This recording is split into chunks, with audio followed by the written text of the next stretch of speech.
in here. Get Kenny muted in here. Split the screen. What's up, loved ones? Tyler, what's happening, baby? David Jackson. Sean, what's up, baby? Great job on the podcast, Sean. Keep it up. What's up, Mark? Delivery Joe. What's up, baby? What's going on, man? All my people in here today, man. Sir, Sydney Dean. Sydney. Chester, what's happening? Dave Garcia. What's good, baby? Katrina. Let's see what random stuff Ramsey sent. Let's go Monday. There we go. A little Julio Rodriguez. Yeah, no, it's good. It's good. It's good. He is. He's trying to get the Mariners to that next level. You know, we was in there, Warren. We was in there. What's up, Dr. David? Michigan. Johnny G, what's happening? Map 1 BS, what's good? Wizzo Mac. Tony Edwards, what's happening, sir?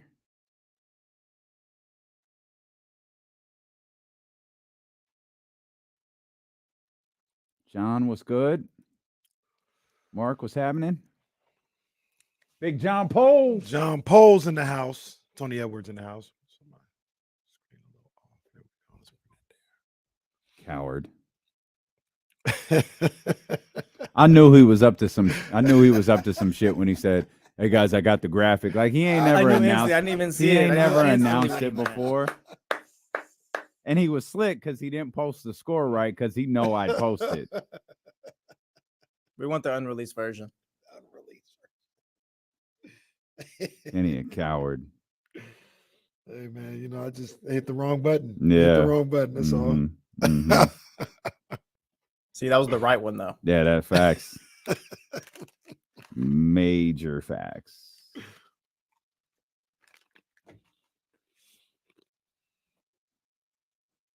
Damn, a 9.8. Who was that?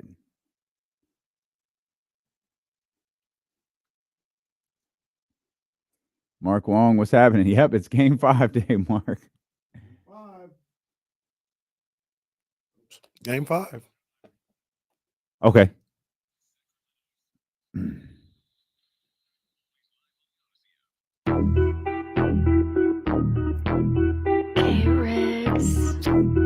Yeah. We got him screaming D-Lo, KC, D-Lo, KC, D-Lo, KC, D-Lo. We got him screaming D-Lo, KC, D-Lo, KC, D-Lo, D-Lo. We your number one spot. We your number one spot for some sports, huh? Got the city going crazy when we work, huh? We top 2, but we ain't 2, we in first, huh? And when you need the real, we is who you search, huh? D-Lo, KC, D-Lo, KC, D-Lo, KC, D-Lo. We your number one spot. Come on, baby, let's get in here. Get in here. How y'all feeling on this Monday? Let Bob one more time. Come on now. Bob, check where y'all at. Monday. Where y'all at? Welcome in here to the Monday, August 21st edition of D-Lo and KC. I'm Damian Barling. The ultimate needle mover in God mode himself. He's Kenny Caraway. Yes, sir. Acknowledge me. And we're so happy that you're here with us. Lots to talk about. Man, it's going to be a good day. Connor Sutton's going to join us at the top of the 1 o'clock hour. Connor. Long overdue. Big week for Sac Republic as they're going to be at Hughes Stadium this weekend. We'll talk to Connor about that. He does a great job. One, that's our guy. 2, he does a great job at the Republic games, man. So Absolutely. It'll be fun to chat with him. Of course, James Ham will be with us in the final hour of the show. Today is the day that Game 5 of the top 25 games of the Kings season will be revealed. I will give Kenny an opportunity to make his case. And I'm going to tell you this is the stupidest thing you will hear all day. So tune in for that. A tease unlike never before. Tune in for the stupidest thing. Number 5, top 5 games of the Kings season. We're going to get to number 1 this week, by the way. We're going to close out. We're going to close out this this top 25 list this week. Well, I mean, that's somebody's, just going on another $1 million vacation. I mean, this is not cheap. This is not cheap. That's how we're starting the show. I'm just saying it's not cheap. Not everybody can go see this person. Okay, listen. Yeah, not everybody can go see his brother. I mean, you see what the tickets is costing. Not common folks can't go see that. Don't do that. Don't do that. Don't do that. I got a credit card just like everybody else. I'm going to see black card. I'm going to see Beyonce this weekend in Las Vegas. So I'm gonna be out Friday. We've got some plans for you on Friday, though. You want to stick around for that? Yeah. But so we're gonna close out the list this week, and I've got like two. I have 3 days scheduled. I might only actually take 2, but by the time Labor Day is behind us, I can guarantee you, Mr. Halliburton, that's over. Yeah, man. Or at least it's over for me. Yeah, well, You talk about million dollar excursions. What is this guy talking I saw what I did. Oh, wedding with formal, shiny, Louis V or Gucci allowed. Like I was like, man, all right. Take out a small loan, try to get to Kenny's wedding. Shout out to Vera Wang. Shout out Vera Yeah, Wang. I wouldn't know. Come on, man. Come on. This guy was at Soul Bloom, man. We saw the bags he had, man. We had a good weekend at Soul Bloom. It was hot. Yeah, some of those were worn by mistake. I know you ain't talking. I'm sorry. Why don't you tell everybody what you had on yesterday? I had a Jordan Festival bag. No, what was on your feet? Oh. Yeah. Oh, come on. Oh, see here. That's when you know Kenny about to. Oh, okay. I just had some Travis Scotts, man. That's common. That's common. Just regular old Travis Scotts, man. Had a great weekend at Soul Bloom, man. It was wonderful to run into so many people who listened to the sports show, who started to tap into the 102.5 show. It was a blast. It was long days. It was far from a weekend. Oh, yeah. We had 2 really, really long days this weekend. But we've got some great content coming your way somewhere. Where? I don't know. I forgot to tell Complex my idea. We need to start threatening legal action against people who used to work here. I got ideas. That reminds me. I need to go get Complex before this idea leaves my mind. I'm going to start cussing people out on the air. Walking around in cowboy hats, holding on to our damn 102.5 YouTube account. I see you, big fella. I'm coming for you. I'm coming for your neck. I'm going to give you didn't even build. I'm going to give you one chance to make it right, bro. Because we're going to send Odyssey's attorneys at you. Cowboy Brock. Yeah, but way, way worse. Speaking of Brock. Oh, he was back. Nice little segue right there. He was back. We'll say I thought all 3 quarterbacks looked good. I thought over the 2 potential backups, I thought Trey, those last 2 drives was phenomenal. But my goodness, Brock Purdy looked great. I mean, so let me start with Brock Purdy. It looked like the 49ers offense. It looked like big chunk plays. Now to be fair, do it for me. We should tell the whole story. Debo played. Debo was out there. Debo played. IU played. Yeah. Did Elijah Mitchell play? I think, and correct me if I'm wrong, what was he? He was 4 or 5. Yeah. I think his first 3 passes were to Debo and Brandon Ayuk. Yeah. The playmakers were there. They were there. For sure. Juwan Jennings was there as well, who's another big time playmaker in that offense. So, yeah, you got to tell the whole story. You got to. But it looked like the end of last year. Yeah. I mean, I think Brock, he just has a feel for it, man. He does. It's hard to argue that. Yeah. He looked crisp. Yeah. He's just got a feel for it. And this is the thing where, maybe it definitely hurts Trey Lance. Brock has played so much football in the last probably 5 years, between his starts at Iowa State, the number of games he played there. I think he started 2 years. So we're talking 25 games of college in different offenses, seeing different defenses. And as a quarterback, being able to make passes in different offenses against different defenses. You know what I mean? Like those teams in the Big 12, they're not great because they don't have great defense or they can't run the ball. But you see all these little gimmick things and different ways to try and stop you, and you just get used to it. Mm-hmm. And the other thing about Brock is he doesn't have the strongest arm. He doesn't have like a cannon or nothing like that. So to be as good as he was at Iowa State, to make it to the NFL, you have to understand what your strengths are. You got to understand timing. You got to understand how to get the job done. I'm not saying it's just like this, but it's in similar ways comparable to Isaiah Thomas in basketball.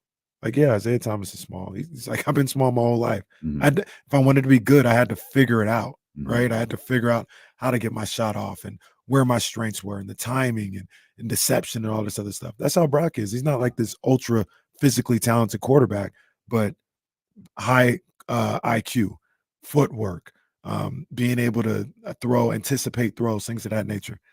You just got to have that stuff if you're trying to make it. And I was on full display in one series on Saturday. It was impressive, and I'm gonna throw this out because we're talking quarterbacks. Like there's no quarterback controversy in San Francisco. Like Brock Purdy's the guy. Kyle Shanahan's made that clear. His play has made that clear. We'll get to it. Could there be one in Las Vegas? I want to say Jimmy looked good. Okay. Jimmy thinking, though. We're gonna get there. Yeah. Jimmy looked good, but the new Derek Carr, that new number 4.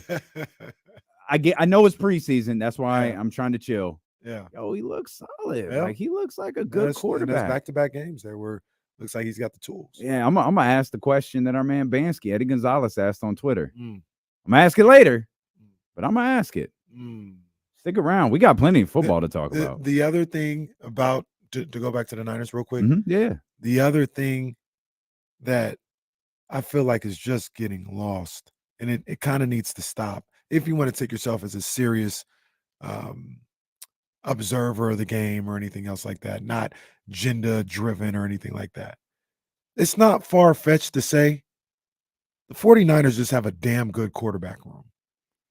Like, I'm not saying there's great or 3 starters. I mean, technically you do have 3 starters on there, but who knows if the Sam Darnold and Trey Lance could start on a team today? Who knows? But I thought all 3 quarterbacks looked pretty good. I completely agree. Kyle Madsen hit me to something on the Candlestick Chronicles podcast that he did following the game that I didn't notice live. I don't know if this was pointed out. I watched it when we got home from Soul Bloom, so I was exhausted. So the way you was up late, the way the way I forced myself to pay attention, like lock in on it, was I turned the sound off. So I don't know if this was pointed out on the broadcast, and I'll be honest, I didn't recognize it as it was happening until Kyle pointed it out. And you tell me if there's anything to make of this, if it's just timing or whatever. Brock plays. I think they got a field goal out of that first series. Yeah. Brock's out. Darnold comes in, but the offensive line stayed. Anything to make of that? No, not to me, other than he's got to get those guys some work too. Okay, like and I figured that was it, but right. That's the way I look at those things. I know a lot of people, there's always something nefarious going on with Kyle Shanahan and how he places people. And no, man, like they got to work too. Like they're a unit that needs to work on their cohesiveness and making sure that they're ready for the season as well. So, like it could be just that. It could just be that. Like not, we want to protect Sam Darnold. If Trey Lance was in there, I'd have the garbage men. No, it's not. Sometimes it's not that deep, bro. It's just, hey, they need some work. He's the second quarterback up, and they're going to keep him in there for a little while longer. Okay. That's what I took from it. But I also don't look at, like a lot of people look at everything that Kyle does as being orchestrated or some type of means to an end other than trying to win a football game. It's always some ulterior motive with Kyle. I wasn't trying to insinuate. Not you. I don't think you fall in that category. But a talking point like that in 49ers land, and I can't even say just 49ers Twitter, it's in the media as well, who will look at that like, Kyle trying to set up Trey or prop up Darnold to look good by leaving. Like, bro, not everything has some type of ulterior motive. It's crazy how people come at that situation all the time. Like, everything is to make Trey look bad. Come on, man. Come on. Because you know who looks crazy if Trey's not good? Kyle Shanahan. John Lynch. Yeah. So why are they self-sabotaging themselves? So how do we evaluate what Trey did? Because he had 2 sketchy drives to start, 2 spectacular drives to close. Yeah. leads the 49ers to a 1-point win over a team that I don't think I like. I'm sorry. I'm a Russell Wilson guy. Well, I he's fine now. find myself, I don't think I like Sean Payton. Nah, that's the one. That's the one. I feel like I got beef. I ain't like Sean Payton in a long time. Yeah, I don't know why. Like, I thought Nathaniel Hackett stunk, and we talked about that regularly last year. But I ain't nobody. Mm-hmm. To me, it just rubbed me the wrong way when he did that, and I don't know why. He's arrogant. He's been arrogant. Yeah. He's been arrogant. Okay. I don't think I like the Broncos. Well, I like Russell Wilson. I don't think I like the Broncos. I don't think I like anybody in the AFC West. I like the Raiders. I'm going to talk a little bit about the Raiders. Well, yeah. I actually like the Raiders more than I don't like their coach either. I'm starting to feel like Kenny with coaches. I don't like these coaches around here. I just Josh McDaniels got so much to prove to me. We're going to talk about the Raiders because I got some thoughts on them too. Okay, we'll talk 49ers. We'll talk Raiders. Mrs. Fox tapped in. Where'd she go? She said she can't wait to hear what game number 5 is on. No, Mrs. Fox, it's coming. It's stupid. I'm gonna just tell you right now, man. It's absurd. Kenny should be. This is embarrassing. But we've got it. Game number 5 on the top 25 games of the King season. We're just getting started. Sarah Hodges is going to come in and hang out. She's not a guest. She's just coming to hang out for a little while. And talk some sports. Indeed. Connor Sutton's going to join us at the top of the 1 o'clock hour. Much more ahead here as D'Lo and Casey are just getting started. D'Lo and Casey brought to you by Sky River Casino on Sacramento Sports Leader ESPN 1320. Man.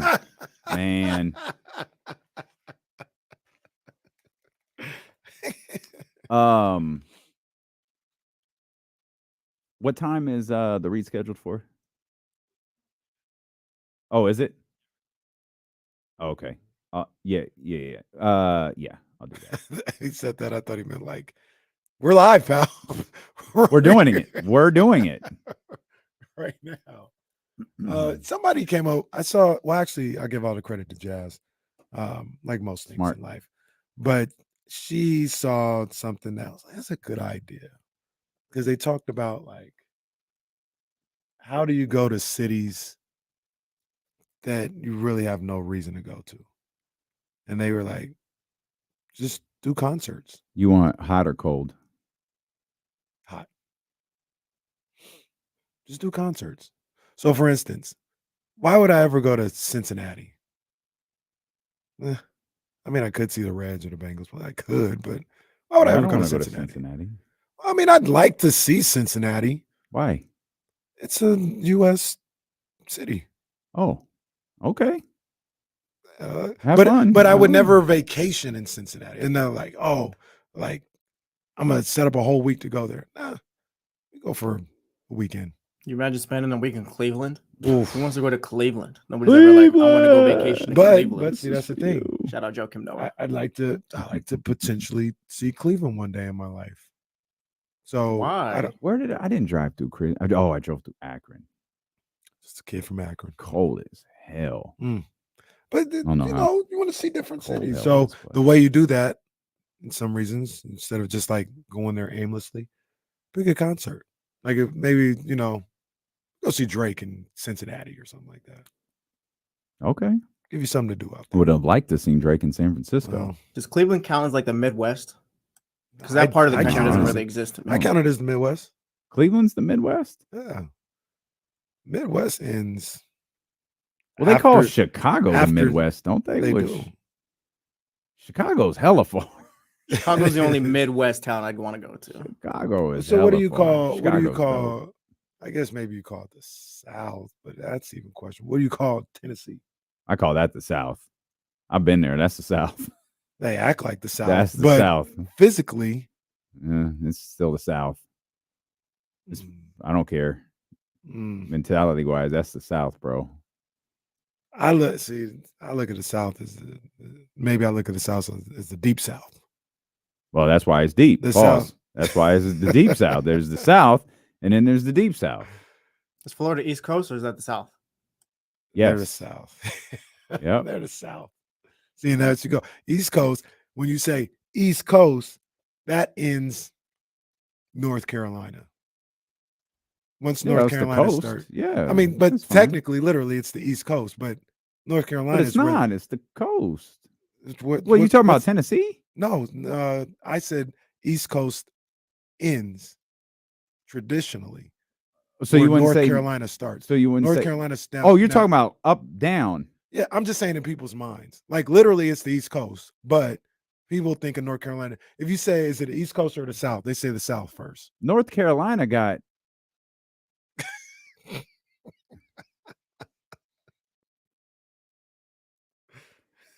Well, that commercial break didn't solve anything. Goodness gracious. This is one big old geography lesson right there. That one big old geography lesson. That was one big mess. So if I said North Carolina, like is North Carolina East Coast or the South? What would you say?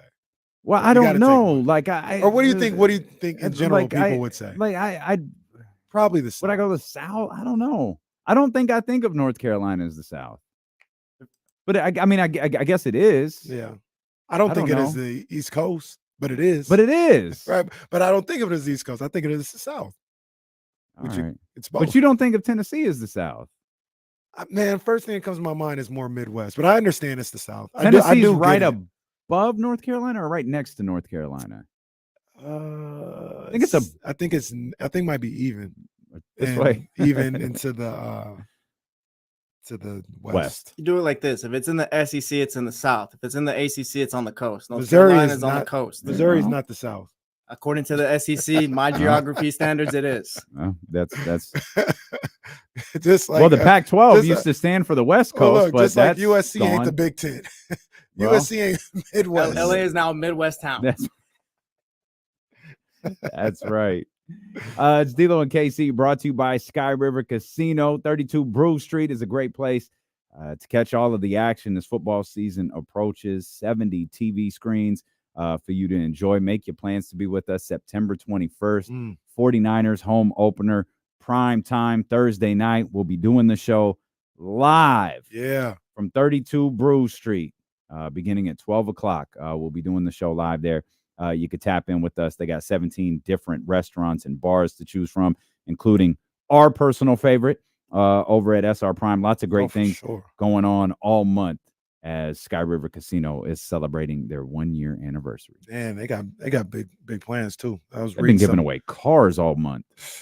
That's they making that kind of money over there, baby. Giving I was reading a number of different articles last week about what's going on with Sky River Casino. Oh, yeah. Oh my gosh. Oh, yeah. Woo. Woo. Y'all other casinos enjoy it now because pretty soon.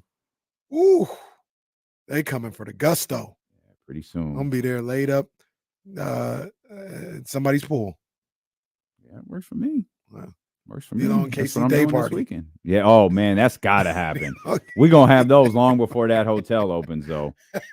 We're gonna have those day parties long before that hotel opens. We Hey. got some things on the horizon. Hey, do you want to salute me? No. Because No, because I know what game 5 is. well, I'm telling you, man. I just want to see what the streets got to say. How are you gonna deal with Mrs. Fox's disappointment? I don't when think she- she's gonna be disappointed. When she gets in the chat, like, bro, you gotta be kidding me. She's not gonna be disappointed. My son told you he was effing nice, and you got that at 15, and you got this at 5. Look, My son hit it all. D shot, and you got this at 5. Her son plays a part in this, and then when I say why, you guys are gonna be like, yeah, he's probably right. He's probably right. We might not like it, but he's probably right. He's not.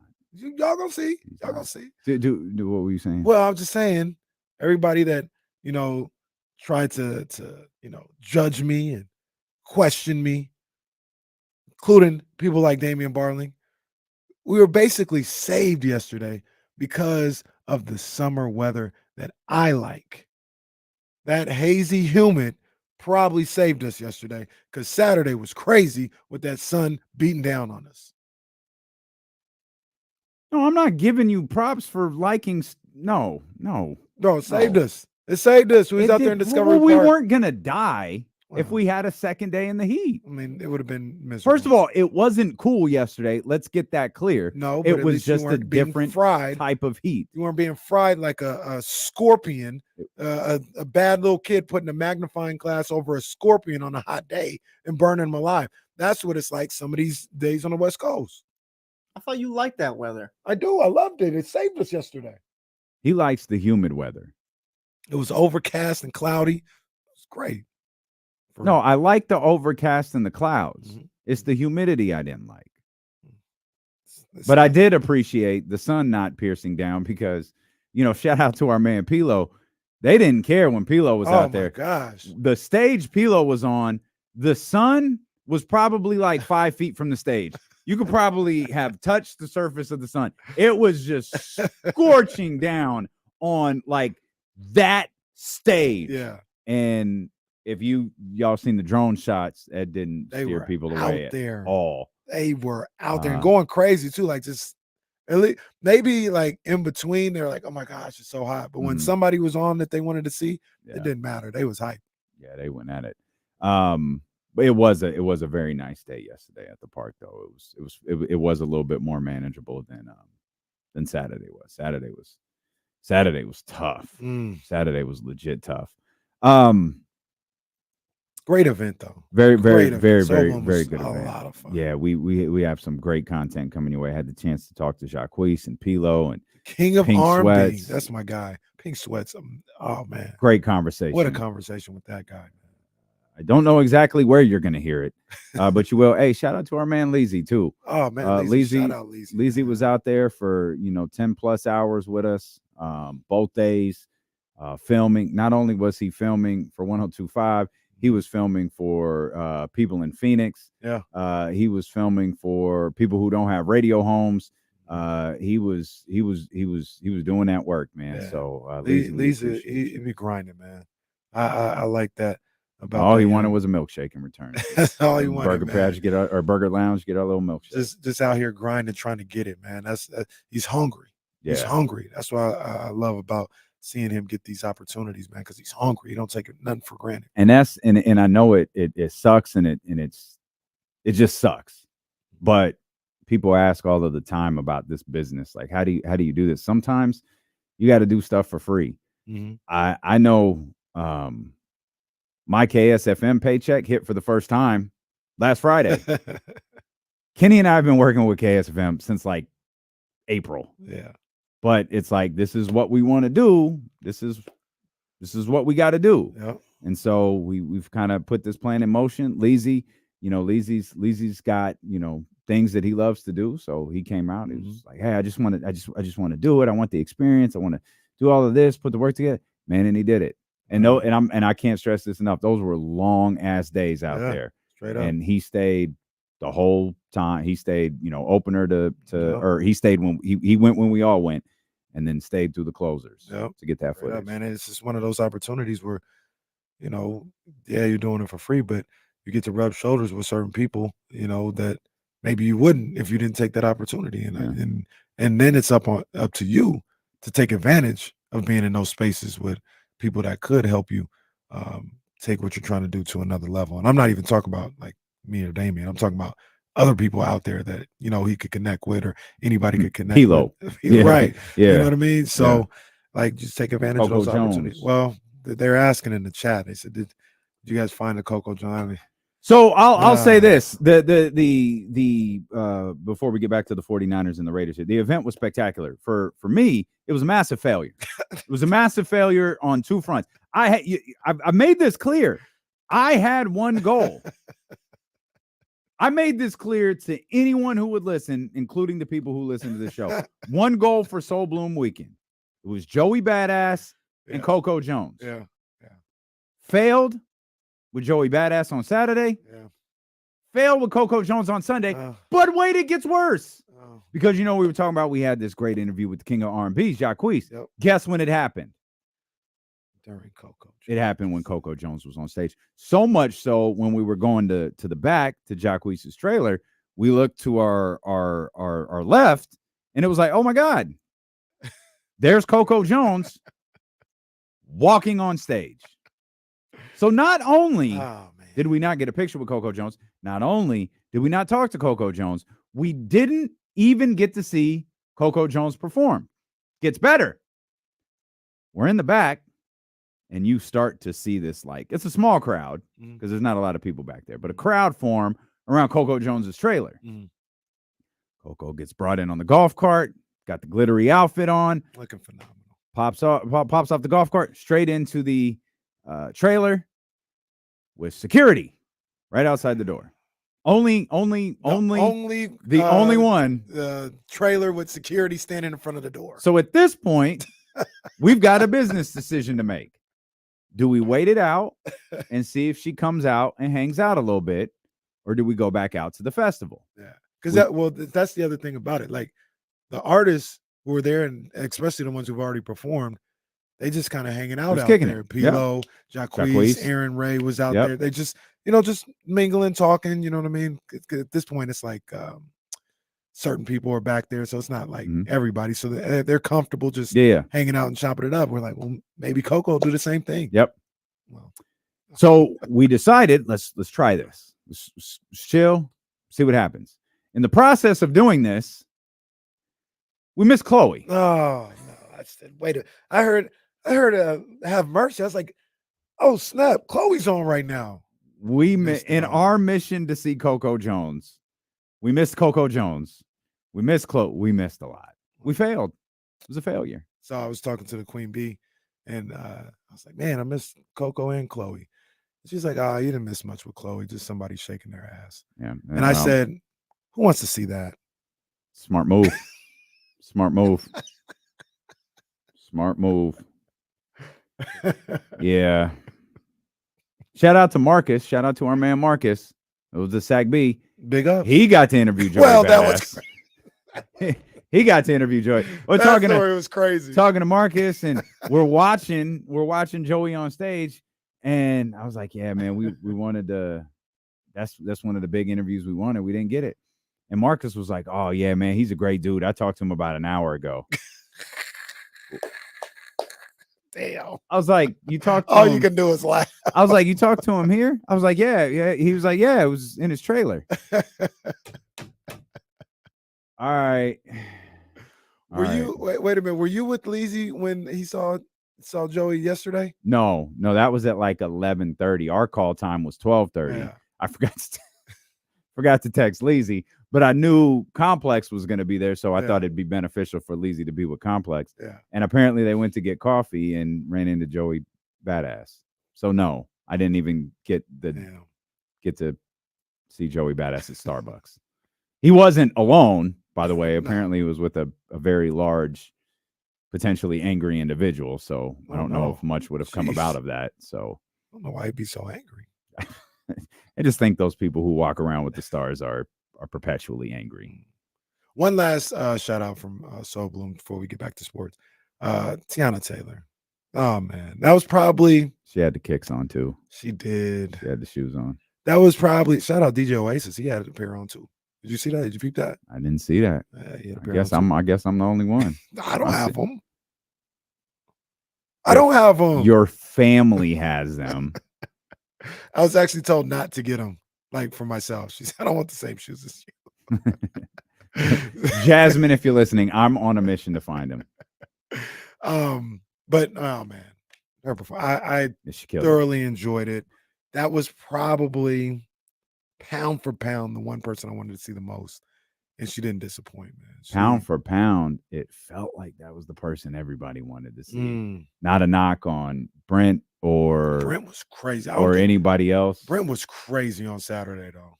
Brent had about 30,000 in the palm of his hand. That's what it felt like Tiana had. She did. No, she did. She did. They played blow the whistle before Tiana get, because you got it. So festivals they're just different. Like they're hot, they're tiring. You're walking a lot. Like you're exhausted. Like unless you're willing to spend $100, $100+ on food and drinks, you're probably going to be depleted at some point because you can't eat like 3 meals there, or your debit card going to be like, hey, where the hell are you? Is your card stolen? Sir, like, what's going on? Yeah. And it's hard to get. And this is an R&B festival, like Love records, one after the other, or maybe not Love, but slow jams. And it's hard to all of that. Yo, put your hands up. That doesn't really work here. Right. Until Tiana was about to take the stage. And then suddenly it worked. Yeah. It was dark. My man hit the stage. The blow the whistle beat dropped, which, I mean, that's a West Coast. That's a West Coast anthem. Yeah. If you're on, at least for it's the same on the West Coast, but if you're from the East Coast, like that whole crew is, if you come to the West Coast, you're like, man, we gotta play blow the whistle for you. It's either blow the whistle or get stupid. Yeah. You got to drop one of those. Yeah. Nah, she did a phenomenal job. And somebody else was saying they were out for Kalani too. Yes, they were. Yes, they were. Yeah, I was running down Richards Boulevard by the time that happened. Yeah, me too. Saw some wild stuff on the way back to the car. I got a story to tell on the break. We'll wait for the break. But yeah, Tiana, LMA too. But Brent, Tiana, and Kehlani, they was out. Brent didn't do nothing when he came on stage. He just like stood and he did the Michael Jackson. He did the Michael Jackson. They went crazy. Michael stays still while they scream. Yeah. And then he takes off his glasses and they scream some more. Oh yeah, Brent had him in the palm of his hand, man. Good stuff. Yeah, that trip down Richards Boulevard was wild. Here, this is it. We'll get back to the preseason games. I'm leaving right near the exit. These two girls behind me. I hear one of them yell, "You can't go to the bathroom here." What? I don't care. I have to pee. Oh my. Okay. No, I don't remember what the girl. You can't go to the bathroom here. Stop. And finally, I'm like, so I'm not turning around because I don't know if this girl just peeing. Like it's like right outside the exit. Like it's like not far. Like it's right outside the exit. Yeah. And I'm just like, I'm looking down like, I just want to go home. Whoop, whoop. Two motorcycle cops pull up. I'm like, oh no, don't arrest this little white girl for peeing in the woods. Oh, no. And sure enough, they pull up. Man, what's going on? Oh no. My friend, she drank a little too much. She's peeing. Oh no. I think they ultimately left her alone. I think she was like, she's okay. I just need to get her out of here. Yeah. And I think I don't know what happened. I think the officer said, okay, get her out of here, make sure she's okay. Yeah. And they moved along. They didn't cuff her or anything like that. Thank God. And that was the least weird thing I saw on my trip back to the car on Richards Boulevard. So that's Richards Boulevard. I almost fought somebody. You? Yeah. Well, at least I thought it might have to go there. The guy, he had a hard life. I don't know what was going on with him. Yeah, right? yeah. But I was walking with, the ladies and and then the people we were with, and there was a couple other group of ladies, and he was at the light, he started following us, talking gibberish. And then I had a Braves hat on, and he started talking to me. He's like, what's that? What's that A stand for? I was like, Atlanta, man. He's like, you been there before? I said, plenty of times. He's like, yeah. I remember I had a full ride. I was doing a race in Atlanta, and somebody cheated me. And then I had to throw a slider. And I'm telling you, when I had to throw a slider, I said, yo, that boy got to go. I said, all right, man. He's like, yeah, but that A, I don't do that A around here. Because when I was in a race, I was diving. I said, all right, man. I said, bro, I told him, I said, hey, man, you ain't got to come that close to me, man. Like, back up. I didn't know. I ain't gonna lie to you. I didn't know what. I was like, am I gonna have to snuff this dude out real quick? Mm-hmm. He's kind of big dude too. But he wasn't all there. But at some point, like, he was getting too close to me. I was just like, hey, man, we ain't got. I'm not your man. Not your man. It's like, all right, whatever, bro. Yeah. But that's the stuff you see on Richards. Well, my biggest concern was because I left a little bit. I left before Kehlani hit. My biggest concern, I was just girls walking back to their car, and all I could think, because the way they was dressed out there, I was like, just nobody bothered these girls. Because what am I gonna look like walking away if one of those people, and there were a lot of them, start harassing these girls and they by themselves? You know what I mean? Yeah. And it was clear they weren't equipped with mace. So it was like, we got to keep it moving. No place to put the mace. That's what I mean. They were not equipped to defend themselves. So, yeah, tough look down Richards Boulevard. So, how about those 49ers, huh? How about that quarterback situation? Do you hear me, though, when I talk about the 49ers situation? I'm like, so many people are so quick and so thirsty to talk about the competition and have practice stats and this guy wasn't no good and this guy's better, he should be ahead. Hey, how about the fact that they have, and I'll take Brock out of this because he's a starter, but they got two capable quarterbacks. Like I feel like nobody looks at it like that. Everybody's just like either Sam Darnold sucks and Trey should be given the opportunity, or Trey sucks and Sam Darnold should be good. Like, how about you can potentially have a quarterback room with three guys that are I'm not like jumping out the window to say good quarterbacks. You know why I think that might be is because I think you just used the perfect word. You said might. Trey Lance is still kind of a question mark.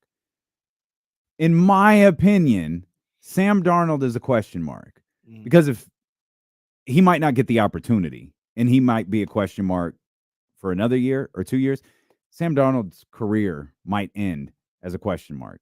But if he got some sort of whatever it looks like, 2, 3, whatever, if he got some sort of opportunity with Kyle Shanahan with this roster and it doesn't work, the question's answered. But I have a huge issue with the New York Jets. And I think that's part of the reason Sam Darnold has been unable to develop.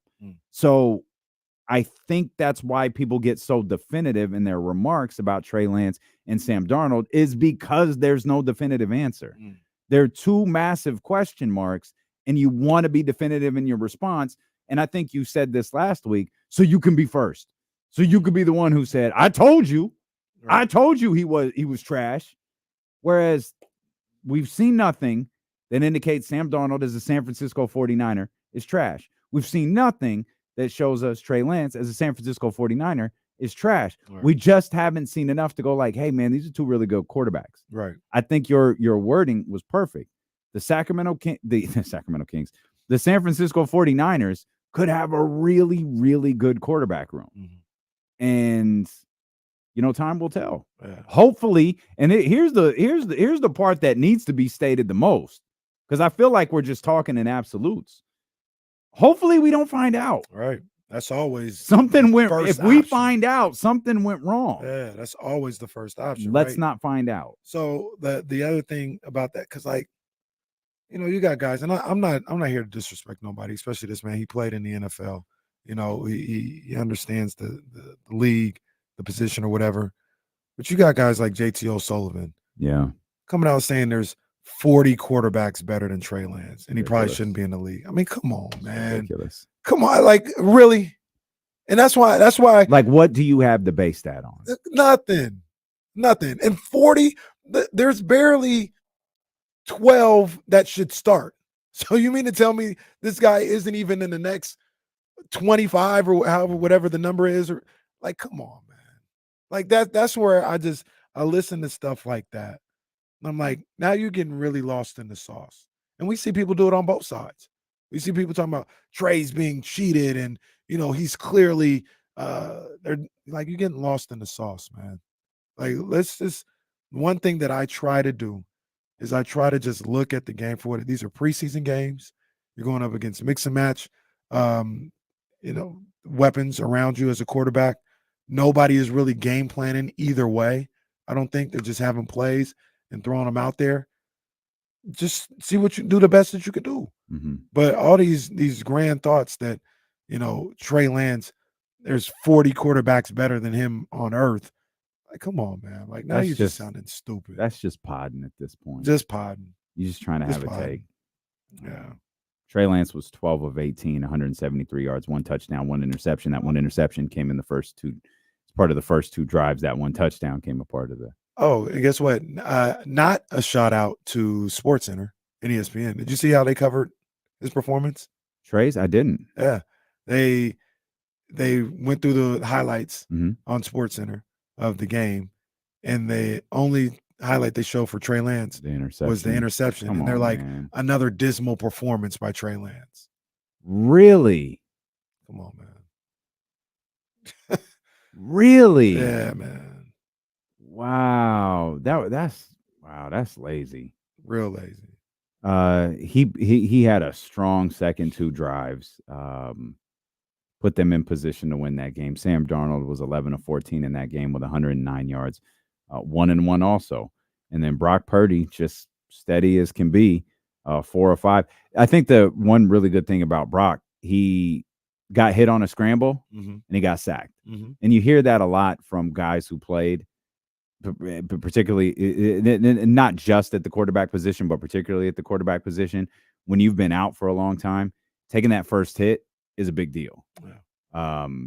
Because you want to make sure you can get up.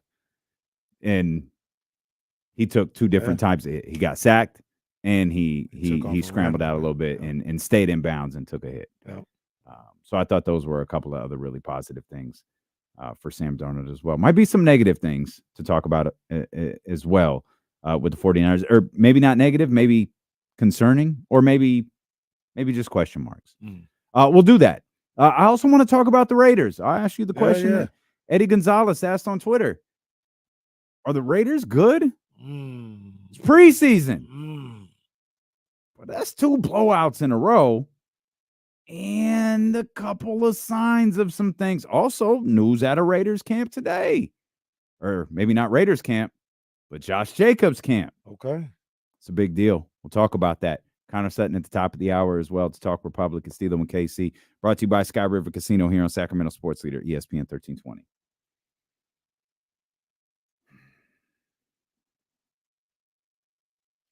Patrick, I don't think that's where'd Patrick go? I want to jump out the window, but man, that kid's got my attention. Maybe it's just because he's playing a lot. Maybe that's all it is. Maybe it's just because he's playing a lot. He's good though. That's football for you. Mr. Irrelevant, drafted last, is holding up 2 guys drafted number 3 overall. Boy, Trey Lance just had another dismal outing. 49ers win. Wow. Lance 12 18, 173 yards and a touchdown. Wow. Who was that? I don't know. That boy, I know that it voice. sounds like sounds like the dudes. Yeah, I was gonna say it sounded like the dude who did the morning show. Zubin? He's too good for that. Yeah. He's too good for that.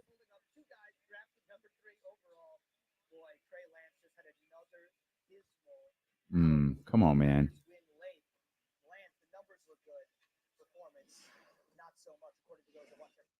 According to those that watch. Shut it. Oh. No. I didn't hear that one. Oh, no. Yeah. No, I need to.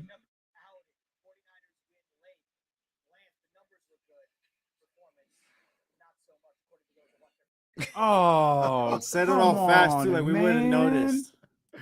Zubin, Yo, no. that's trash. Zubin, no. He's too good for that. They did him. He's too dirty. good for that.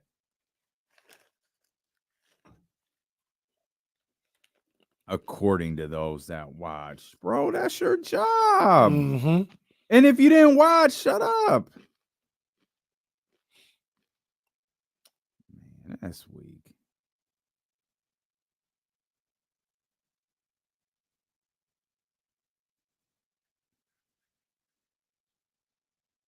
Yeah, I think so. Yeah.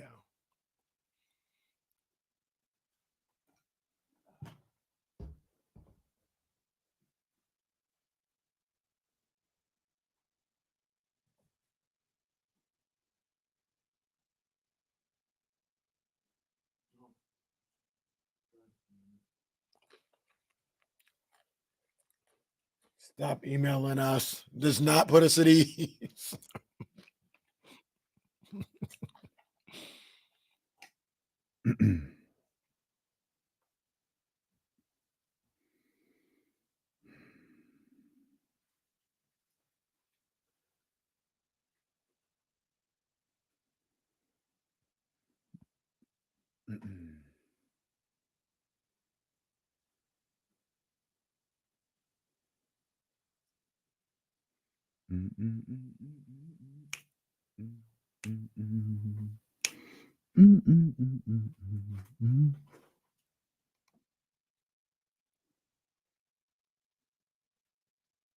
Oh, was this the email y'all was talking about? Yeah, I'm not reading all of this.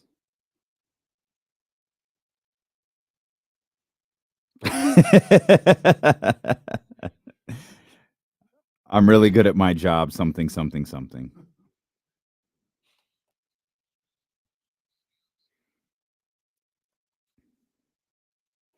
Hey, real quick, Yep. before we get into the Raiders talk, they got him.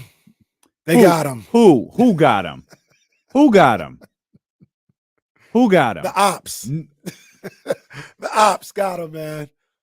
Man, didn't do anything wrong. Yeah. For those who don't know, Jim Harbaugh is going to be suspended. Ops didn't get him.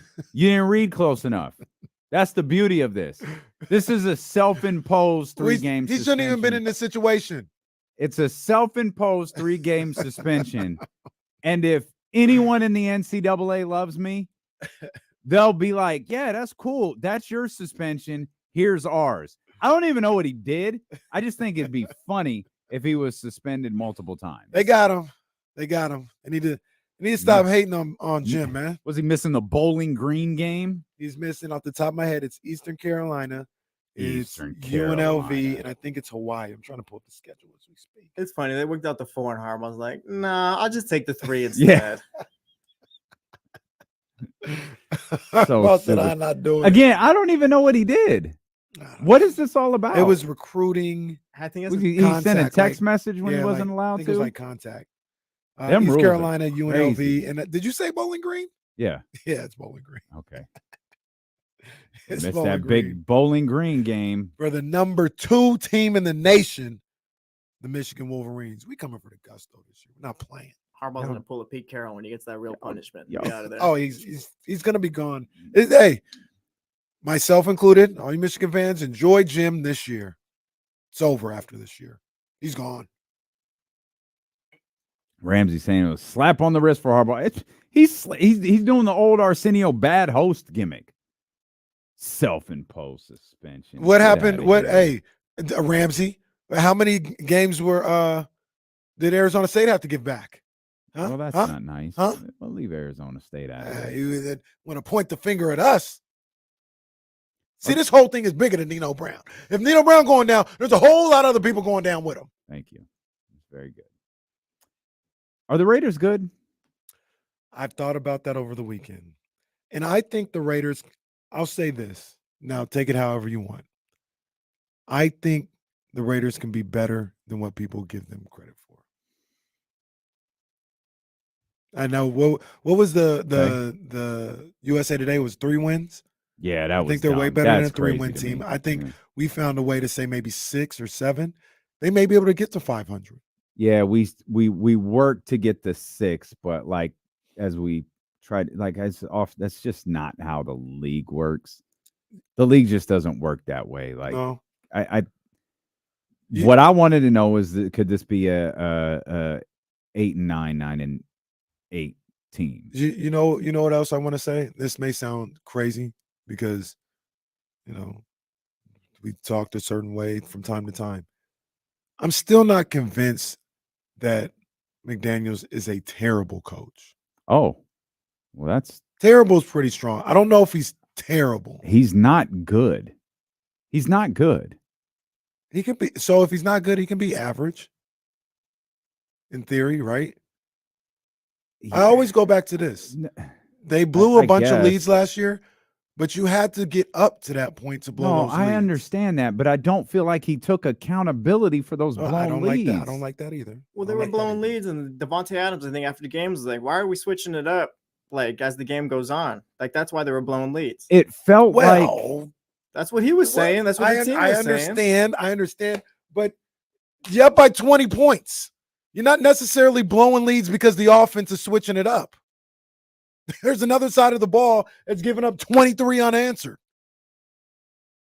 Well, that's still a Raider problem. Maybe that's not a Josh McDaniel problem, but it's a Raider problem. If you were able to build a 20-point lead, your defense was doing something. but I also think he worked so hard last year to make it his team. Like he wanted to get as far away from anything Gruden and I always forget the brother's name who took over, but the guy that they really liked, Versace. Versace. That's it. You tried to get so far away from that like as the season went along, you just got further and further away, and that's what the players knew.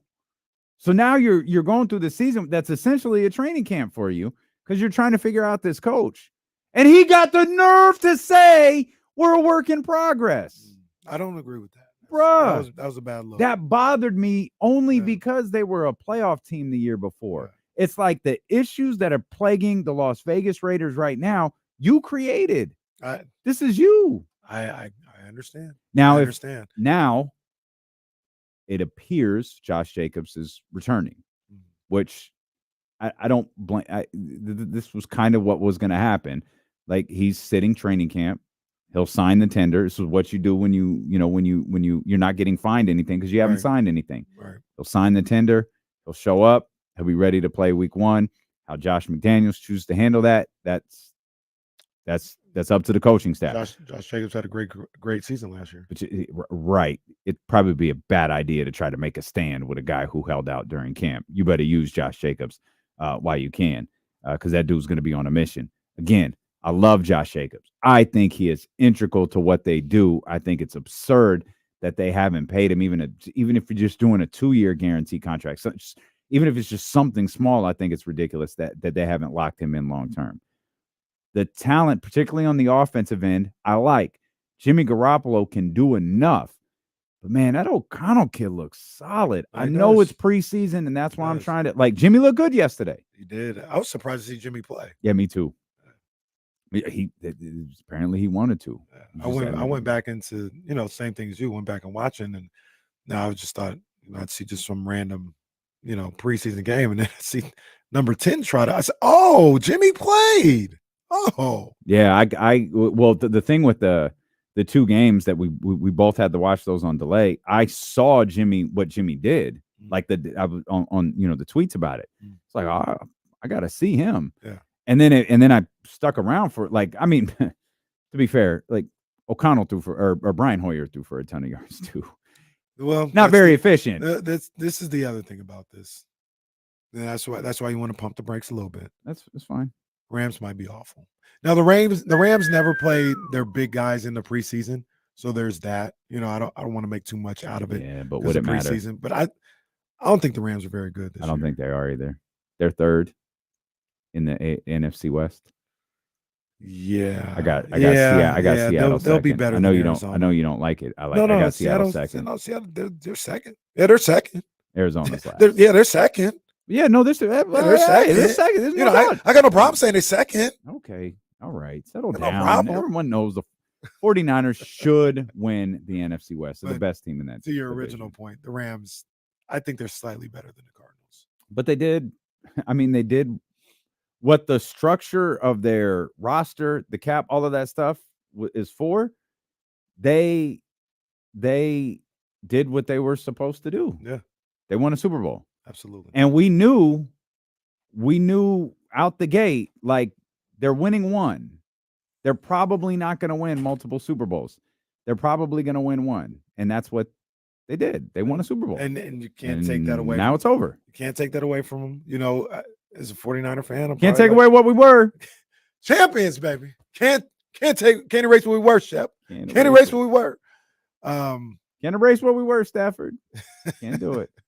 So, yeah, they accomplished that. But that's where I think about this Raider situation. And I'm like, all right, I think they're better than people are giving them credit for. But I'm also not sure if they're just kind of getting hyped off of, playing well against a bad Rams team. Now, you can make the argument they played well against the Niners, too. They did. That's not subjective. They did play well, no, but I'm saying that's part of the argument to be like, no, they are good because it wasn't just the Rams; it's the way they played against the Raiders or the Niners too. So that actually that brings something to mind as we welcome in our dear television friend, Sarah Hodges. What's up? I've got to. There we go. Thanks, Jesse. Sarah Hodges in the Jesse's house. Producer extraordinaire. What's up, homie? Air Max is on. Shoe Guys, game always fresh. I'm First always of all, checking. so I brought coffees. Well, I Big brought ups. myself a coffee. Brought one for you. I need one Getting after out this of the weekend. car, it pops up, spills all over me. I smell like coffee. I guess there could be worse. Oh my gosh. I'm Well, looking for the headphones, but I don't know if I have any. I got You- some extra ones. Okay, cool. we'll get you all set up. No worries. We got 2 shows now, so we rock 2 different headphones for our show. Okay. So we got you All covered. good. You're listening to D-Lo and KC on KIFM West Sacramento 98.5 FM KRX QHD2 Sacramento ESPN 1320, always live on the free Odyssey app. Connor Sutton going to join us here in just a quick minute. I do want to point this out before Connor joins us as we welcome in Sarah, and we'll talk more about the Raiders because that's Sarah's bag. I appreciate that. The 49ers, low key, they didn't play really well yesterday. Like No. they committed a ton of penalties. Mhm. Like 9 penalties for 76 yards. Like they won, and that was clearly the difference between the 2 games. Yeah. But I didn't think they were particularly impressive yesterday either. First drive was really impressive. Didn't close it out the way you'd want to, Right. but I thought their first drive was really impressive, and that's kind of where it ended. Like it got a little. It was kind of ugly. Up and down. It It was was a up and little down ugly. for sure. I'm probably the wrong person to talk to about preseason because I get it. I've seen Niners and other teams look phenomenal in 2 or 3 preseason games. Regular season gets here, they can't get past the 50. Yeah. You know what I mean? So I always I want to see the players and the teams look good. If they do, cool. If they don't, I don't sweat it at all. I think when we that's for saw all that the first teams. drive, we were like, okay, Brock Star. Yeah. Brian, You know, yeah. we got all excited. Brock is back. Now that is Brock- something I'm hyped that's about. something that we all definitely thought on that first drive. Like, okay, Yeah. Brock's back. Like, clearly, he's the starting quarterback. You can see it. No To question. be fair, he obviously has, the starters in with him, Mhm. which is going to make him look better. Mhm. It's gonna help. It's going to help No. for sure. No, It's but not that's everything, what you want him to look like, though. Of Like if course, he's playing, yes. if the starters are out there with him, you want him to look exactly like he looked on that opening drive. I want to bring Connor in. I'm laughing at myself. I thought that Sarah was wearing a De'Aaron Fox shirt. That's I not saw the like end. I was like, and then I I saw the E. I was like, oh, what is she? What is that? Oh, that's not De'Aaron Fox. That's Snoop Death Dogg Row. and Dogg. That's a Death Row shirt. She gearing up for the high school reunion coming up Yeah. this Friday. Let's bring in our man Connor Sutton. Man, this visit with Come on, Connor is man. long overdue. What's up? Connor was the one who perpetuated the smash them boys all of last year. Kenny said it once. We all collectively said pause, but Connor thought it was funny and egged it on the entire season. Connor, I wanted you on the show just to say, I blame you. Hey, I'm sorry. I'll take the blame on this one. Hey, playoffs aren't far either, so you know. No, don't You do get in that. the playoffs, And it's we the look. smashing them boys. It's the look on your face when you say it that makes me so uncomfortable. And don't blame me. Roman Reigns started this, not me. Yeah, but he stopped. He said it once and then stopped, and now you've said it for like going on a year. I think it'd be weirder if anybody else said it beside Kenny, though. Facts. That's a good point. Connor, man, big week ahead for you guys over at the Republic. This is exciting headed into the game at Hughes Stadium this weekend. Yeah, man, we're fired up. Returning to Hughes for the first time in 10 years. We're gonna have 20,000 plus fans in attendance. Wow. I'm fired up. I can't wait. We're gonna kind of relive that first night a little bit, when we began the team back in 2014. And, hopefully some parallels between that season and this one with they won a championship, obviously, that year. So, that's the goal. Team's in first place overall right now. So, man, a lot of good things happen in the Republic world. So I'm a little out of the loop. Maybe you could help me out with this. They haven't played a game in Hughes Stadium in how long? Since they played a preseason friendly in 2015, but they played the first 4 home matches in the regular season in 2014. Got you. And like 10 years. 10 years. Yep. And there was 20,000 fans there for that game. Yeah. 10 years ago. And they're Yes, 20 expecting there to be 20,000 fans this year. Yeah, it's going to be nuts. It's going to be wild. There's we played a different place. It's a football stadium, so the pitch is a little smaller. If you guys want to get real nitty gritty with it, that changes how you play a little bit, but it's an exciting game. The football lines will be a little confusing. Like typically our matches, obviously it's just the soccer lines. So, but it's going to be a fun one, man. Anytime you play in front of 20,000, it's going to be electric. So I just want to add, because first of all, South Sacramento kid. Every Friday night, the McClatchy Lions at Hughes Stadium. So I may be a little biased. Maybe. I love Hughes Stadium. I've always wondered why the Republic don't go back there, if not for a permanent home, but play other games at Hughes. But Connor may have answered. Is it a situation because it's tailored for their football team? You got the lines, and it's a little smaller that they don't do this more often? Yeah, I mean, we prefer to play on natural grass. I think, there's been a lot of conversation, not just soccer, football as well, in terms of injuries, things like that. But it's just also, it's not as great of a viewing experience. You're further away from the pitch compared to Hard Health Park. You're right up on the players. But there are some positives. But it's one of those things, we kind of feel like we have a home right now at Hard Health Park. Hopefully we have a new home soon. But yeah, it's a good place to return to, kind of get some nostalgic vibes, and it's going to feel nice to have 20,000 screaming fans at this one. What is this franchise not done yet? Like I'm being serious. It feels like this Republic franchise has done a lot in a very short time. Yeah, man. I mean, when you win the championship in the first year, right, I feel like you're always going to chase that. And obviously we haven't won one since. Went to the Open Cup final last year, which in my opinion is a bigger feat than actually winning the championship, just in terms of how difficult it is. You're beating MLS teams on the road, where USL, you're kind of in your playing field in terms of talent level. But last year's run was so special. This team, it's weird to say because maybe they're not as deep in the Open Cup, but I think this team is actually better. They're deeper. They've played another year together. So this is a good opportunity in first place right now overall, as my light just went out in this room. Sorry about that. Tremendous. No, it happens to us all the time. It's fine. Yeah. But yeah, it's a good year for this team. We got a lot of really fun players to watch. And hopefully we can pull it off again this year. I was just going to ask, what do you think that says about Mark Briggs, most winningest coach in Republic history? It seems like the guys have really bought in and they really respect him. I think it says a lot about him. He is one of those guys who preaches mentality, and he has found a group these last 2 years who have adopted that and like breathe it in the same way in terms of not letting up, stepping on the throat when you go up a goal. It's pretty impressive this year. Like, for instance, this last weekend we gave up a goal and they tied it 1-1 on the road. We've had like a month-long road trip, haven't played at home in a while, and they quickly, in the next 30 seconds, they have a shot on goal, have a chance to score. They end up winning the match 3-1. So there's a resilience to this team that I think kind of comes through his personality and his mentality. And you just have some guys who are just grinders on this team. And that's what makes them so fun to watch. Yeah. What's the word on my man Roro, man? How's he doing? Is he close to getting back full speed and everything? What's going on with my guy? He's close, man. He's close. We had him on TV last week. He says he's close. I don't exactly know how close. I'm sure he's going to be itching trying to get there for Saturday, because this is, I would say we're doing this 25% because of Roro. He played these first few games at Hughes Stadium. So we're hoping he can get back for this weekend, but we don't exactly know yet. We want to make sure, we don't rush him back. We still have a big playoff run coming. But yeah, he's getting there, man. It's been a long road without him. We can't wait to see him back.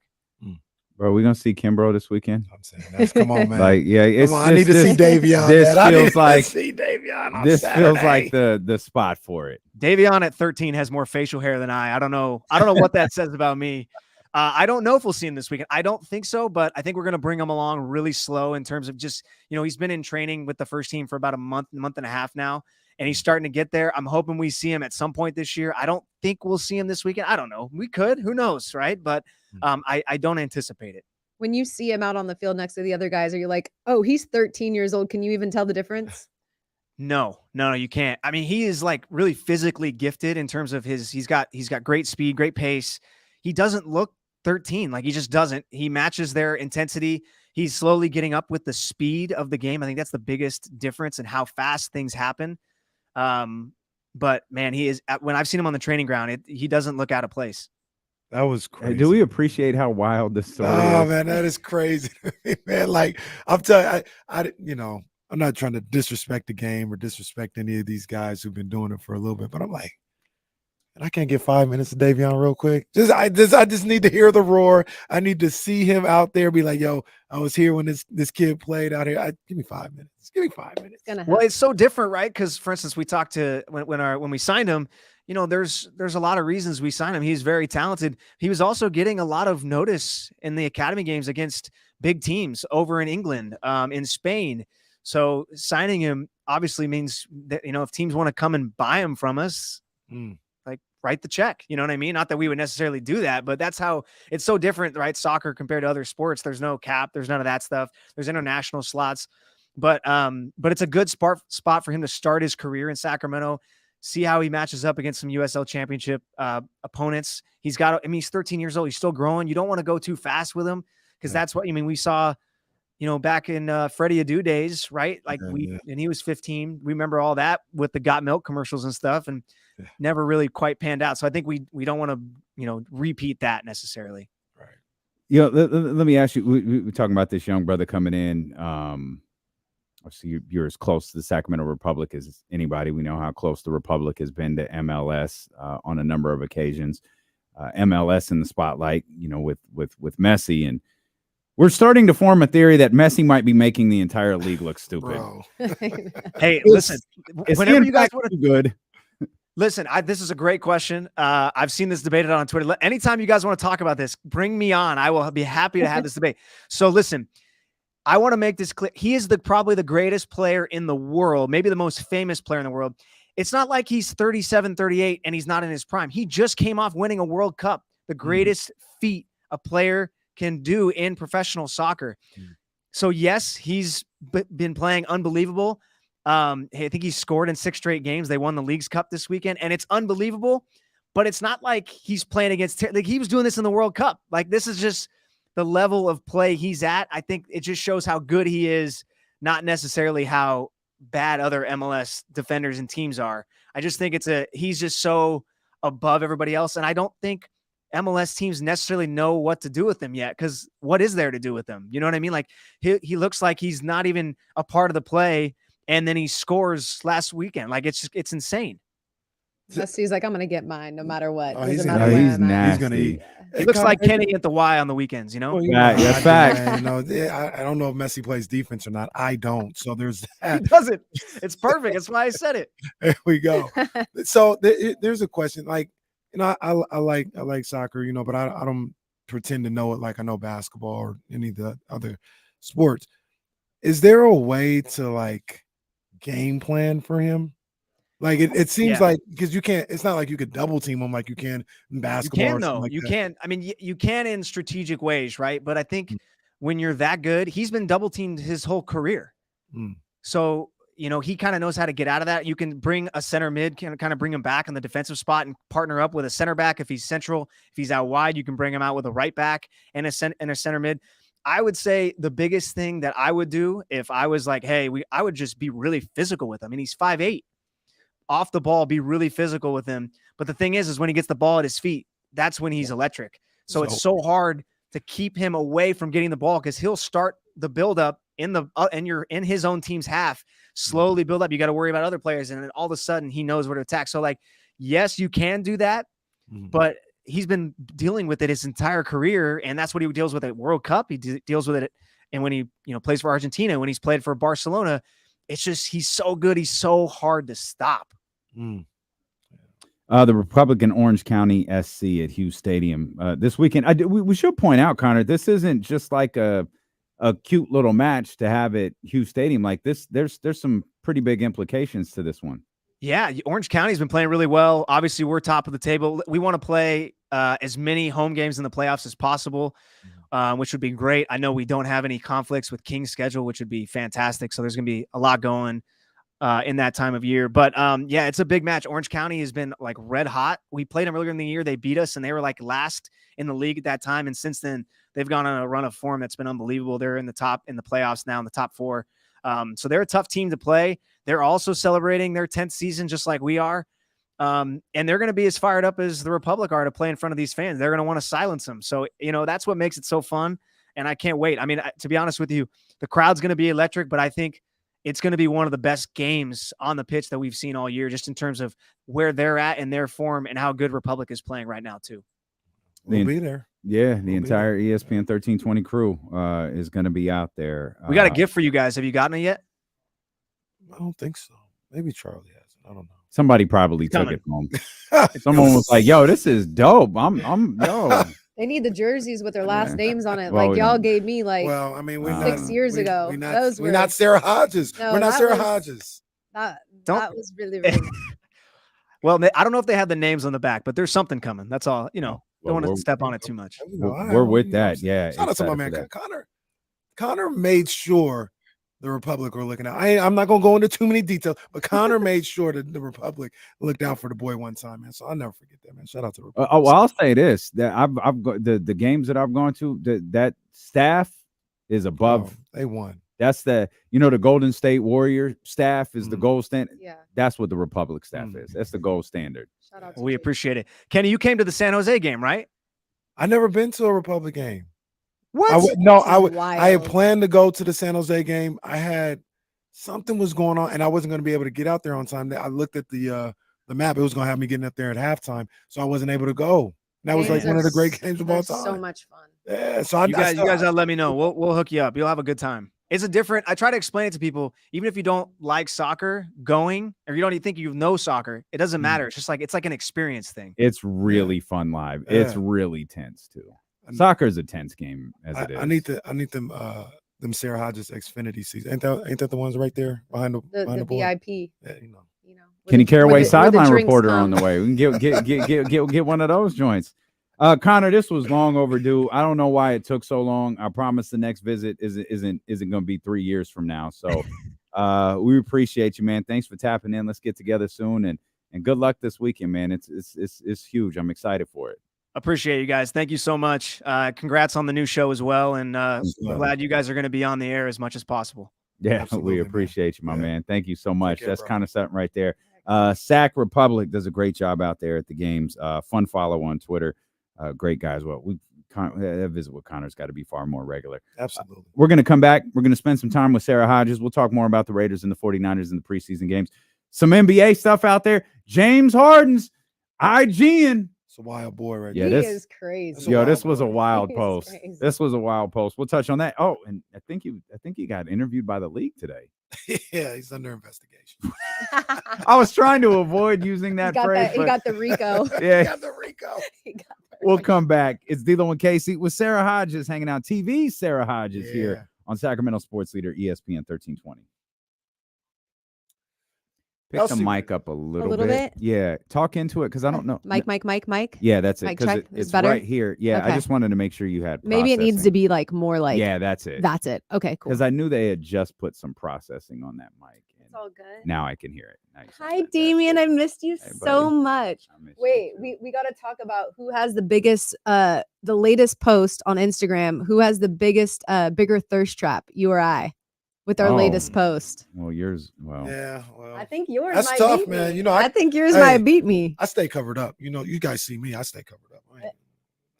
And Kenny, how much am s- I allowed to talk about you being at my birthday? I saw Sarah. Just know I was there. Okay, I'm I just was making there. sure because I have a funny story. The gold. Oh my God. No, you. I think you well, beat me Is that's the one with the birthday? Yeah, with that- the birthday outfit. Yeah, that's Yeah. absurd. Yeah.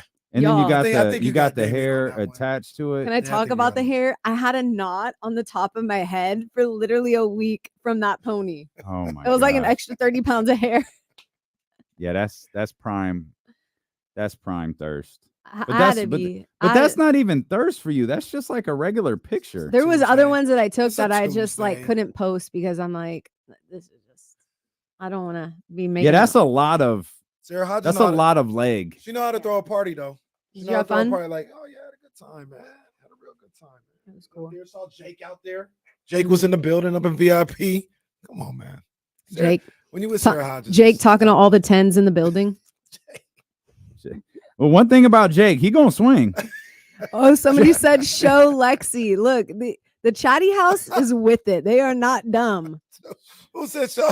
I am on the floor right now. Lexi. You could find Lexi on my Oh, yeah, page no, that's- somewhere. That's easy. Shout out Lexi. man. Right? Lexi, Lexi came to the watch party. Lexi's such a supporter. Yes, he came. I'm about to meet them after this too. When we was at Lexi.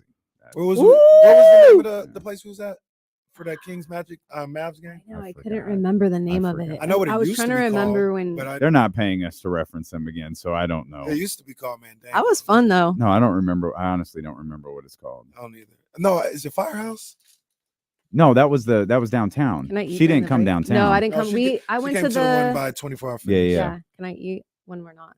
Yeah, Do it all the Kenny eats time. while we're on. Kenny had an unfortunate Only if I incident. Kenny had an unfortunate incident with a sandwich once. So Oh, it's Lord. That's hilarious. Don't get these guys. Honestly, he hasn't recovered since. yeah, I don't think things have been the same since then.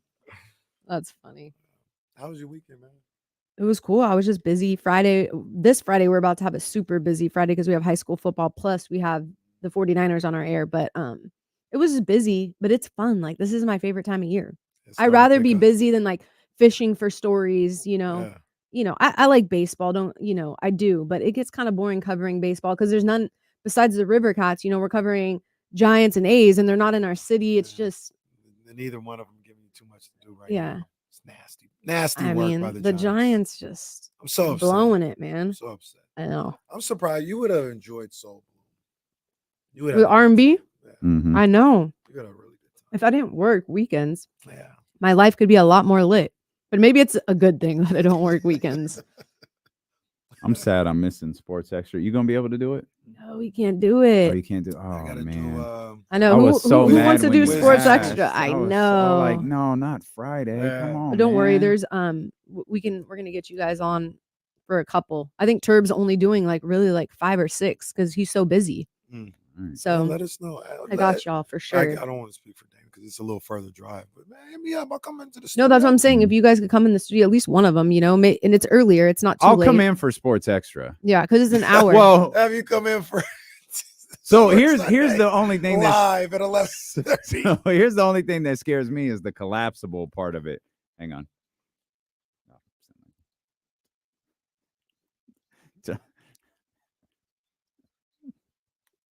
I told Sarah to hold on, like she can't hear the. That's what I did to James the entire week you were gone. I get it. James had a headphone on. I was like, hold on, James. He says, I know. Like, I know. I can hear it, idiots. You guys just want to be good hosts. And that's like we haven't assimilated to being in person with being around people. Oh, hold on, Sarah. Like Sarah's on a screen. Hang on, Sarah. Quiet down. The commercial's You playing. say, hold on to the screen. Yeah. She's right here. Hold on, Sarah. Just 1 second. This show's still in its pandemic mentality. Yeah, we never grew out of it. It's 2020 all the time here. Neither has the world. No, We're still stuck. I don't know. That crowd at Soul Bloom says we have grown out of Oh social. yeah, we- it was wild. They are that crowd, back. that crowd says we have grown out of social distancing. We missed this. that crowd, I was with Kenny and Jazz. That No. crowd started to close No, in. I was no. like, hey, No, that's not a what you say. That's not a work either. It's just real talk. no, that's what happened. He said we were about to watch Tiana Taylor, and we had room. Everybody was still seeing Jesse. Yeah, they Reyes. was still over there. Yeah. So we had room. I was like, dang, come on, man, we over here. He said, Yep. all right, bet. Came over there because we was trying to get close or whatever. And we were there, chopping it up for about 5 minutes. And then Jesse Reyes finished, and everybody came over, and they started practicing. Dame looked around and said, yeah, I don't do this. I'll see you guys later. You Matter of should fact, see I'll be Damien gone at too. Kings games. So. Damien at Kings games. Okay, we all sit down media row. He has a seat. He's never sat in his seat. I think that you've probably given me That's your it. seat. The one I sat next to you one time because it was just us. Kenny wasn't there. Jake, it was just us. But Too many people. it's the way it's set up. It just closes in on you, Yeah. and it's like there were only 2 people next to me, and you were on my. I can't sit here, so that's why I'm always standing up in even- that area behind the Hall of Famer Mark Spears chair. I'm not even making. I know. I'm not even making light of it. Have you ever had an anxiety attack? No, I don't think so.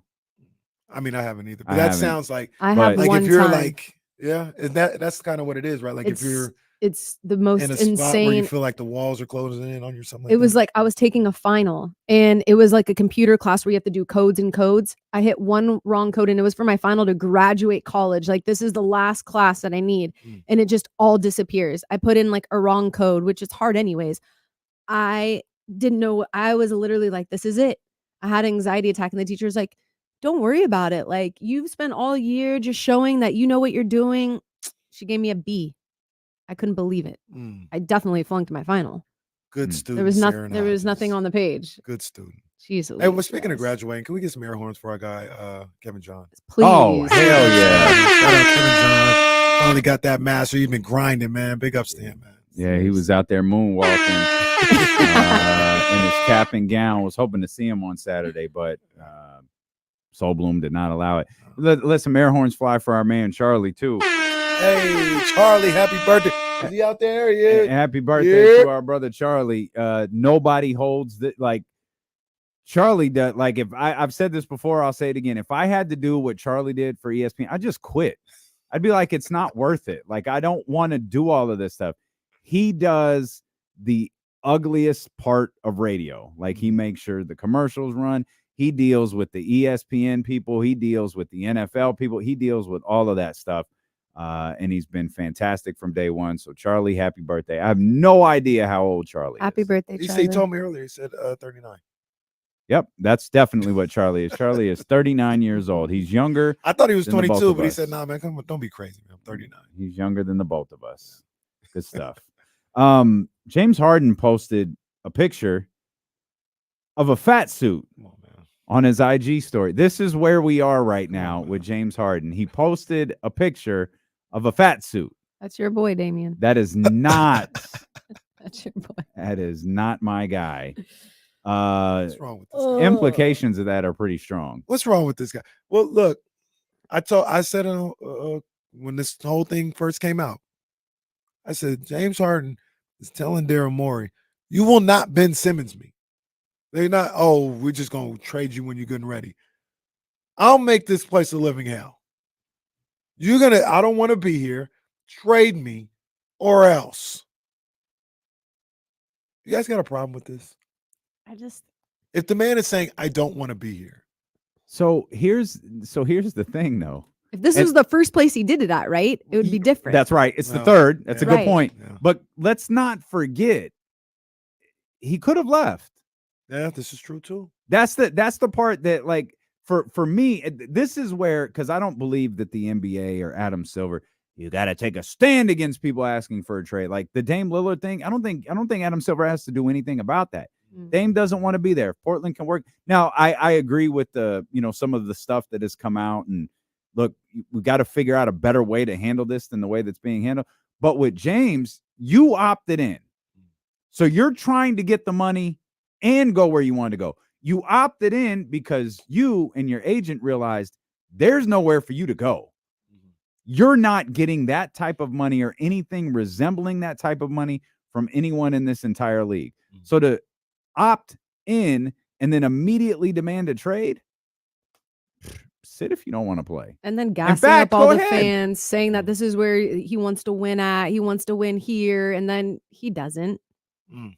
You know, it's just it's the whole drama of it, right? It's like it's just too much. Just play basketball. Well, look, the thing that I'd go right back at him if I was Daryl Morey, and because first of all, whatever the reason, I know you're trying to get value and all this other stuff.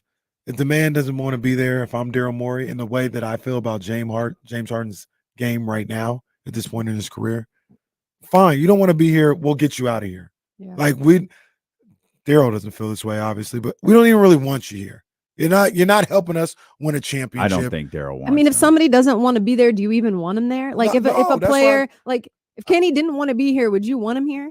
No. No. There they I go, wouldn't want trying to trade anybody me. who didn't want to Trade be talks or happening right now in believe. front of me. It's crazy. I put a no trade clause in in that big contract you just signed a month ago. Kenny is not getting Listen traded. to these people. But no, you're right? So This is a true that would story. be- I took a picture because we were going to post it, and I zoomed in. I was like, we cannot let people see. I couldn't post the picture of him signing his big deal It was because just the it numbers. was too close. That number went from one side of the page to the other. I was like, we can't put this on. that list of He- photos that we can't post is just getting longer. I know it is getting longer. We got a lot of photos we can't post. But no, I wouldn't want him there, right? So, but here's the deal. I'm like, James, you need to chill with all this because I'm gonna start keeping it real if you don't. Because I'll come out and I'll be like, look, James, I know he's wanted to be traded. We've tried. Nobody wants him. Mm. That's the reality of the situation. And who James would can want come him out when he here. acts like that? That's what I'm saying. And we talked about like who a trade partner would be or whatever. If I was Daryl, I'd be like, chill, else this is how I'm gonna go about it. We're trying to get him out of here. Nobody in the league wants him. Yeah. They're not giving us. He'd be embarrassed. That's a good call. Daryl Morey should say that Call his bluff. publicly. If he don't, I'd give him a warning. I say, yo, if you want to be traded, cool. We'll work on it. Stop with all this other stuff. Let's stop and handle it behind closed doors. If he doesn't, then we just keep talking. Here's the other part, and it's probably too early to even be remotely concerned about it. But like, how does Nick Nurse feel about it? Like, Nick Nurse is not about that nonsense. How At does all. like? There's a real situation. James Harden's on the roster, and Nick Nurse doesn't play him. Wow. I mean, Like that to me, that's a legit scenario to me. Absolutely. at this point, if you think about it, it's not like they're winning with him. Yeah, they're not. No, They're they're not not. winning anything. They're not winning anything. At or this anything point, of consequence. Right. maybe they trade away him and Well, Joel. That's and- that's the other thing. I mean, at this point, where are you at? You're not winning with them both. That's a good call. Maybe you make a package deal. The process 2.0. If you want Joel, you got to take James. Oh, you goodness. Oh. James is like, Yeah, that's what Miami, you do. here I come. Oh. If you want Joel's we're open for business, but you got to take James. That's interesting. I don't know. What's funny to me is just the threat of taking the picture of the fat suit. Like, don't let me pull out my fat suit. See that- don't make me pull out my fat suit. Like, dog, we're on to you now. Like What a what? jackass. Like yeah, because I like if I'm and I can't stand Daryl Morey, but I'm kind of on his side in this. Like, yeah, get fat. Go ahead, put your fat suit on. Yeah, Because the Clippers already really don't want you. Right. literally. Well, yeah. No, go ahead, do that gimmick again. And No as if doubt. that's gonna make them want you more. You know what's gonna make them want you more is by being in the gym, showing that you're in shape, shutting your mouth, playing the game, being a good team player. Yep. That drama, it's more than a soap opera, and nobody wants it. You can't convince me Daryl Morey wasn't just trying to piss James Harden off by putting out that report that they had stopped trade conversations with the Clippers. Oh, Mm. for Or sure. stopped trade conversations, period. Because it's August. Why are you stopping anything? The season's a month. The training camp's like a month away. Why do you feel the need to shut everything down Maybe now? that was his passive aggressive way of doing what I said. I was just gonna say And that. yeah. saying like James, because they probably been going back and forth privately for a while. Like James coming here, let me repeat, that was not the first time Yeah, Daryl's heard that, right? Yeah. So they probably been going back and forth privately, and Daryl was probably like, "You want out? Nobody wants you, bro. Nobody wants you. Mm-mm. So what you getting mad at me for? And I can't trade you for a bag of peanuts." he's the one who's creating that. You know, he's doing it to himself. Yeah. And if this was the first place, then maybe like first team he did it to, maybe we would all feel different about it. But we've seen the same song and dance with him. He's not producing. Humble yourself. Thank you. Did you see that? Sorry, go ahead. No, I was just gonna do a quick exercise. Okay. We're so jumping jacks. What you want to do? You know, I need to stretch after this past weekend. Yeah. I need to stretch bad. You've been busy. I'm good. Okay. I'm good, but Yeah. a good stretching will take care of business. But let's do an exercise. Can you find a team that might want James Harden? I know we so flippantly say nobody wants him. Can we find a team that may want James Harden? I can't. I mean, Let me throw some teams out there. Would Washington want James Harden? why? That's how I'll answer. Like, why would they? I don't know. Like, what are they going to do with that? I think- Remember, this is a year. We're talking. That's all we're talking about is a year. I think the only team that would maybe consider wanting him is a team where he wants to go because he doesn't want to go anywhere else besides the Clippers. I, honest to God, don't think the Clippers want him. I don't think they do. I don't think that they should. I don't think they want him. I think I they're don't. far better off. Can you go ahead? Keep going. No, I'm just kind of looking. I'm just like, I can't. Would the Lakers want James Harden? No. Because what's their MO post trade deadline? Their defense. Yeah. They you can't because you already got D'Angelo Russell. Okay, well, that's the trade. D'Angelo Russell. Would you swap out? I wouldn't. But would you swap out D'Angelo Russell for James? What's D'Angelo? No, I wouldn't. The only I would say, like, when you say the Lakers, the only thing that makes me feel like is just because of LeBron James and like he can sun him and maybe put him in his place. Like maybe he is the only player that could put him in his place. Maybe, but I don't. That Have you would be- ever heard anything about like James? Like, do they have a relationship at all? I've never known. Not good or bad. He ain't in a banana boat. I know that. Like, Not in a banana boat. I don't think we ever see them together. No. They got two different. But if there's any player in the world that could maybe humble him a little bit, it would maybe be He the would king. just subtweet him all season. I don't know that it'd work with James. I don't I know. don't know that it'd I work really, with James. That was just my only thought when No, he I got said you. that's Yeah. basically it. I'm looking here. I think that's the only team. I think that's the only team. You know, I almost had almost passed out because the other day my mom, Cheryl Nell Gross, she hit me up. She's like, "What's this about you guys going after your boy?" I said, "Who's my boy?" She said, "James Harden." I said, "Who's you guys?" She said, "The Kings." Oh man! And I said, "Nah, that didn't happen." She's like, "I saw it. And somebody posted it on Facebook. I saw it." I said, "No, you didn't read that."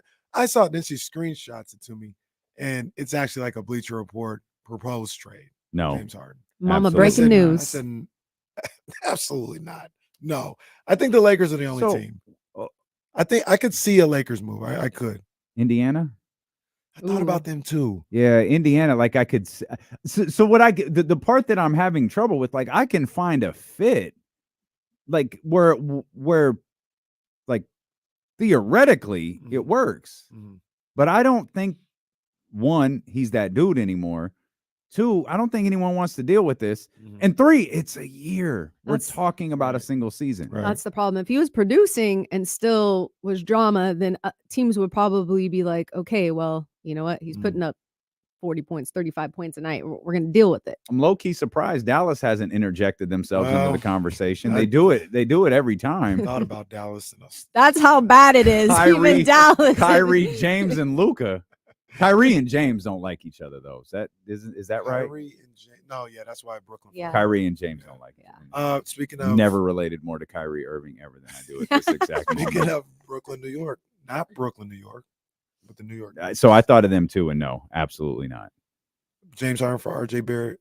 Hey, Siri, is Tom Thibodeau still the Knicks coach? Yeah, so no. Absolutely not. No way. Doesn't work. So, you know, like I said, we throw it out there, but literally, I don't think there's anybody that would take James Harden. And the key really is, to be honest with you, is the price tag, right? It's not like he's incapable of being in the But league, the price or tag nobody can't be wants. that high, though. No, I'm talking about the price tag of what you'd have to pay for him this year. I don't You're think talking nobody about a wants- trade. Yeah, Yeah, I but don't think it could be that high because it's a single season. I don't think anybody wants to do that on their books and For a year? For a year and take away any potential trade at the deadline.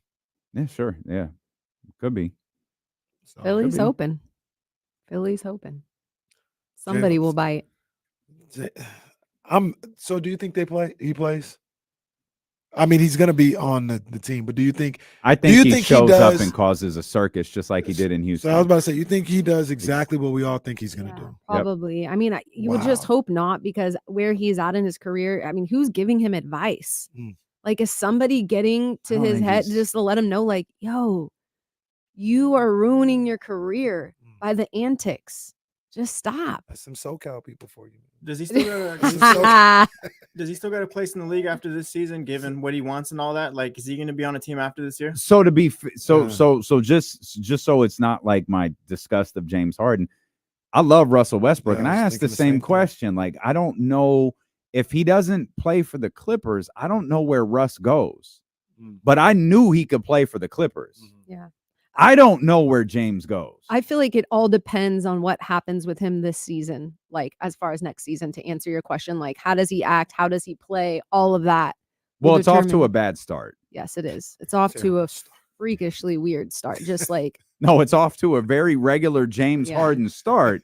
And that's what any team that looks at him has to like realize. That's why I can't believe like who would engage with Daryl Morey at this point? don't make me take my fat suit out. I like the Clippers, and I Yeah. just kept saying, don't Yeah. that- don't do this. And that goes back full circle.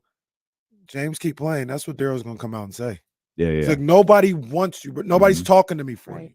When you do these little crazy things, nobody wants you. Like, how are you going to say, I want to be traded and then behave like the most untradeable player Right. in the league? Yeah. Like, how does That's that work? exactly. That's exactly it. Speaking of, did you now this could be, TMZ, headline stuff here. Did you see DeAndre Ayton talking about his Bahamas national team? I didn't. I see did. this. Oh, that- So he called his teammates on the national team the best group of teammates he's ever been with. Mm. And I think he like quoted, I think he used a Monty Williams line in there as well. And it stood out to me like, oh yeah. I'm gonna defend him in this. DeAndre. I don't know. I'm not, however you I'm not, guys- I'm I not don't know. criticizing him Yeah. for it. I just feel like the relationship with Phoenix and DeAndre has been just- rocky, but go right. ahead. Well, no, I was just gonna say when you're fighting for your country, like when you're playing for your country, and you have that camaraderie between, people who came from where you came from. It's a different feeling, Just like I don't know, in the World Cup when Argentina plays, I'm rooting for Argentina over USA. I know that.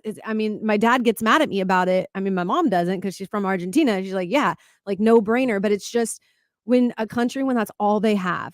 Right? Like for Argentina, it's like soccer is all they have.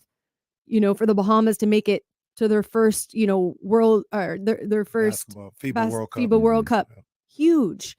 So I think it just brings a little bit more, like the players play a little bit harder. It means a little bit more, and that's probably just what they're feeling. Like it's not just about money and the teammates in our city. This is about our entire country. This is about, paving the way for kids that were like me. It's bigger than the sport, and I think that's why. So you think it's nothing nefarious going on? So- he's just literally, Yeah, he loves his teammates there, not a shot at Phoenix. not a shot at Phoenix. I'll read the whole quote in its entirety. The best teammates I've ever been around on and off the court, just understanding how it feels to fight for your country and everybody on the same mission.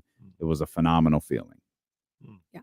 which is what made me come to my conclusion. I think I'm You're leaning supposed to be towards- fighting for something in the NBA Yeah, too. like but what happened when you guys went to the finals? Like that was supposed to be a magical team, and that's not a great. So much more politics in it, though. he's You always, but that's the thing with DeAndre. He's always been the odd man out of that team. And maybe there is some of that, like for sure. But I think he genuinely is feeling the way he's feeling because of maybe that love that he's getting. Here's the other thing about that.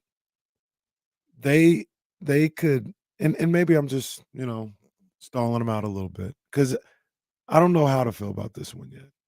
But maybe his teammates with the Bahamas could be the best group of teammates he's ever had.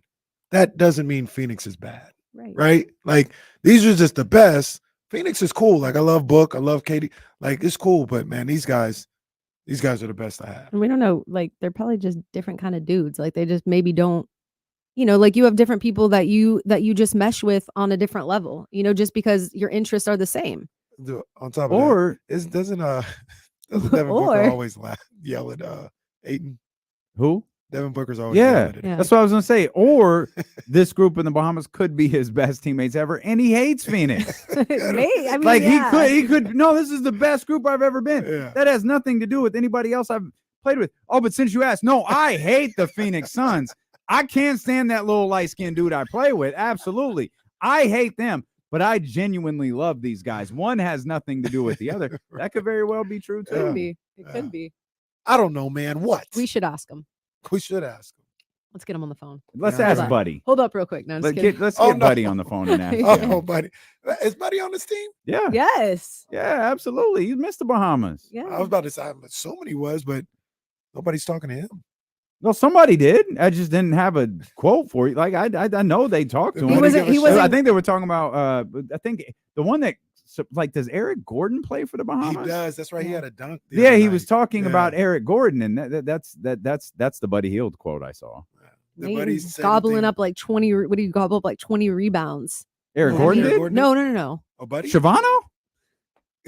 Buddy had 20 rebounds? Ayton. Oh, I was about to say, oh my God. No, not Buddy. I was saying Buddy is not pulling the same numbers that the guys you're hearing from. That's probably why you're not hearing from him, is my point. No. He did take the quickest 3 in FIBA World Cup history. No, that's not true. FIBA Did he say anything disrespectful in his post-game press conference? Well, thankfully to Sacramento. Not. He thankfully up here did at not. the FIBA World Cup. He feels like he's playing better because he's not in Sacramento. That was uncalled for, but I did chuckle. I'm not gonna lie. Yeah, no, it was funny. I said, come on, man. It was funny. I hate that we can't play it on the air. It was funny. The best part is they were playing the Boston Celtics that day. Yeah, right. That's the best part. Like, you hit him with the Aaron. Sir, who was talking about you? Like Andrews. Like, what are you talking about? Why did you direct that remark to Sacramento FIBA at this moment? World Cup starts this week. Yeah, we gotta. So probably we could get back to the Kings. I do want to talk like a little more football with Sarah before she goes. Mm-hmm. I don't know if you're on a schedule. I know you say you got lunch date with all the baddies. They actually texted me. They're like, "Oh, when are you gonna come?" I can tell them whenever. I don't care. I'm here with y'all. Where y'all going? Chopping it up. Where y'all going from? Don't say that out loud. Don't say that out loud. that's Don't say that out loud. Don't say that out loud. I was about to be like, "Well, we think we're going to." Yeah, don't do that. Okay. Don't do that. We're talking. Hey, we might be the only ones who haven't been talking about Anthony Edwards in the last 24 hours. So we'll talk about that. And then we'll get back to the 49ers and the Raiders as well. As D'Lo and Casey roll along. Sarah Hodges, CBS 13, hanging out with us on Sacramento Sports Leader, ESPN 1320. One of the days when you were gone, and once again, shout out to Dale Rogers. Shout out to Dale Rogers come on? No, I had everybody on here but Channel 3. Like what, was he pissed? No, nobody said anything. Ain't coming on this show. Let them stay down the street. I was gonna say, I think it was. I had Sean Cunningham, I had Matt George, and I had Andrew on that day. Matt's really good doing this. Yeah, I think he's like one of your top guests, just because he's just funny as heck. He should have been in radio if other people didn't drop the ball. Dude, I spilled half of your coffee on myself. I'm so sorry. Don't worry about it. Should have got you a grande. Usually I get an extra pump of white chocolate, but I said, let me not do that today. It's a tall so. And I appreciate you. I wouldn't have done it, but I was like, man, I had a long weekend. I need to make sure I get through these next 3-4 hours. I went to the gym this morning. Mm-hmm. Washed my face in there. I'm not going to the gym on Mondays anymore. Why? It was too hectic. Oh, because of this. Mm-hmm. Yeah. So, nothing's set in stone, but we're going to try and get Sarah in here as much as possible, maybe on a Monday, hour or so, something like that, This is the people need to hear more from Sarah. Yeah. Combined 17 minutes, a night. That's not good enough. We need like an hour of Sarah Hodges. Yeah. 17 minutes. I'm like, wait, I should have said this. When I'm on here longer, I could go back. But I'll also have to tell you the funniest story about my birthday, the JP. Yeah, what happened with birthday? You said there's some. So JP hits me up and shout out JP. JP hits me up and she's like, should I say it for the people so they can hear? Yeah. JP hits me up and she's like, is Kenny okay? And I was like, I think so. Why? She's like, he messaged me and was like, man, I didn't get to take a shot with you. She's like, Sarah, I poured him 4 shots. We took at least 4 shots together. She did not see. No, look, here's the other funny part about that. She did not take a shot with me. No? No, I didn't take no shots. Well, then she was blacked out. That's what I'm saying. So who was blacked out? Was it JP or Kenny? Because JP. JP says that she poured you 4 different shots. JP, if you watch this back, we did not take 1 shot. We should get her on the phone. JP, wow. She said she took 4. We did not take 1 shot. I didn't take no shot. Instead. And just do I definitely don't remember because I was definitely blacked out. I was chilling. I only had 1 drink that night. Really? Yeah, I was just chilling. I didn't have a shot with vibing. You? No. What a shame. JP wild for that one. She was like, is he okay? I was like, yeah, why? She said, is he okay? Like, are you okay, JP? She's like, JP probably wasn't. She was probably blacked out too. We were all, I mean, Y'all had a good time, we man. had a good time. Y'all had a good time. Y'all had, enough people there to make sure. Oh yeah, Sarah can experience Mitch. Let's go. Have you heard Mitch before? Maybe, yeah. Mitch is Oh, you would know if you did. Yeah, I did. Okay. Mitch is that dude. Ooh, He's that dude. I'm Shout excited. out Jersey. But yeah, tell JP, man. JP. She's funny, man. JB said I poured him like 4 shots. I was like, all right. She said it was of that Casa. That's probably why you don't remember. JP, I didn't take no Took shots you that out. day.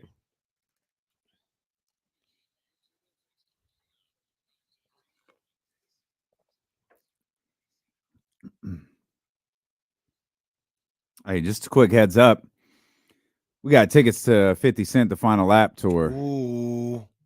When we hit the air on 102.5 immediately following this show. Don't be fired. Sarah, were you outside when that Get Rich or Die Trying came out? I don't think you were.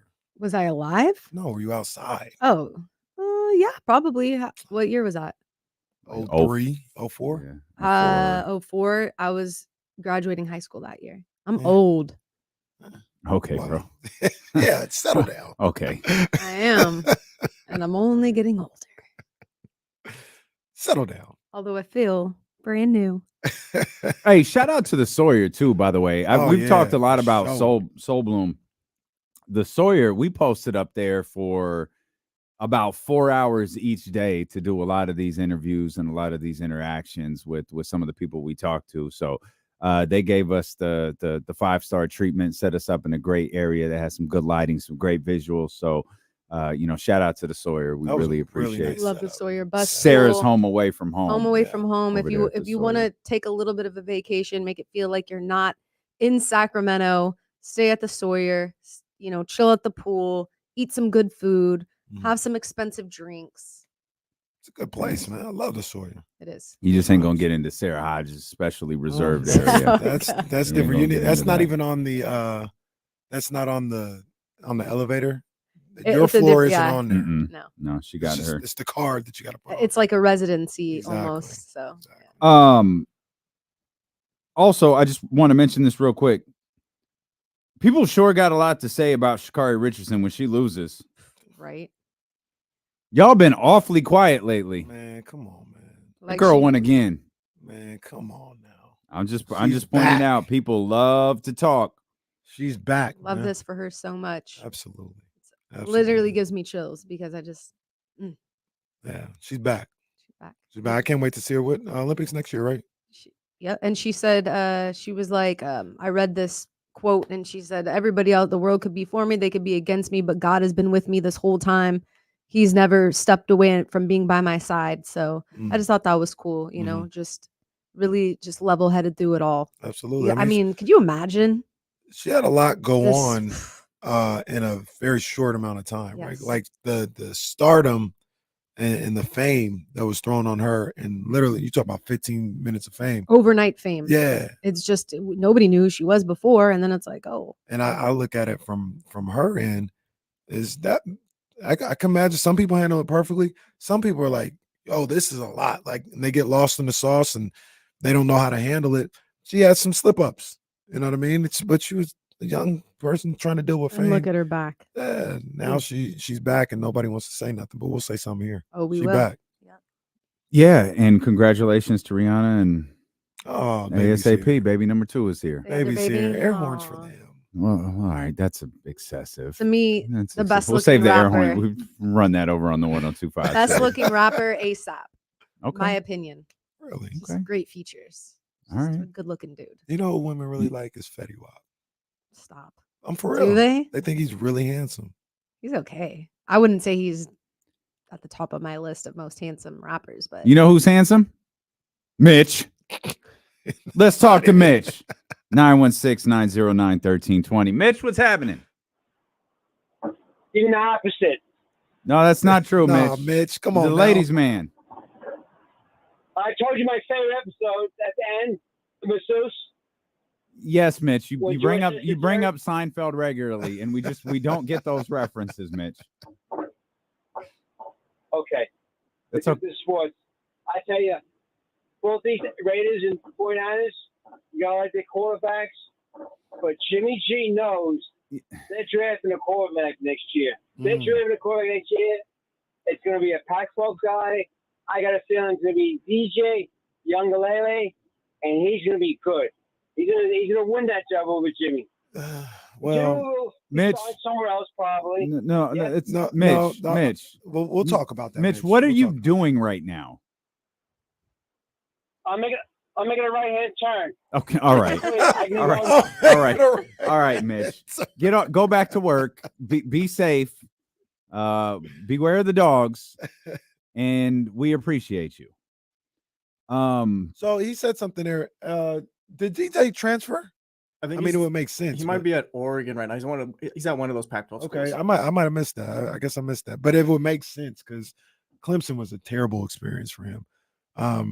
So that was one of those guys where when I saw him as a senior at Bosco, I said, this dude could start right now in the NFL. Like, he looked like that. And he has not had that type of time at Clemson. So there's that. But I'll ask you, Sarah, they may not have to draft a quarterback. They may not. Number 4, baby, Aiden O'Connell. First of all, how do you feel he about looks that? really He's good. really good. How do you feel about that? I feel like I need to get a new number 4 jersey. Well, why did they go to number 4? I don't know. I didn't like it when I first saw it. I'm not gonna lie. I was like, ew, like, why would you guys put this backup quarterback in Derek Carr's jersey? The disrespect. We still were mourning the loss of Derek Carr. Like, we have not gotten over that. Like, Raider Nation has not gotten over what they did to Derek Carr, just how they benched him, just the whole deal. We love DC. DC says he still cheers for the Raiders. So, we're slowly kind of letting it go. Yeah. And when I saw him start in that number 4, I was like, what are you guys doing? Like, this is just so disrespectful. The Raiders fans, we love DC. Yeah.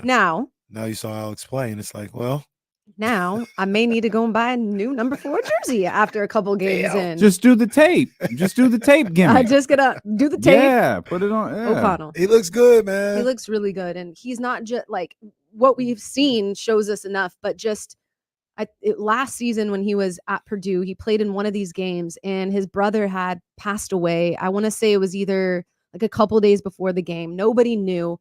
He still went out there and played. So just shows like his mental, where it's at, that he's mentally tough. The fact that he went out in a game that probably didn't even matter really for their season and still played, knowing his brother had just died, and he was crying on the sideline. Nobody knew. They thought he was injured. Everybody was like, what's going on? That's just how mature he is. And look, everybody handles death differently. So I'm not going to like judge however anybody would have handled that situation. Right. But the fact that he handled it in that manner just shows you that not only is he physically strong, but he's also extremely mentally tough. I couldn't do that. Yeah. I would be bedridden. But but he's got Josh that arm. Jacobs, he does. Like, and I'm trying not to, I'm not doing too much. And let's be fair, I thought Jimmy looked good yesterday. He did with one drive, 4 for 4, perfect Jimmy. I don't like the way you said that. Yeah, I don't like the way you said that. What? It was just kind of you were dismissive of it. Was I? Yeah. Oh, I wasn't trying to be. It was one drive. You already don't like Jimmy. Look at that. It only took one preseason. Am I a game Jimmy fan now? Maybe. So, Listen, so we'll ask. we know what Jimmy could do. He's a winner. We've watched him win. It's not that He can't win. he can win. I'm happy in that respect. What I'm really happy about is that we have an extremely solid backup, which we may need. Well, hopefully not. But so I was going to ask Sarah, but I'll ask you because I don't know if you ever answered the question. Do you think the Raiders can be good this year? I'm not doing that again. Well, you went. You went super hard a couple. Thank you. Thank you. A couple of years ago with. I said you got to settle down. I don't know about all that.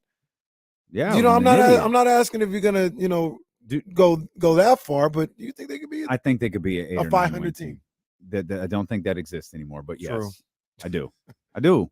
I mean, we have to see a lot more. I like, and Sarah knows this. I mean, everyone knows. I really like Josh Jacobs, and I like Josh Jacobs on the scene. I think Josh Jacobs is great for Jimmy Garoppolo. I don't understand the way that they move. I don't know what's happening with Hunter Renfrow. Like, I don't know. I don't get that. I mean, But you still got Devontae. You still got Jimmy. If Josh Jacobs comes in and is Josh Jacobs, I like that.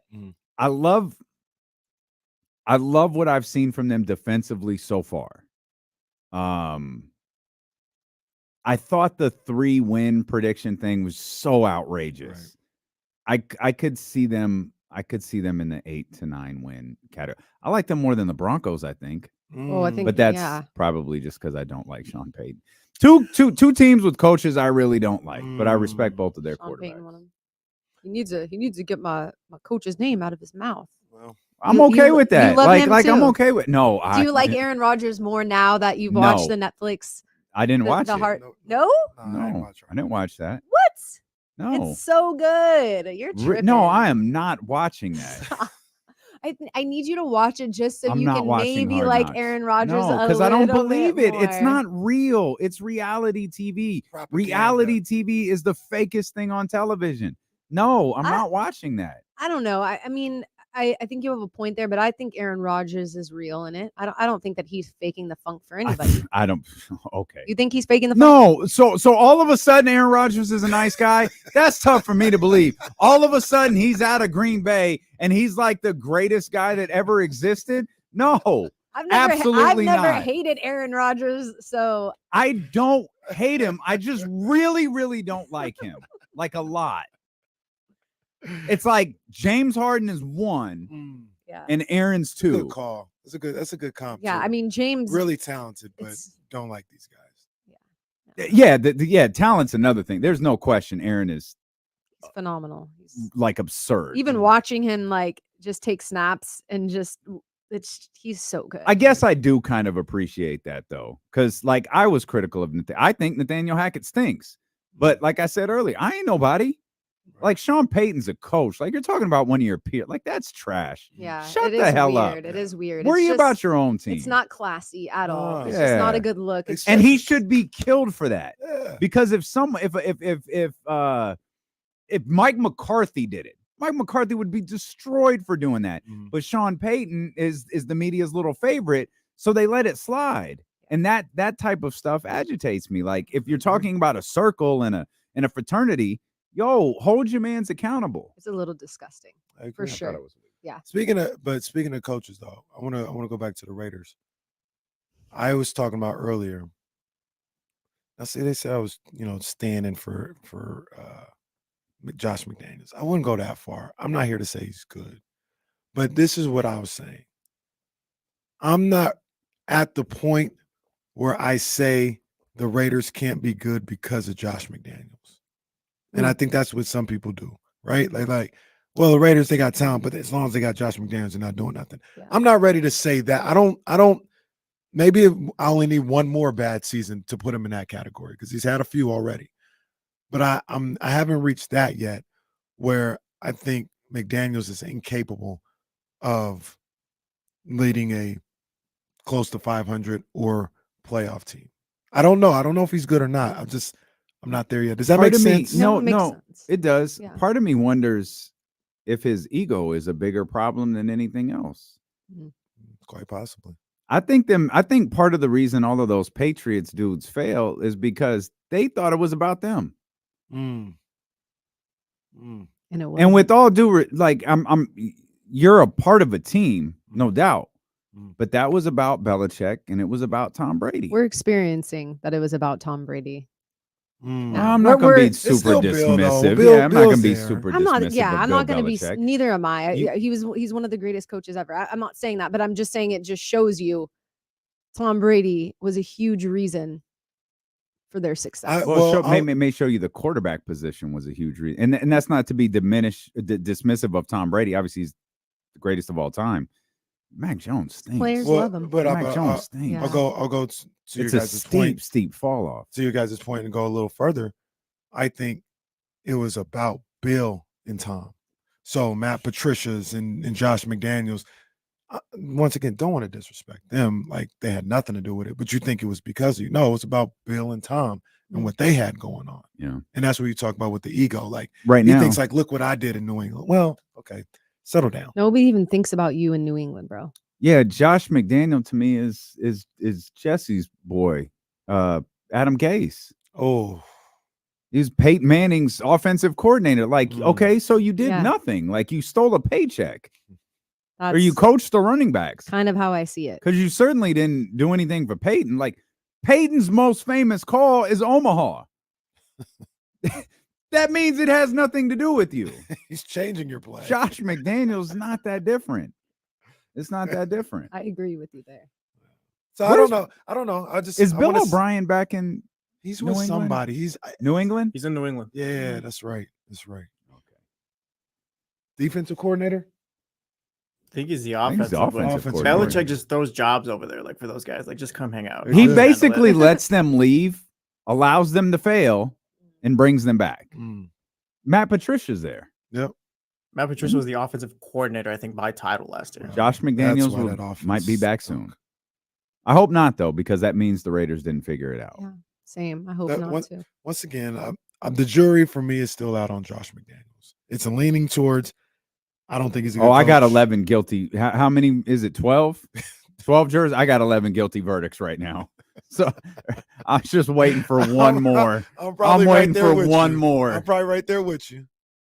But we don't have the 12th yet. Okay, that's fine. I'm Someone's concerned holding out about like it, always. but I'm just like, let's just see how this season goes. Because at this point, what can I really do about There's it? a lot of players I still believe in, and I want the defense to be better.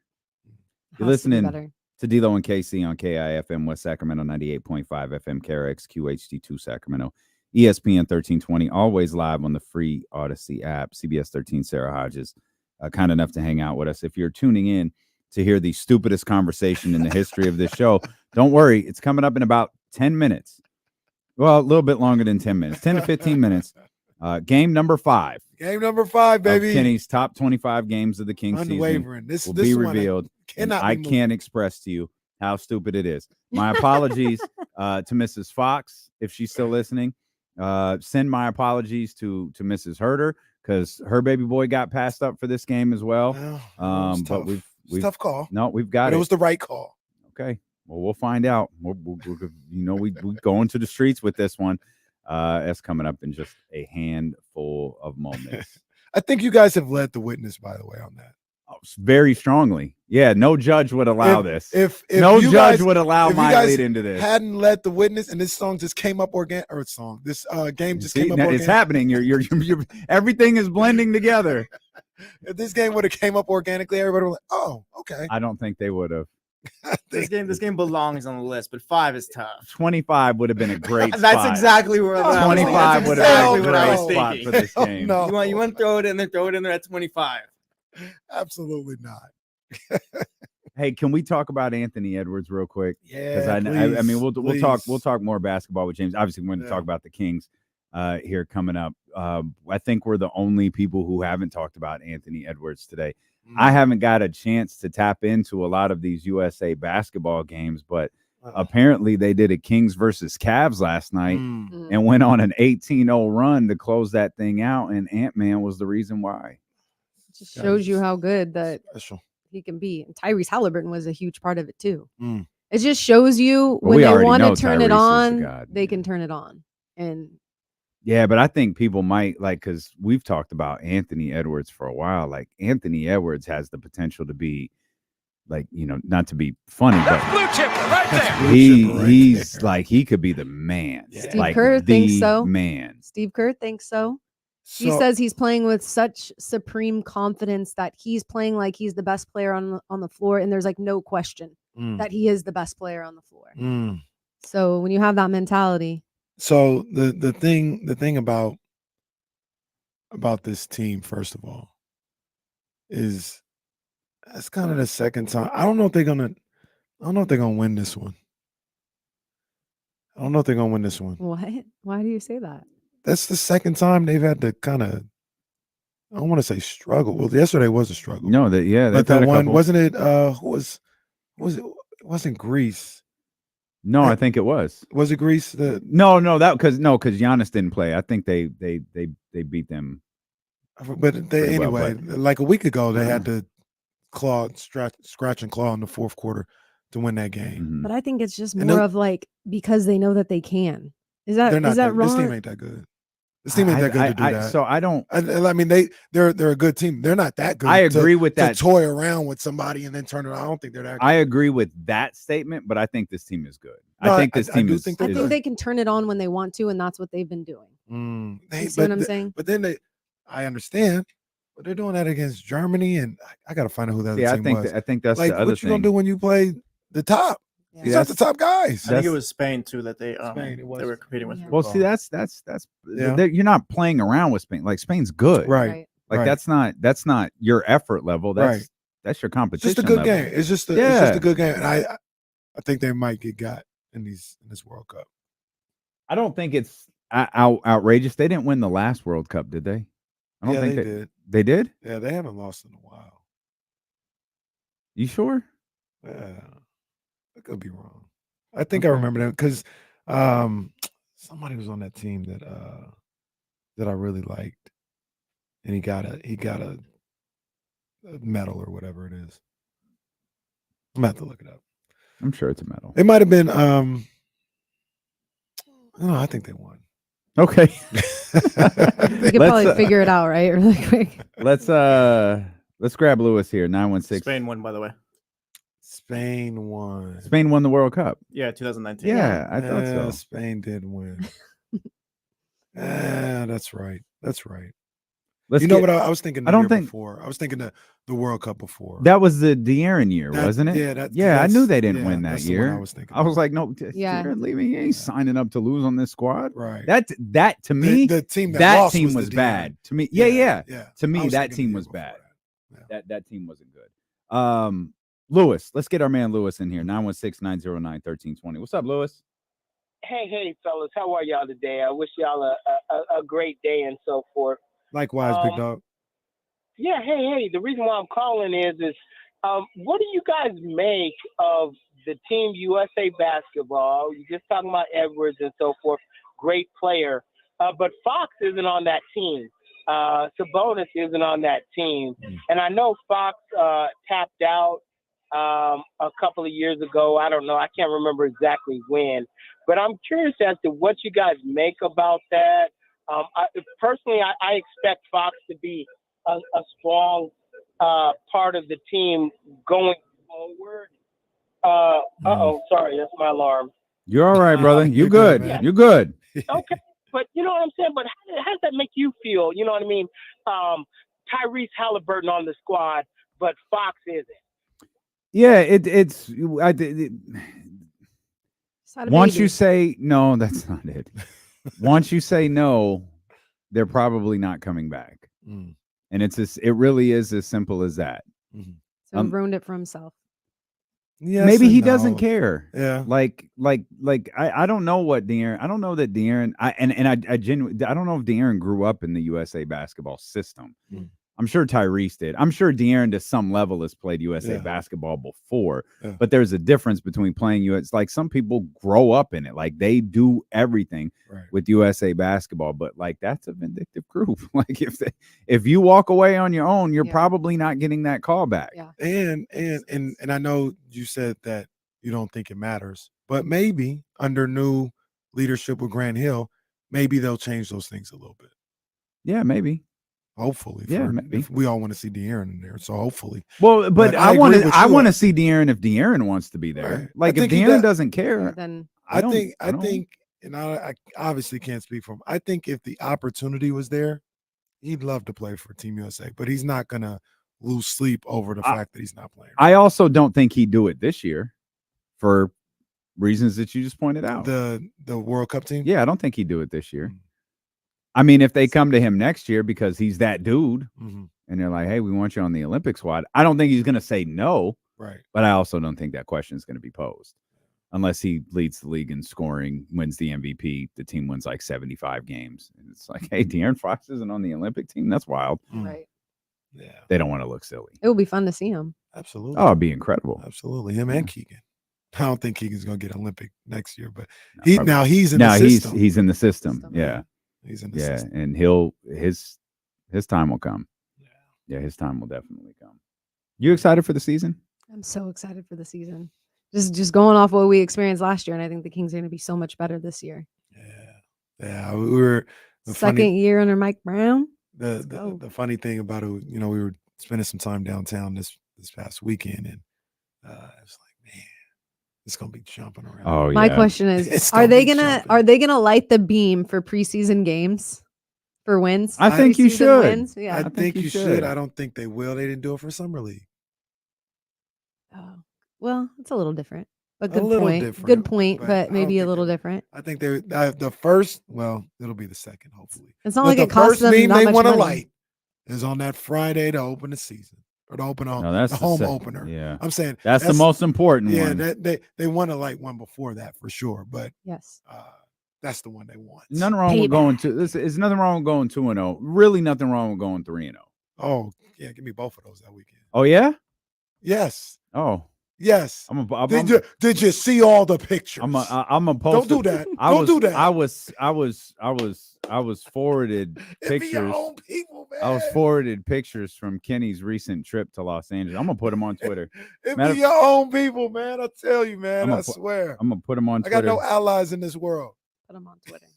I got you, Kenny. Thank you, Sarah. I'm Whoa, your you're gonna love this. Oh my God. You're gonna love I this. got no Are you on allies Twitter in this now? world. Hey, I wish you tell the whole story. No. You got other pictures there. Well, once we see the pictures, then maybe Well, you can elaborate. Kenny flipping the bird to Kings fans was a cold sight to see. I tell you that. A cold I'm just waiting. sight to see. We'll come back. Thanks for coming to hang out. I appreciate you guys so You need to do much. this more often. I know. I would love to.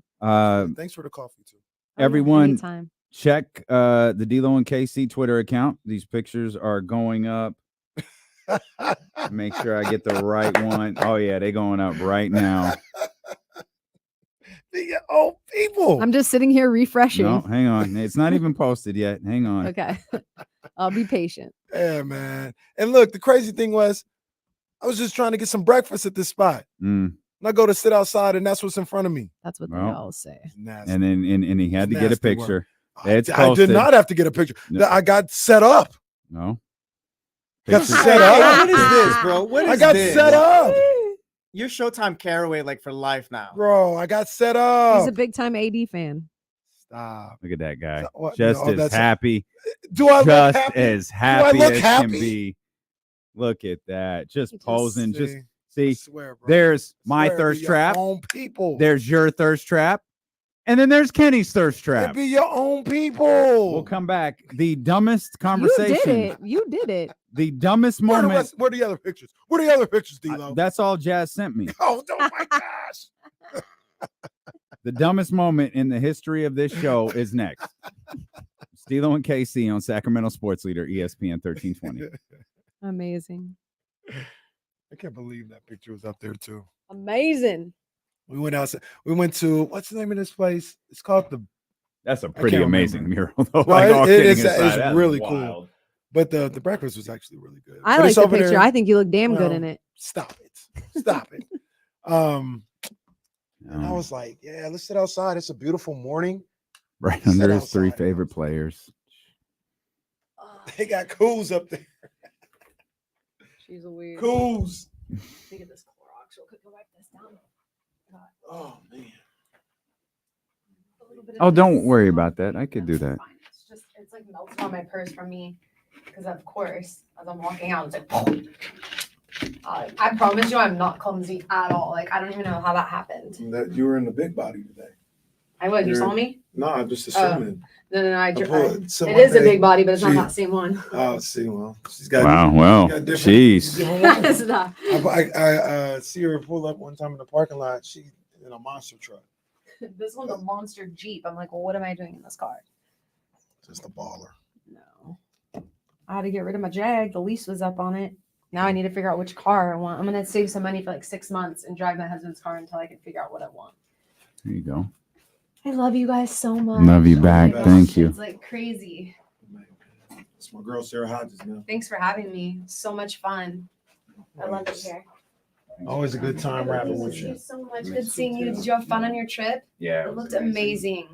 You looked so good. Thanks. You need to teach me how to get a 6-pack because I'll stop it. I tell you, I I've been need looking 3 months pregnant for I about need 6 one months now. too. Please. Um, I saw your pictures.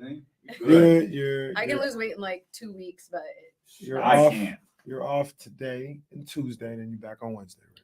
Right? I'm actually back tomorrow. Back I tomorrow. have Saturday off this week. I'm gonna fly into SoCal to surprise my friend for her birthday for 1 day and then fly back. It's baller. So I'm not gonna be at the game It's Saturday. baller stuff, man. Yeah, me neither. It's the baller We just stuff. pretend like we are. I'm gonna be there. It's- I'm gonna be You're there. gonna have so much fun. But you really, hopefully, Republic plays during the week. I don't think they do for the rest of the year because like we have so much fun at those games. No, it's a good time. It looks like a Free good time. I've never drinks. been They there. give you like 6 drink vouchers. So don't. What Awesome. I made the mistake one time where I went and bought a bunch of drinks, then went and I got like 6 free drinks, and I was already like drunk. So I was like, great. Oh, nice. Living the life. Do what I can around here. Are we okay? Tell the baddies we said hi. That's a heavy will. door. Tell I can't JP wait to to check tell her them. Carfax. I Talking will. about she gave me 4 I will. shots. That's hilarious. I appreciate y'all. All right, man. Bye, Sierra. Hey, so who's number 0 supposed to be on this mural though? Is that Kuzma? Yeah. It looks like generic NBA 2K player. Right there. Now, what I made of that is, I guess they did that for that team that won a championship. Not like The quote greatest tweets are things ever. funny. Unbelievable. Quote tweets are funny. Kenny said, "Hey Jazz, come take this picture of me real quick. I'm gonna look mad in it, so don't think me."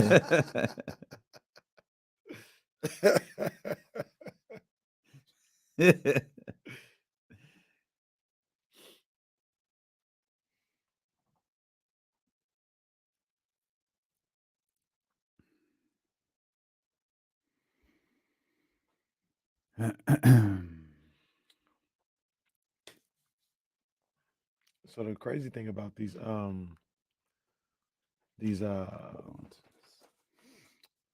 games, these Team USA games, is they're gonna be on that Women's World Cup schedule. It'll be like 2 a.m. out here. Mm. Anthony Edwards is taking that spot they had for John Morant. Yeah, he might be. That's the new face right there. He might be. That dude. That dude had a movie role already, for goodness sake. I know, Man was right? praised for it.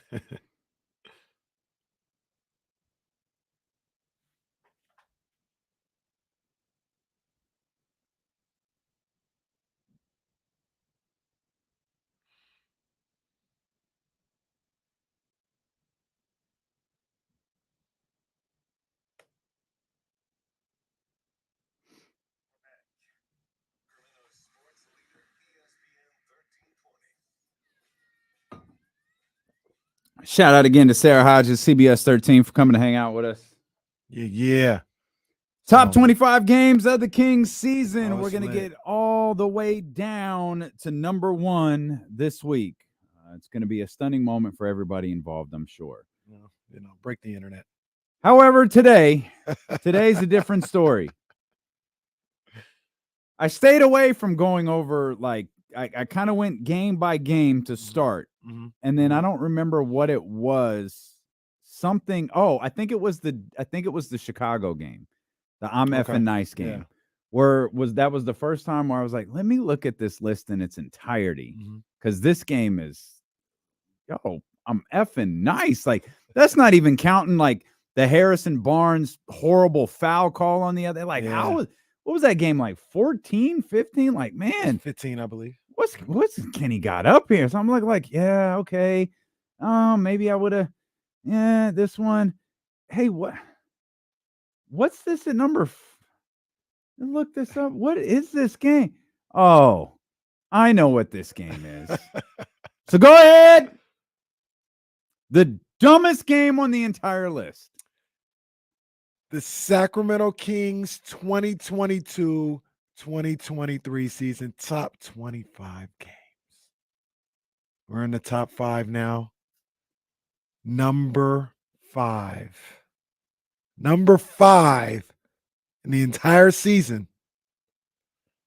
March 29th, 2023 in Portland, Oregon, where the Sacramento Kings beat up on a team that was pretending to be the Portland Trailblazers, 120-80.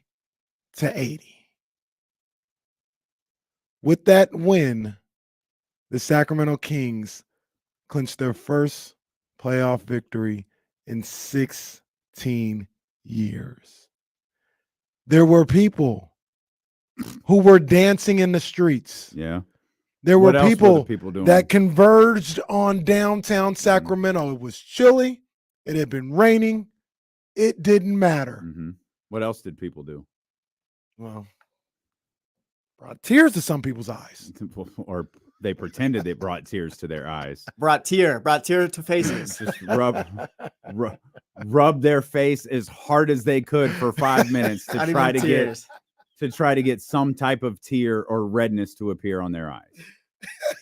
Brought many tear to faces. Many tear to face, indeed. The Kings, clinched the playoff spot. Uh-huh. I'll give you guys a spoiler alert. The next few games don't officially happen if this don't happen first. Simple as that. It don't officially happen if this don't happen first. It doesn't matter if it was this game. It doesn't matter if it was Minnesota. It doesn't matter. When this happened, it was going to be number 5. So dumb. This game, if you had so just for context, for those who may have forgot, it was 120 to 80. Well, 120 to 80.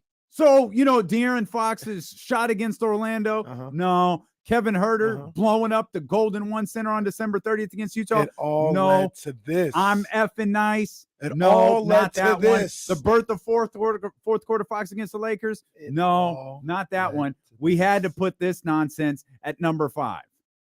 It all Let me ask you led something. to Let me ask you a question. Were you surprised that the Kings made the playoffs? Not at that point. No. That's why this doesn't matter. None of that other stuff matters if this doesn't happen. Then fine. Put None of that other stuff. We're not having a top 25 countdown if they don't make the playoffs. Fine. 30 days ago or whenever we started this, game number 25 of the top 25 games of the Kings season, Sacramento Kings clinch a playoff spot. You're starting at the end of the story. That's not the end of the story. It's damn near the end of the story. It's the last chapter. Is number 1 the end of any story? It's the last. No, it's not the end of the story. It's not. But that was so undeniable. That was one of the great. Number one, and it's no secret. That's one of the greatest games the NBA's ever seen. Is I'm effing knife one of the greatest games we've ever seen in NBA history. It was one of the greatest finishes we've seen for the Sacramento in NBA Kings, history for the Sacramento Kings. That's the only reason why a top 25 games in NBA history. The only reason why number 1 is number 1 ahead of 4, 3, and 2. Is because it's one of the greatest games in the history of the NBA. That is not what Orlando was. That's fine. There's no question about number 1. There's question about number 5. This game should have been 25 or 26. Now that's crazy. No, it's not. There ain't no way this should have been 25. Dame's right. This should have been 25. Kicked off the good vibes. No, okay, here made the playoffs. That's crazy talk. Bro, name another. Okay, do me a favor. Name another game where they went down to Doko. Where the people collectively went down to Doko this year. We can't do it, right? Well, I could. I don't want to spoil anything. Well, no, I mean game 6. It was in the playoffs. Name another regular season game where they went down to Doko. Okay, so is the top? They weren't even down there for number 1. I was the only one down there for number 1. Is number 5 the top 25 games of the Kings? The top moments of going to Doko? I'm just telling you what that win did for everybody. And tell me another game. If you tell me another game, I won't even ask. I gotta say, I've been checking the chatty house too. The chatty house is on me and your side today. It was a 40 Chatty point a bunch game. Of haters anyway. It's not haters. It's just Here's the thing. Here's the thing with this game for me. By March 29th, we already knew it was happening. Let me ask you a question. If the cameraman was doing that a different way, would you have a different feeling? If the cameraman would have just showed the game like he was supposed to, would you have? I'm with D'Lo. This game was a foregone conclusion. Like, not the game itself, but they were clinching. Like, it was already happening. No. I feel the exact same way. And I'm not disputing that. I'm telling you, the cameraman no matter just done his job. I'm telling you, it doesn't matter what game it was. this moment, it could have been Monday against Minnesota. The moment this happened was going to put it in the top 5. It was happening. We all knew it was happening. Like like when this game ended, I didn't. So I guess I'm different. There were 15,000 people downtown because I was like, I don't like. Okay, great. It's official. It's done. Cool. That was the end of it. It's like, all right. So it was planning the next day. All right, guys, they did it. Now we're moving forward. De'Aaron had stopped saying if we make the playoffs at this point. De'Aaron in that group had started saying when we make the playoffs, when the playoffs get here. The playoffs were happening. This game to me holds nothing. So let me ask you this. Hypothetically, if they would have clinched that Monday against Minnesota, won by 17, that's still just 25 on the list? Could have been different for one reason. Because they were at home, right? That could have been the reason it's different. So the setting and everything that happens after mattered, right? It could have. That's what happens here. It could have, but what was the setting? The setting was people came out of their houses in the setting rain. Was Portland. No, people came out of their houses in the rain. How many people? I'd say what, you, Deuce, Mo, and Chris? Oh, I'd say sorry, Brian. I'm not allowed to say Chris's name. Sorry, Chad. Sorry, Steve. I can't. I'm not allowed to acknowledge I'm friends with Chris or anyone at 1140. So sorry about that, guys. Don't get them in trouble. Simone was out there. Hey, stop it. Now I got to dump all this. Stop it. Hit the dump button. So, like, yeah, you guys went out there. You filmed a very nice little group picture with the enemy. Very good stuff. Well, you keep saying people, like the whole city was down there. The news went out there. Oh, for God's sake. They go out there? The news? Yeah, all three channels, all 4 channels. Well, what else were they going to do? They wasn't going to Portland. Matt George was at Portland. I think he was crying too. It was Sacramento media and like 10 fans out there. It was more than 10 fans. It was the media, and then it was the media waiting for the fans to get there. So you guys just hung out and took pictures while you were there. It was more than 10 fans. They were playing that on SportsCenter. They were playing Doko on SportsCenter. Yeah, like 10 people came out to see the beam. No, it was more than 10. And they were like, wow, look at him in Doko. Was it 100? Yeah, it was 100. 200? Media doesn't count, by the way. You can't count the media that was there. So you're trying to comp the game before against Minnesota, where 18,000 people would have been standing outside looking at that beam versus 150. But I'm telling you, you're basing that off of what happened after the game. In that respect, because if they would have won by 17 against Minnesota and clinched the playoffs, spot, it would. You're saying it would have been higher than 25. So this whole list has been about like moments and performances, right? And that game against Minnesota, correct me if I'm wrong, that was the first opportunity to clinch a playoff game. I think so. I mean, that they had it under their own control, I think. Because remember, I think the Saturday before we were there, and they needed like 3 things to happen, and none of them happened. I don't think any of them happened. Well, they won, yeah, and then I think they needed help, and they only got like 1 game to happen. That's right. I remember that. Remember hanging around. It was like, oh, it's not happening tonight. I'm leaving. Like, it ain't gonna be no celebration tonight. I feel like the Minnesota game would have been a little bit different because it was the first opportunity. We knew it was everybody knew what Portland was at the time. And it was like, okay, if we don't get it now, they're going to get it, 2 days from now in Portland. So it was like a letdown. And then when they beat Portland, it was like, all right, we knew they were going to beat Portland. Portland didn't even play. It's number 5, man. I don't want to say it was dragging, but we were just kind of like waiting for it to just let this finally end. happen. Yeah, now we can say, okay, now it's finally get the over. camera off him and let this game end. It was 120 to 80.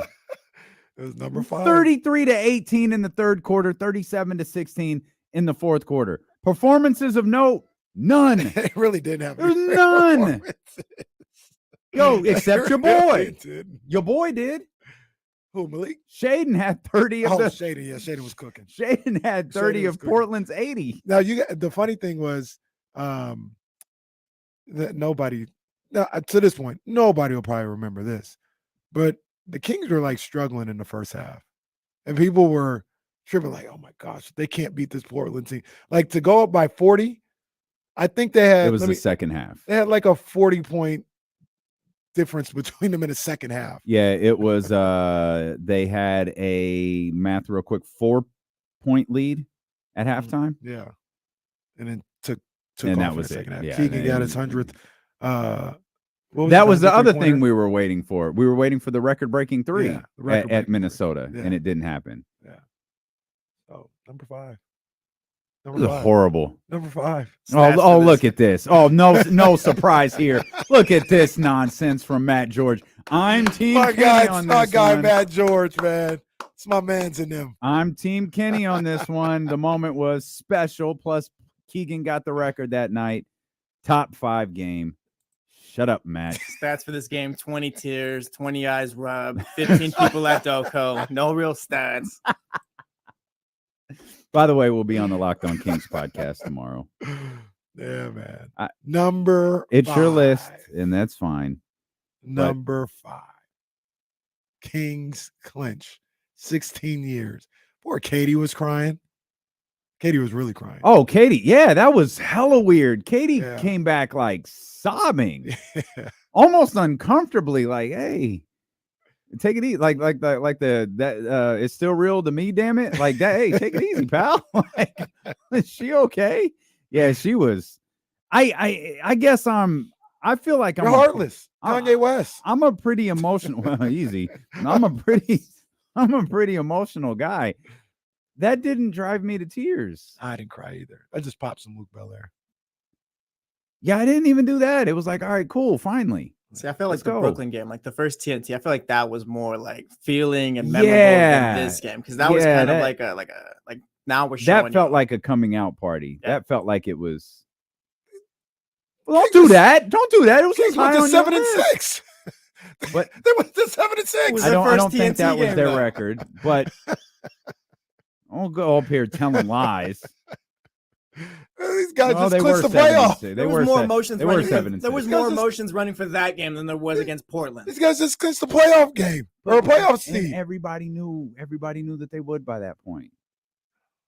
So, but nobody knew they were going to blow out the Nets by 40 on national television. So nobody knew when Harrison Barnes fouled DeMar DeRozan that De'Aaron was going to hit a buzzer beater, that they were going to claw back from 20 after blowing a lead against Orlando for De'Aaron to hit another game-winning three-pointer. I think that was the first one, the first game-winning three-pointer. Everything. Here's the other reason. This is what puts it to the top or towards the top for me. Every game that we've talked about up until this point was leading to this moment. I just don't feel like that. But everything was about ending the drought and making the playoffs. No doubt. So I'm being very literal here, but everything was leading to that moment. No, when it was finally over. I understand. And that's the moment. It was finally over. It's fine. But this moment was stunningly anticlimactic. Let's put this in terms you could understand, because I don't think you can understand this. Let's say they're in Stockton. Let's say WWE is doing a show in Stockton, and Sami Zayn rolls up Roman Reigns for a 1-2-3 and becomes the Universal Champion. Mm-hmm. Is that a moment? Yeah, absolutely.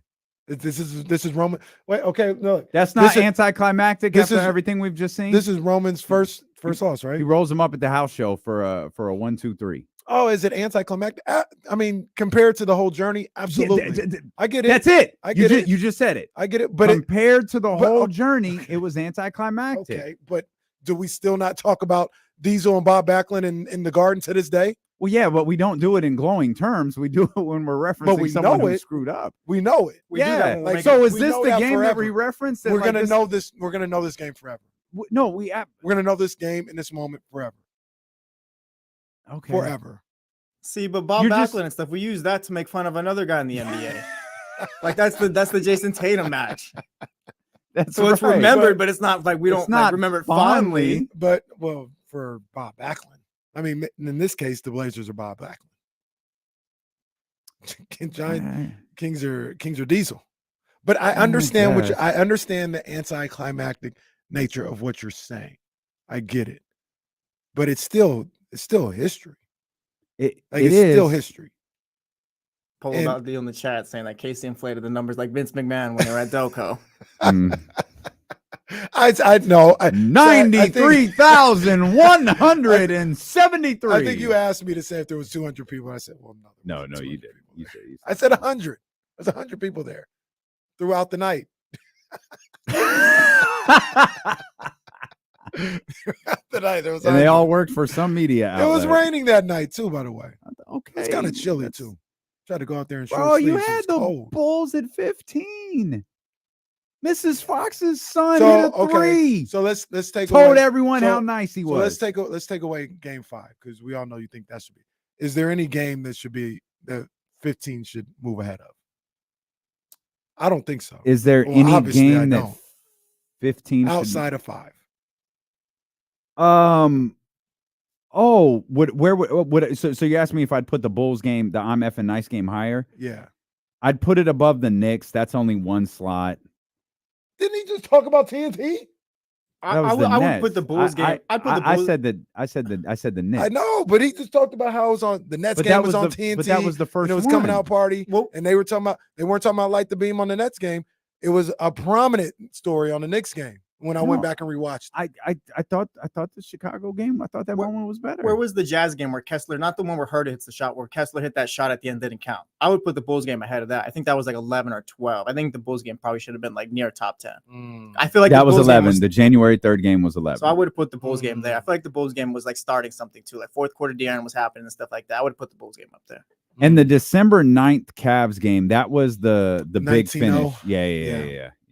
So that game, I like that game, looking back at it now, after watching it again, that game, like the 19-0, it's amazing to say. In the moment, it wasn't like the super title weight where they made all these shots. No, it was like they'd make two shots and then both teams wouldn't score for 2 times down. But I do remember the conversation the next day is what a stunning finish to the game that was. Yeah. I mean, and maybe that's where I kind of did this list a disservice. Is not only did I try to remember like the moment, I tried to remember the reaction the next day, and I just remember the reaction the next day to that Cavs game being like, we have never seen anything like that from this team. That was crazy. Was it 18-0? That's what the US. That's what 19-0 USA had 18-0 run. You talked about how they had to squeak by. That was an 18-0 run to for Ant-Man and that crew to get that win. I'd probably find. I understand why the February 11th game is there against the Mavericks. That felt like a big turning point. With the business is about to pick up and the Kings aren't going to be able to keep up and. Kind of killed that narrative pretty quick. Ramsey in the chat says December 30th should be top 3.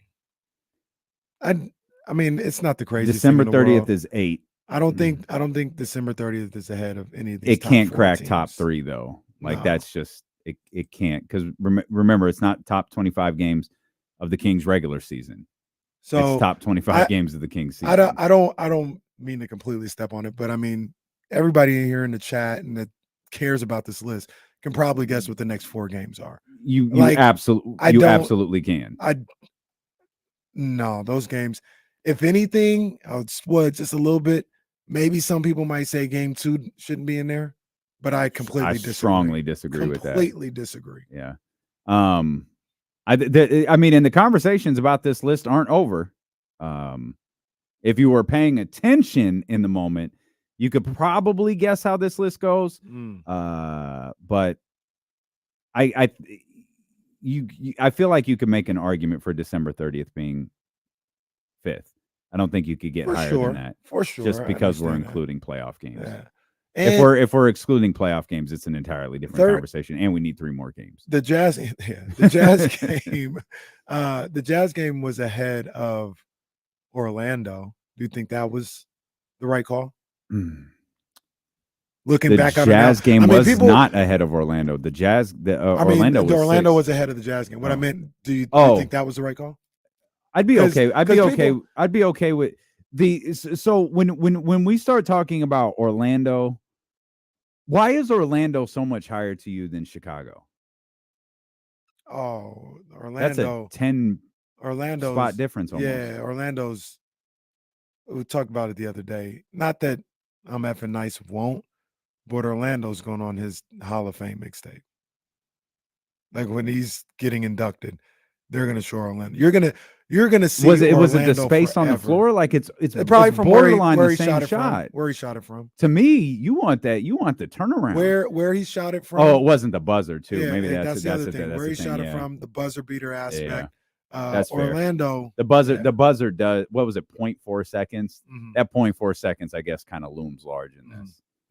Kamara also hit him with the Babe Ruth call your shot this game. Hit him with the Babe Ruth. That's the Kamara game.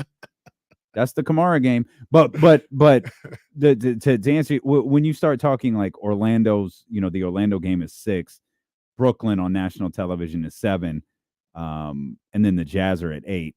I don't think you can go wrong with the order there, and that's not even taken into account. Like, let's not forget that Pacers game was huge. That Pacers game had a ton of emotion going into it. And it also had the line from, was it Domas? Or I can't remember if it was Domas or Malik. Like, this losing streak they had lost 3 in a row.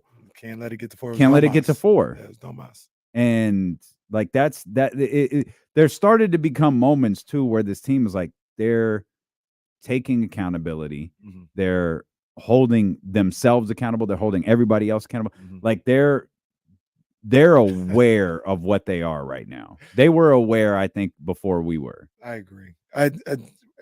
Primo J, that's our guy. But come on, man. He said Orlando was the "we're here" moment. Sir, they went to 3 and 5. Yeah, Orlando was not that. Orlando. Now, if you wanted to make the argument that Brooklyn was that, that's fine. Sir, they went to 7 and 6. They did, but that's but the point is they didn't choke massively that game. Don't act like everyone didn't feel different after that game. I think Utah, the harder shot is more of a "we're here" game. Oh, 100%. Yeah. I completely agree. But that's a month away, so that's not fun. That's not fun. I mean, before then, I think the Cavs game had happened before that one. Before that was in December, wasn't it? 30th, I think it was. Yeah, Ramsey just said December 30th. Yeah, and the Cavs was December 9th. Yeah. Number 5, baby. There it is. You'll never forget it. Number 5. You'll never forget it. We're gonna have 4 and 3 tomorrow. Okay. Yeah, 4 and 3 tomorrow. Oh, that's fitting. That's a good call. After I saw that call. works. That's a good call. Works. Yeah. We'll do 4 and 3 tomorrow. 2 on Wednesday and 1, number 1 on Thursday. You guys will never guess. We're gonna keep you in suspense all the way till Thursday. We'll come back. James Ham will join us at the top of the hour.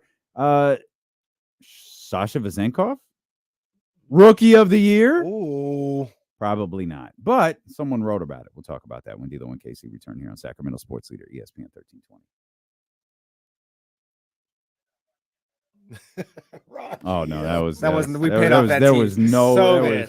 was no hornswoggle in that at all. I got the reaction we needed and everything. Can you bring my green juice back, please? Thank you. Yeah. I'm with you, Rob Dub. This is so forgettable. I wanted so bad to have the emotions everybody else had with that game. I just did not. I was like, yeah, this is now it might have been different on I don't remember the day, but the Minnesota game might have been different. I love the walk-off too. I love both of them. Chicago wasn't quite a walk-off, but I love the Chicago and Orlando ones. Yeah, that's true. That's true. Yeah, I like the Jazz game a lot. No? Stop it, Bryce. We know Drew Down. Shut up and just deal with it. Drew Down, you coming down for the 21st? September 21st. Sky River Casino. That must have been the Bucks, right? Yeah, that wasn't was the Bucks that game. Lopez? When he was choke slammed him.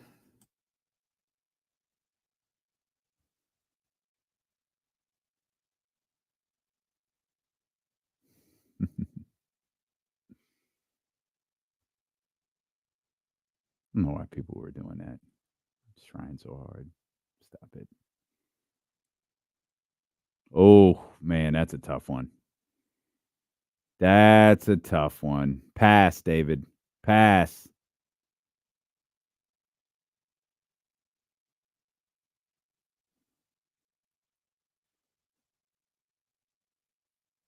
Just be real. That's all you got to do.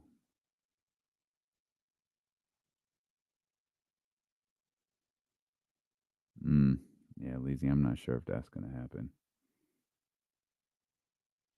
Yep, September 21st, Bryce. Yes, indeed. Yes, indeed. Oh, Drew Down. Good stuff, man. That's what's up.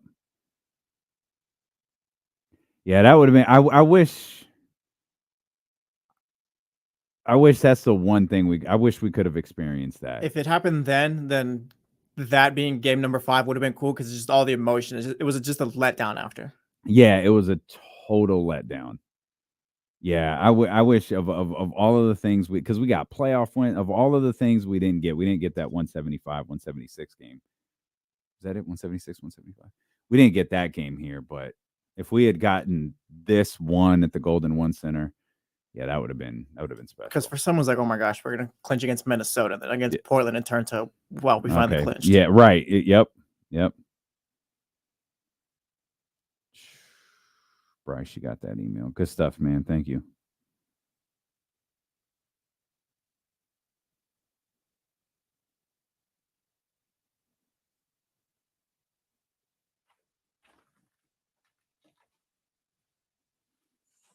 Thank you.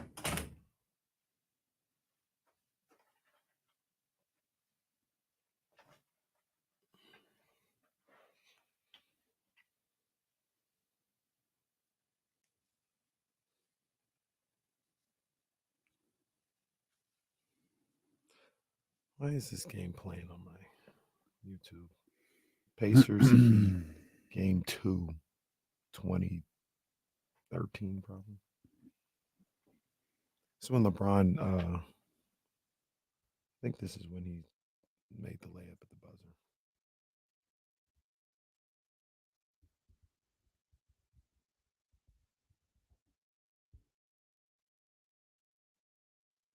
And they loving that Malik Monk shirt you had on Saturday. Oh yeah, man. I swear to you guys, I'm not trying to do this. I don't think that the people that I got it from, I don't think their Instagram page is up no more. Because I bookmarked the picture. I can't find it. Casey's that guy. Who did that shirt? I don't know. My aunt got it for me. I don't know. She doesn't have their seat no more. I'd rather not say. Because I actually had another shirt on there I wanted to get. I swore she had a De'Aaron Fox shirt on when she walked in. I was like, look at her. Oh, that's not what that says.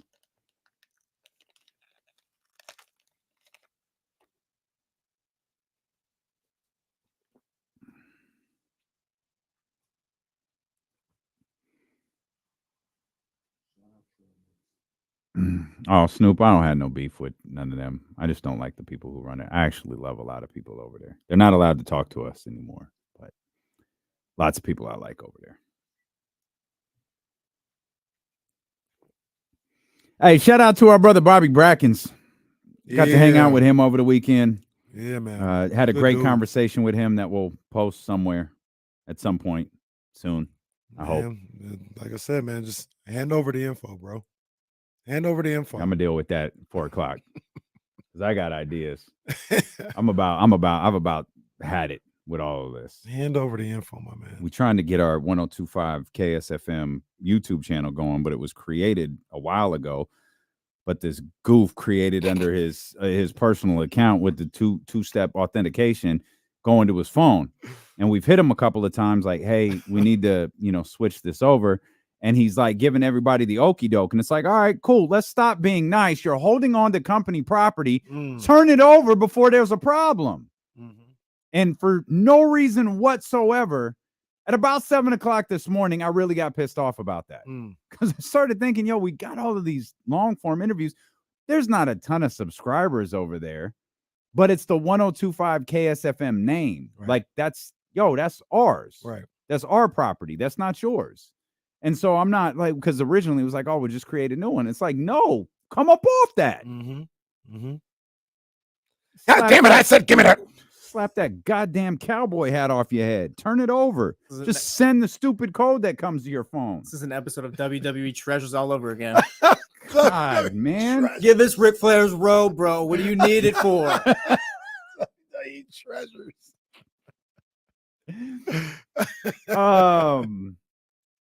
ESPN was naming potential Rookie of the Year candidates. Now, obviously, there's two at the top of the list. There's someone at the tippy top of the list. I think Scoot has a good chance to compete for that award. You think they're gonna? I don't mean like dramatically, but do you think they're gonna load manage Victor Wembanyama in any sort of way? Oh yeah, for sure. You do? I wouldn't be surprised if we played no more than 70 games, probably closer to 66, so he can get the Rookie of the Year potentially.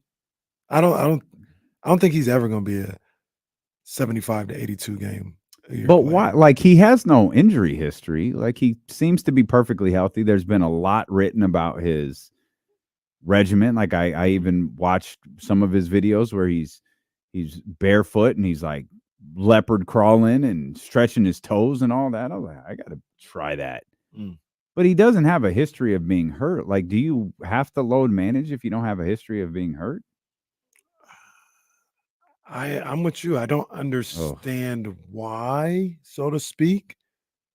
From everything I've heard, though, I think they will. Okay. I think it'll be one of those things like the moment he stubs his toe on something, that's when he goes into load management. Like just the moment something lower body happens or whatever, he's got a bruise or something, that's when he'll hit it. And his health may be also a situation where he's been, and I don't mean this in a disrespectful way, but he's been like protected, throughout his growing up. Because I know his parents have been like very hands-on with who he plays with, how much he plays, all this other stuff. And they're like, well, the reason why he is healthy is because he's not just playing all the time. So that doesn't need to change once he gets to the NBA. Give him load management. Well, you did all of that to get to the NBA. Yeah, but they're probably saying, I don't want to be Ralph Sampson. I want to be one of the greatest, if not the greatest, to ever do it. So they're going to try and find a way to keep that whole schedule going to be that. Things are going well in Indianapolis. Colts have given Jonathan Taylor permission to seek a trade. My guess is Jim Irsay knows nobody going to offer him anything. Or he's just going to turn them down. This has strong vibes of let's just placate him. That's what this feels like. Maybe that's because Jim Irsay is very untrustworthy. Oh, man. New version of that. The unedited version of that photo of you in front of the Lakers mural has just emerged. Did you get the one of Kenny wearing his old Nick Van Exel jersey? Come on, man. Yep. And that's a rip on John Bull's part because he was number 9, not number 4, and it was a purple Nick Van Exel jersey I had. That was my guy, Nick Van Exel. Now, don't get it twisted. I'm not gonna front on that. There's nothing wrong with that. That was my boy. Anyways, Victor Wembanyama at the top of that Rookie of the Year list, obviously, but they did throw Sasha Vezenkov in here. The write-up on it was rather interesting, though, because they obviously that's a extreme outside chance, right? Plus he's 40, so it'd be weird to have a 40-year-old pick up.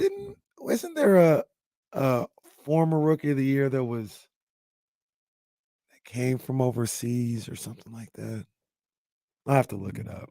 Maybe they were just in contention. I mean, Sasha's 27. Is that are you talking about that was that old? Yeah. That was like 25, 26, something like that. I could be wrong, though. Maybe it was just something where the player was in the running for Rookie of the Year. But I feel like there was a guy who could have potentially. I don't know. Yeah, I'm looking. I don't know who you could be referring to. Maybe they're just in the running. Maybe they're just in the running. And they don't have their ages attached to this either. Emeka Okafor was young. Yeah. Yeah, I don't know. No, never mind that. Didn't happen. Nothing to see here. Nothing to see here. That's fine. They didn't think ESPN. Mhm. They didn't think his defense would keep him on the floor. That was part of their write-up. Like, oh, he might not get enough minutes because his defense is bad. This is the first time I've heard this. I was like, oh my. I wonder if Zubin wrote this after he dropped the Trey Lance highlight. Where Trey, Zubin, with you gotta do better, bro. another abysmal performance from Trey Lance, according to those who watched the game. Bro, what? Sir, speak up. What did you just say? That's one of the wildest SportsCenter highlights I've ever heard. I didn't even hear that. Another abysmal performance from Trey Lance, according to those that watched the game. He said it really fast, like it was a disclaimer on a commercial. Like he was legally obligated to. I don't exactly know what I'm talking about because I didn't watch this. Someone wrote this script for me. I'm just really good at delivering it. That was crazy. That was crazy. Yeah, I didn't even hear that the first time. I've asked about Sasha's defense before, and we'll ask James when he joins us here in a minute. But I've never heard that Sasha's defense is going to keep him off the floor. No, that's what I'm saying. It's just saying anything. What? Saying anything. I thought that line was kind of interesting because it kind of made it seem like that's the only thing that would kind of keep him as far as competing for this award. Like they're expecting him to do something. I feel like. I guess that's a plus. That's pretty much how I took it. Yeah. Like maybe they're expecting his offense to be there, but like his defense might keep him off. But if that's the case, like I don't know, maybe he has a shot. Let's bring in James Ham here on D-Lo and KC on KIFM West Sacramento, 98.5 FM, KRX QHD2 Sacramento, ESPN 1320, always live on the free Odyssey app. Live on 1320 TV as well. Twitch, YouTube, Facebook, Twitter. Hammer, how are you? I'm good. How are you guys? Missed you at Soul Blume this weekend. Yeah, man, you would have loved Chloe. Yeah. You would have loved Coco Jones. I was just worried about whether my large brim hat to protect me from the sun would make me stand out.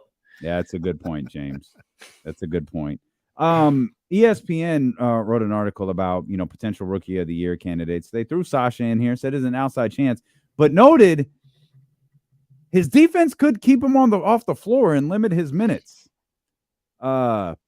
Have you ever heard anything like that before regarding Sasha Vezenkov? Well, I mean, it certainly didn't keep any of the other Kings players off the court last year who didn't play defense. No. So let's just be real. Yeah. So, look, is he a great defender? No, he's not. I mean, he's a little heavy-footed, but we're talking about a stretch four here. Like, he should be able to hold his own. He's actually a really smart basketball player. As a team defender, he's probably going to do just fine. His switchability is fine. I think he'll be able to defend, 3-4s. He's not going to be like a dude you want in isolation on a 3 or even a 2, but I don't think he's going to have to worry so much about defense. And look, if the Kings have that issue, it's not like they can't make defensive changes up front, like go to Alex Len more, or if Nerlens Noel makes a team, go to Nerlens Noel to protect a guy like Sasha.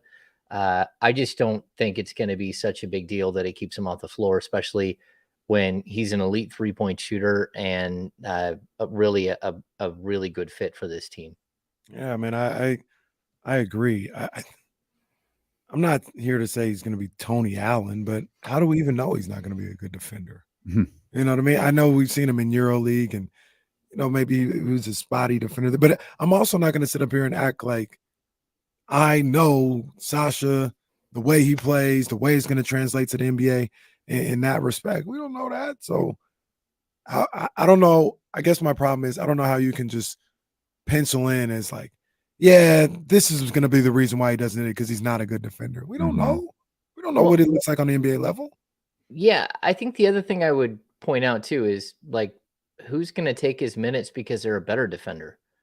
It's not like this team is packed with great defensive players that need to, a ton of time. The only guy who's really known for his defense is Davion Mitchell. And outside of that, everyone else is league average or a little below. That's just the way this team is built. It's the way that the 2002 Sacramento Kings were built when they made it all the way to the Western Conference Finals. It was a bunch of offensive players. So, look, I don't know that he's going to stand out any worse than anyone else. And again, I'm not sure who would even step over and take the spot if he did. So I'm kind of intrigued to see how Mike Brown puts his rotations together. He's a guy who usually relies heavily on veteran players. And I think Sasha is not going to be looked at as a rookie. He'll be looked at as a veteran player with a very specific role on this team. And again, if you're going to put him in isolation situations, sure, he's not going to fare that well against super fast small forwards or even like some of the craftier, power forwards. But what I would say is that he's strong, he's physical, he's played professionally for like 13 years. Like, this is a guy with a long track record of success, and it certainly didn't keep him off the floor or stop him from winning the Greek League title or an MVP or taking his team all the way to the EuroLeague finals. His offensive style translates perfectly here, doesn't it, with the way this team played last year?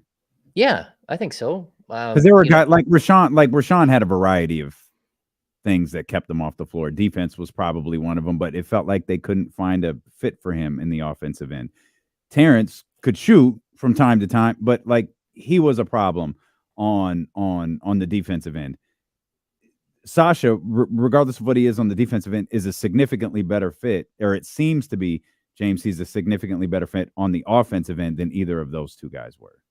Yeah, I think so. And look, what he's going to do is he's going to do exactly what Keegan Murray did last year. He's going to have basically the same role. He's going to run to the corner. He's going to have some opportunities to come off a screen out of the corner and shoot from the elbow. He's going to have some back cuts. He's absolutely brilliant off the ball. That's something that people are going to watch. Like, all of a sudden he's at the rim and putting the ball in. And so I really think that he's going to fit like pretty seamlessly. And then I'll also point out, like, a guy like Chris Duarte, right? If they start having issues with defensive problems with one specific player, like Sasha, the first thing isn't to bench the guy. The first thing is to try to mix up around him and see if you can find better support pieces. And so Chris Duarte 2 years ago in his rookie season was incredible defensively, like really, really good. He's 6'6". He can play the 2. He can play the 3. So if you're going to start doing get crafty with your lineups, and we could see, Davion and Malik, where Davion is a really, really good defender, but you throw in Duarte into that mix, that will help. That will help Sasha shore up his area as well. And so I think there are a lot of ways that this thing can work. And to be honest with you, the Kings really didn't concern themselves all that much with who was struggling defensively and who wasn't. It's about being out of place. If you're not in the right rotation, if you're not doing the right things to help your teammates out, that's when guys like Terrence Davis or Chimezie Metu got into trouble. So Sasha Vezenkov is a really smart, high basketball IQ player. He's not going to have a huge amount of problem fitting in a team defensive concept.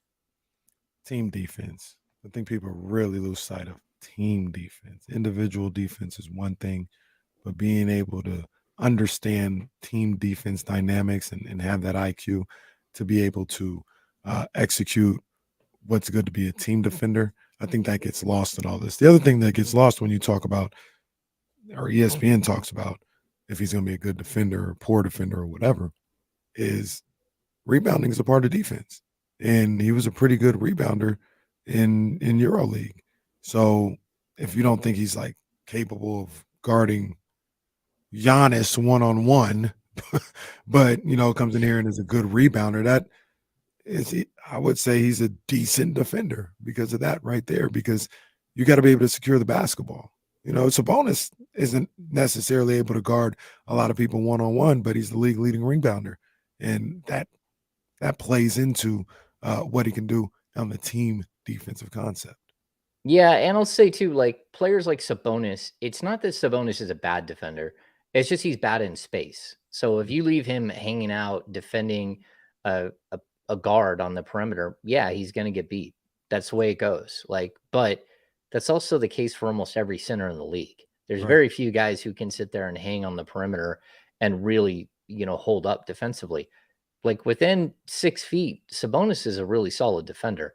He's super strong. He doesn't let anybody get inside. And then he's a great rebounder. I mean, led the league in rebounding.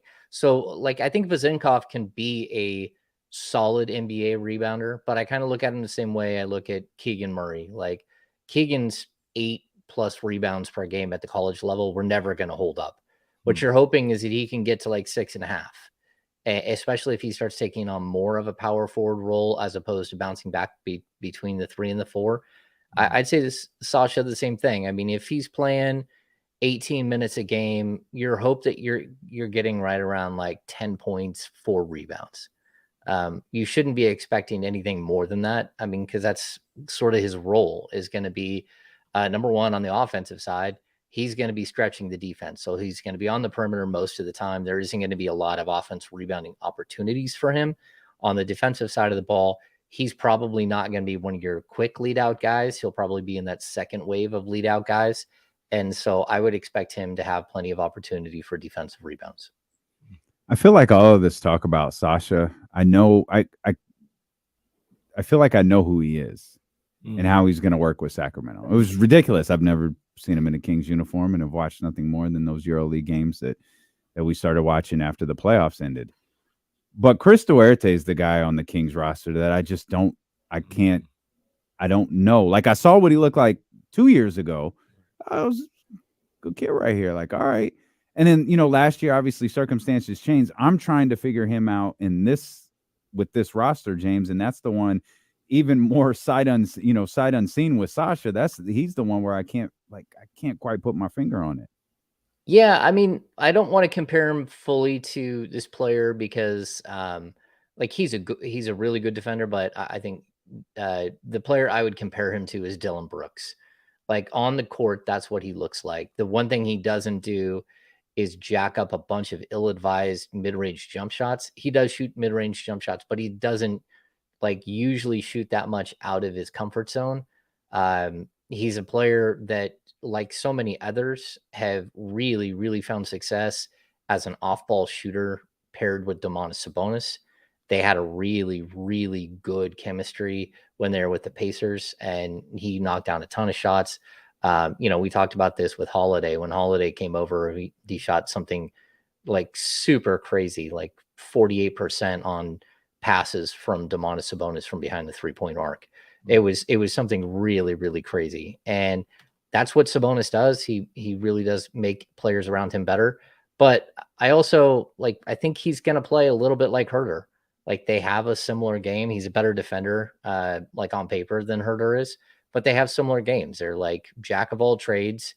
They're really good perimeter shooters. They can get to the basket, but they aren't like high flying dunk guys. A conservative approach to him would be, again, he's going to be a rotational player. Even if it's a back into the rotation, there's a possibility he fights his way into the rotation and eats up more minutes. But this is a guy who can average double figures without any problems. I mean, he did it in his rookie season. He was really, really good for the Pacers.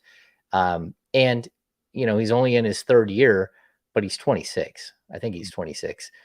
This is a kid who came out of college really, really late and walked into the league as a seasoned pro and really put up quality numbers across the board as far as, his impact on the game. Yeah. Stephen Brown, 5'8", 132 in the chat. He says Duarte will return to top 4 once he gets a screen handoff from Domas. And I agree with Stephen. I agree with you, James. I agree with people who've seen these two play and believe that there's a chemistry there, and that when they can, kind of get in the same groove offensively, that will get Duarte back to how he played that rookie year, because he was the talk of the NBA for a lot of that rookie season about, the steal he was and everything. And I feel he did a good amount of that on his own. But I also feel like playing with a guy like Sabonis really fit with his skill set. And I think you can see a lot of that coming back when they get back together out here in Sacramento. Yeah, I mean, the way I look at Duarte is if you're swapping out him and Terrence Davis, he's just a more refined version of Terrence Davis. Like, he isn't the high flyer that Terrence is. He's not going to get you the big crazy tomahawk dunk on the break. But what he's going to do is he's going to be in proper position. He knows his role. He's going to be able to like really eat solid minutes. And I think it goes to the bigger discussion with the Sacramento Kings roster. It's that they're really deep. You know, they didn't make a ton of adjustments, but the adjustments they did do just shored up everything. It tightened everything up. It gave them more options, but also, like, my fear last season, at any moment Harrison Barnes went down for an extended period of time, the Kings had no answer. They had zero answer. Like, we talked about who they could, you know, what happened if De'Aaron Fox goes out or Sabonis, but really, for me, the player that they could not afford to lose last year was Harrison Barnes. Harrison Barnes this season, I wouldn't be shocked if he's down to like 28 minutes a game. Like, it's possible he plays 32, but there are other options here that they can rely on to keep Harrison fresh. And, you know, that's a good thing. He played 82 games last year, plus 7 in the playoffs, 89 out of 89 games. I expect him to be able to take a little bit of a step back, allow Keegan Murray to pick up the offensive slack, but then allow these other pieces to really, really help out.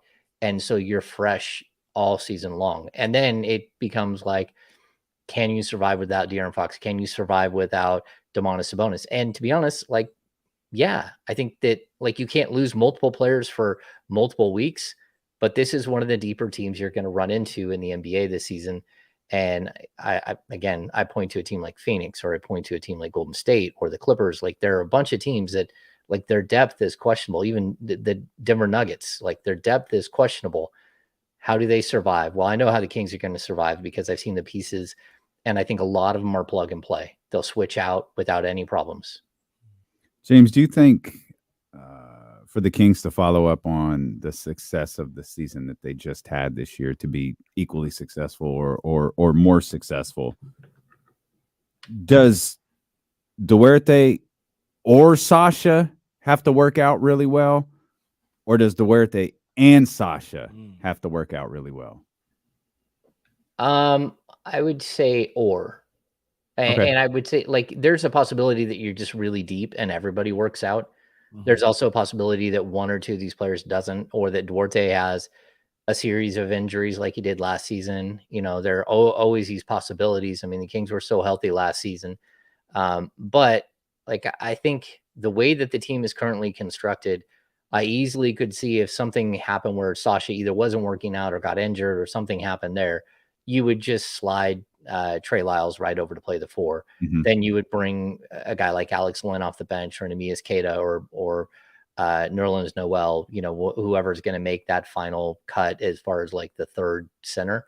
Like, you have adjustability here, where I think you can make up for any of these guys. And I'd even say, like, look, if Chris Duarte doesn't work out, like, that's okay. He's like your back into the rotation guy as of right now. Now, I'm not saying that's going to be the way it is, but, you know, I think it's already penciled in, or, you know, pretty strongly, that Fox will play 34, 35 minutes. Davion Mitchell is going to play like 18 minutes. Malik Monk's going to play 22 to 24 minutes. Kevin Huerter's going to play 28 to 30 minutes.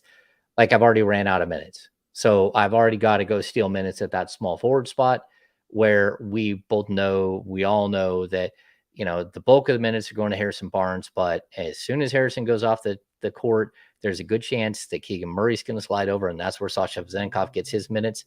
So again, I could make a rotation that didn't include a guy like Duarte. He has an opportunity to make it and to play and to be part of this group, but there's also potential for him not to be in a, you know, a standard rotation where he's playing any more than like 8 to 12 minutes a game. I agree with what James said not too long ago, though. The depth on this team. This is why I was so said it with my chest a couple weeks ago, and even last week, about, I think this team is good. Like, they're going to be one of the top teams in the league. I really believe that. I think this is a 50-plus win team, and it's because of what James just talked about, the depth, the options that they have. They have guys that play multiple positions. They got guys that, that if they don't play for 2 or 3 games, can slide into a different role and excel. And the shooting is the one thing that gets me every time. The way they can shoot the rock. Now adding a guy like Sasha, Trey Lyles, some of the games I was watching over the weekend, just going back with these top 25, like this guy can shoot the rock, right? And you add that to a guy like De'Aaron Fox and what he's able to do one-on-one against anybody in the league. You add that with Domantas Sabonis and what he's able to do one-on-one. And you got to kind of pick your poison. And I just think you also add all that with Jay Triano and what he's able to create on the offensive end. And it's just going to put the defense in a compromising position more times than not and get wide open looks. That's all you could ask for. And I think they have the guys that can knock down those wide open looks. So I'm hyped. Rookie of the year, Sasha, sure, whatever. This team is going to be 50-plus wins this year. Yeah, I mean, like whether I'm going to put Sasha in the rookie of the year conversation, I'm probably not. And it's not because of his defense. It's because he's not a starter and he's not going to get the opportunity to put up the type of numbers that some of these other guys are going to. I mean, Scoot Henderson's going to be able to put up monster numbers. Chet Holmgren is going to stuff a stat sheet like nobody's business. Oh, I forgot about Chet. Yeah, we're talking about like Andre Kirilenko type, stat stuffer. That's what he's going to do. He's going to go out and just dominate. But I think, like, Casey, to a bigger point that you were kind of like going around here, I'll say this. One of the brilliant things about Rick Adelman, and I've said this for a long time, but Rick Adelman to me was the best next man up coach that I've ever seen. Like, it didn't matter who went down. He was able to slide someone else in. I mean, one of the Kings' best seasons, what they went over 60 games, it's with Chris Webber out the entire year until really late. And he was able to fill the void with guys like Brad Miller and, guys like Vlade Divac. And, but it wasn't just that. It was like when Mike Bibby went out, they had a plan. When Pedro Stojakovic went out, Hedo Turkoglu stepped right in. When, I always go back to like the Houston Rockets, Rick Adelman, when they're cruising along and they got like an 11-game win streak and Yao Ming goes out and they keep winning. And then like 2 games later, Tracy McGrady goes out and they keep winning and they end up winning like 21 games in a row without their 2 stars. That's who Rick Adelman was as a coach. Now I bring it around to this team, and that's what I'm looking at for Mike Brown. Mike Brown now has the next man up for every position. Mm-hmm. And they're not so far away from the player that they are, that they're replacing. They're very similar in style. They're very similar in what they do. And when you have a void, you're not trying to reinvent the wheel on the fly because you had someone go out for 2 weeks. You're plugging someone in who knows the job. The other players around them know that it's their time to step up and maybe give you a little bit more each and every game. But the core group is going to be a group that is very interchangeable, not very replaceable. That's not what I'm saying. Mm-hmm. I'm saying is that they're very unique and that they're very similar to each other. And so they're going to have this ability again. And it's not just about injuries. When you have 2 guys have a bad shooting night, you got 4 more that can not have a bad shooting night. And so we can have, Casey, you kept talking about it all last year, right? Anytime that they made 13 threes or more, is that what the number was, mm-hmm. that they won the game? Mm-hmm. Well, like they're going to have so many moving pieces here that if somebody is having an off night or someone's not feeling well, if someone's just flat out missing, you just swap them out for a different guy that plays a similar role in a similar position. The 2 key components are always going to be Sabonis and Fox, but everybody else around them are very interchangeable. And so I kind of like what we're seeing here. And I think that there's a way that that they can like sort of build a culture of this type of next man up mentality that Rick Adelman has, was so brilliant at doing. Is the Kings' ability on the offensive end a product of like, this is just a really good roster with guys who know their role? Because we've seen gimmick offenses in the past and they never last long. And when I watch Sacramento, I don't feel like they're a gimmick offense. I feel like they just have players who are really good in their role. Yeah, I think being a star in your role is a huge part of what they're doing here. But I also, the basketball IQ on this team is off the charts. Mm. Like, this is such a smart basketball team, and that's what helps them get through the rough times. Like, when you think that things are going south, you rely on not athleticism, not some gimmick. You're relying on just being better at what you're doing and just getting back to who you are. And once you find yourself, you start rolling again. And so I think that, like, when you strip away a lot of, what we talk about, the things that are missing from this team, you don't always get the things that are missing in the package that they're getting them in right now. So, like, you can want all the athleticism in the world, but if they're only, like, trying to play defense with their athleticism and not with their understanding of the game, you're always going to run into limitation. And I think this team specifically, their limitation is they're not a bunch of high flyers, a bunch of ground-based guys, but that doesn't matter. They're going to play with speed. They're going to play with pace. They're going to play with great shooting. They're going to beat you with, like, all kinds of fun stuff. It's just not a bunch of over the rim, high flying, crazy stuff. And that's okay. It's just different. And so, yeah, I think that they'll be okay. And in that aspect. And I don't know. Did I answer your question, Damian? No, you did. It's about, like, yeah, you did. The structure of the roster is why this works. It's not some Chip Kelly offense that that teams have had a year to figure out now, and 2 to 4 games to figure out, and well, that's just not going to happen this year.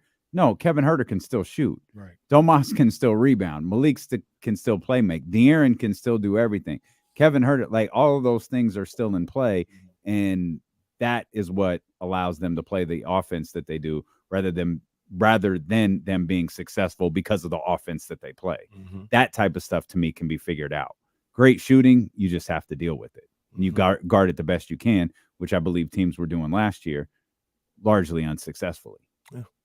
Yeah, I mean, the way that this team gets each other open, that's why they always have a good look. I mean, even in the playoffs, they missed so many wide open shots that, I mean, it wasn't that they were being defended closely. It was all about missing wide open shots. And that's where I think that having multiple people that can basically do the same job, it does come in handy. Now, again, it is nice to have other pieces that are different. And I've always kind of circled De'Aaron Fox and Malik Monk as, like, the two outliers. They're the dudes who are allowed to do crazy things on the court. Everybody else is going to be a finely oiled machine. And while the league is adjusting to who the Kings were last year, the Kings have to be, like, they have to take their offense to a different level.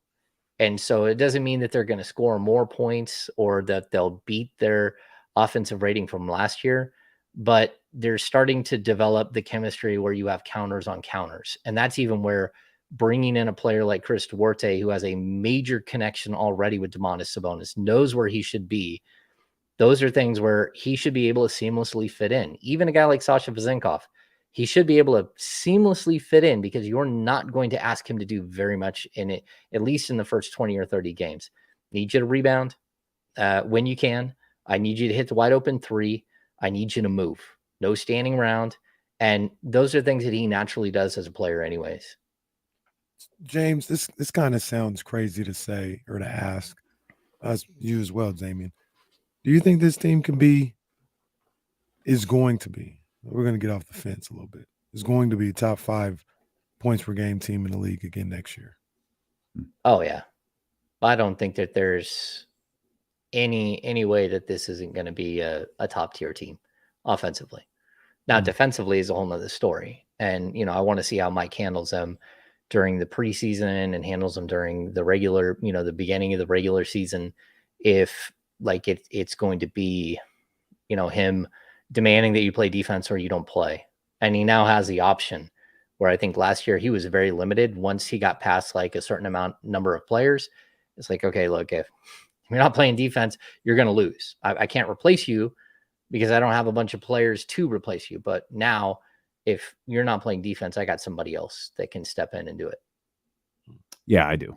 Yeah, this is top 5 offense. That's dope I'm not to even think remotely about. concerned about them on the offense. That's dope to think about, man. Like, all right, you've got a group that is one of the best offensive groups in all of basketball, and you can rely on that. I agree with both of you guys. I expect them to as well.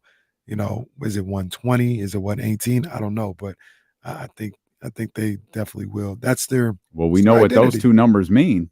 120, 118. That's above the 115 number. Now. So unless they're getting substantially worse on the defensive end, right. That's that's 50 win numbers. That's the whole thing, right? Like they're going to continue to do the same things they do on offense, but we're looking at, I think they're expecting to improve as a defensive unit. Mm-hmm. Yeah, I mean, it's possible there will be some regression. There is always that possibility. You have no idea. Like, I mean, teams are going to study what the Golden State Warriors did against them in the playoffs and try to figure out the formula to slow the Kings. It's just whether or not the Kings are ready and have counters, and whether Domas decides he can turn around and hit an 18-foot jump shot and change the trajectory of the team again. I do love the idea of a formula. Like the Warriors aren't good.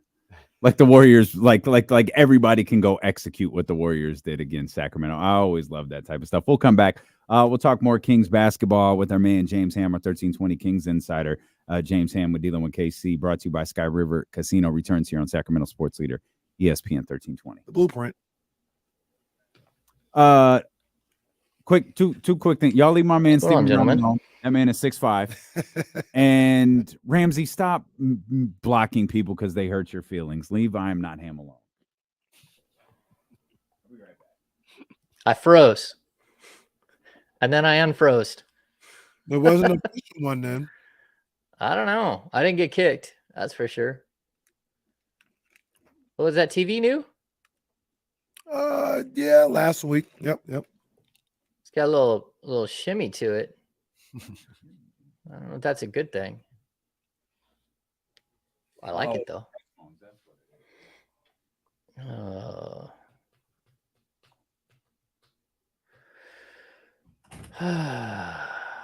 Yeah, man. Y'all better be careful with Stephen Brown. Get y'all. You get y'all. It better be easy. Who do we got for Monday Night Football tonight? Is there Monday Night Football? Commanders and Ravens. They are playing? Yeah. Well, OBJ. That's not very interesting. OBJ. Lamar's back.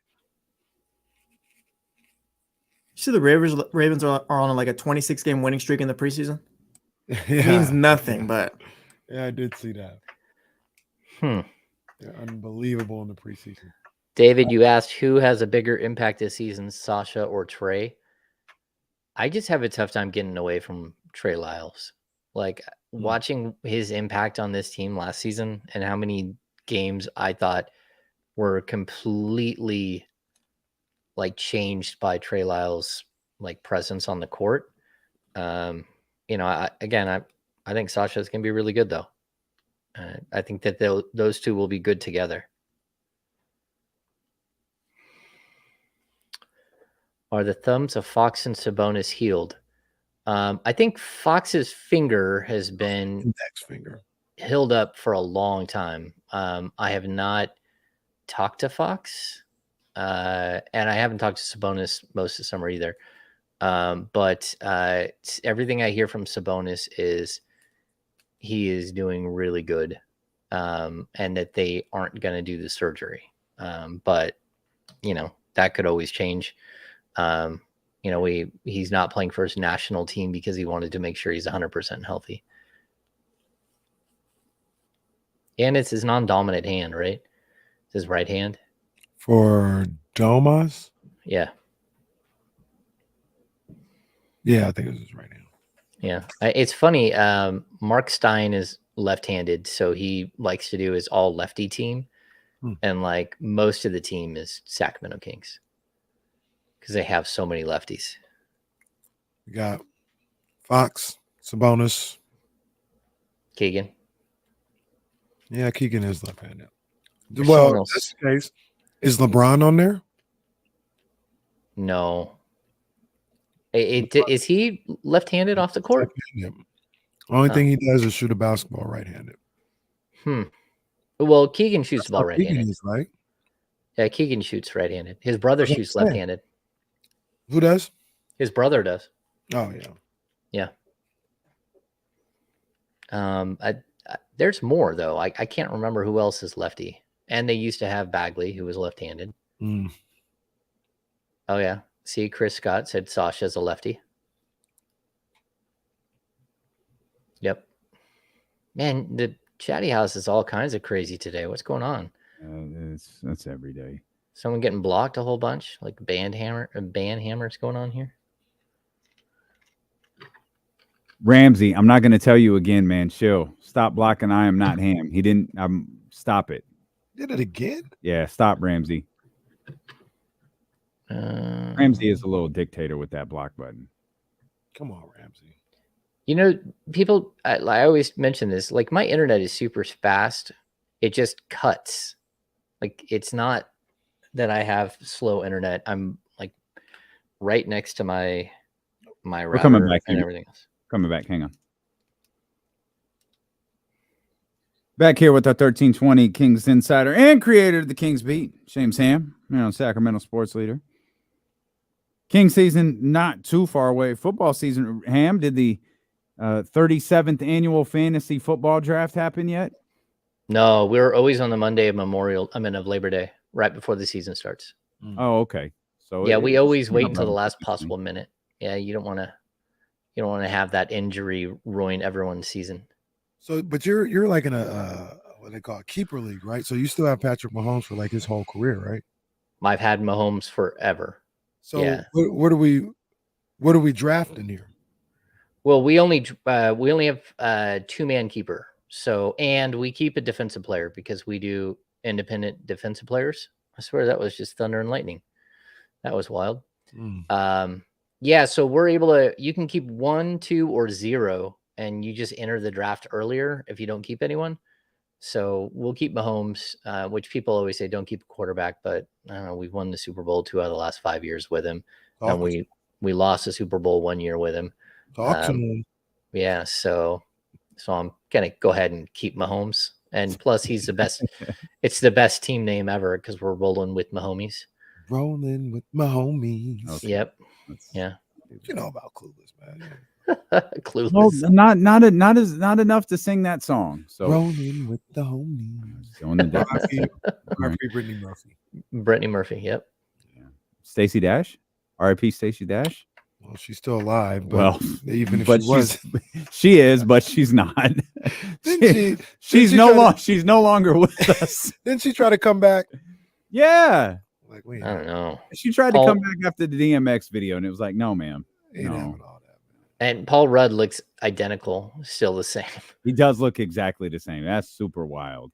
Yeah, it is. Super it wild. Is wild. Shout out Donald Faison. Yeah. Oh yeah, Scrubs.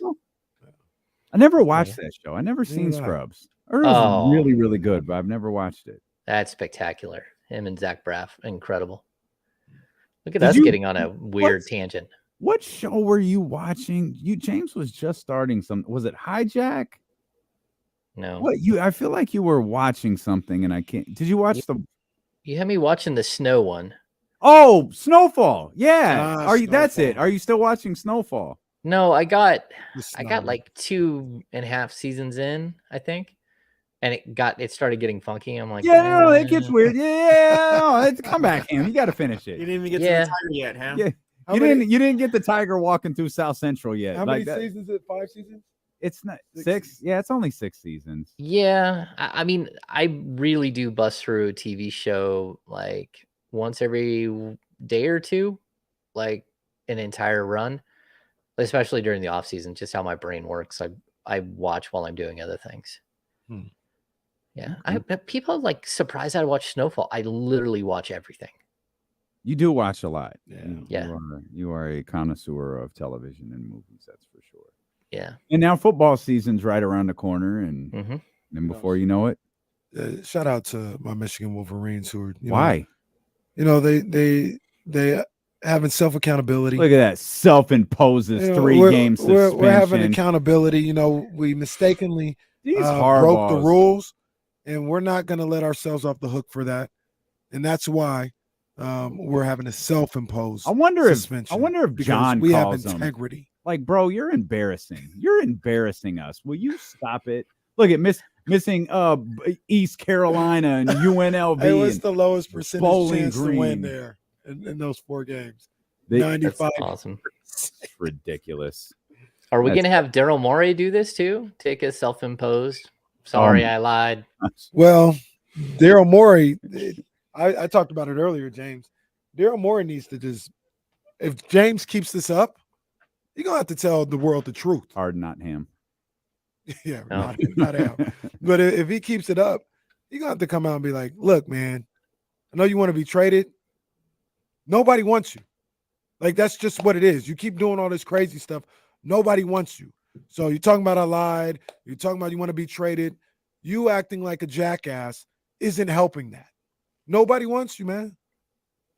I like Trista's video because did James Harden like tweet? I mean, did he put on Instagram like a fat suit hanging in a closet? Like what is happening here?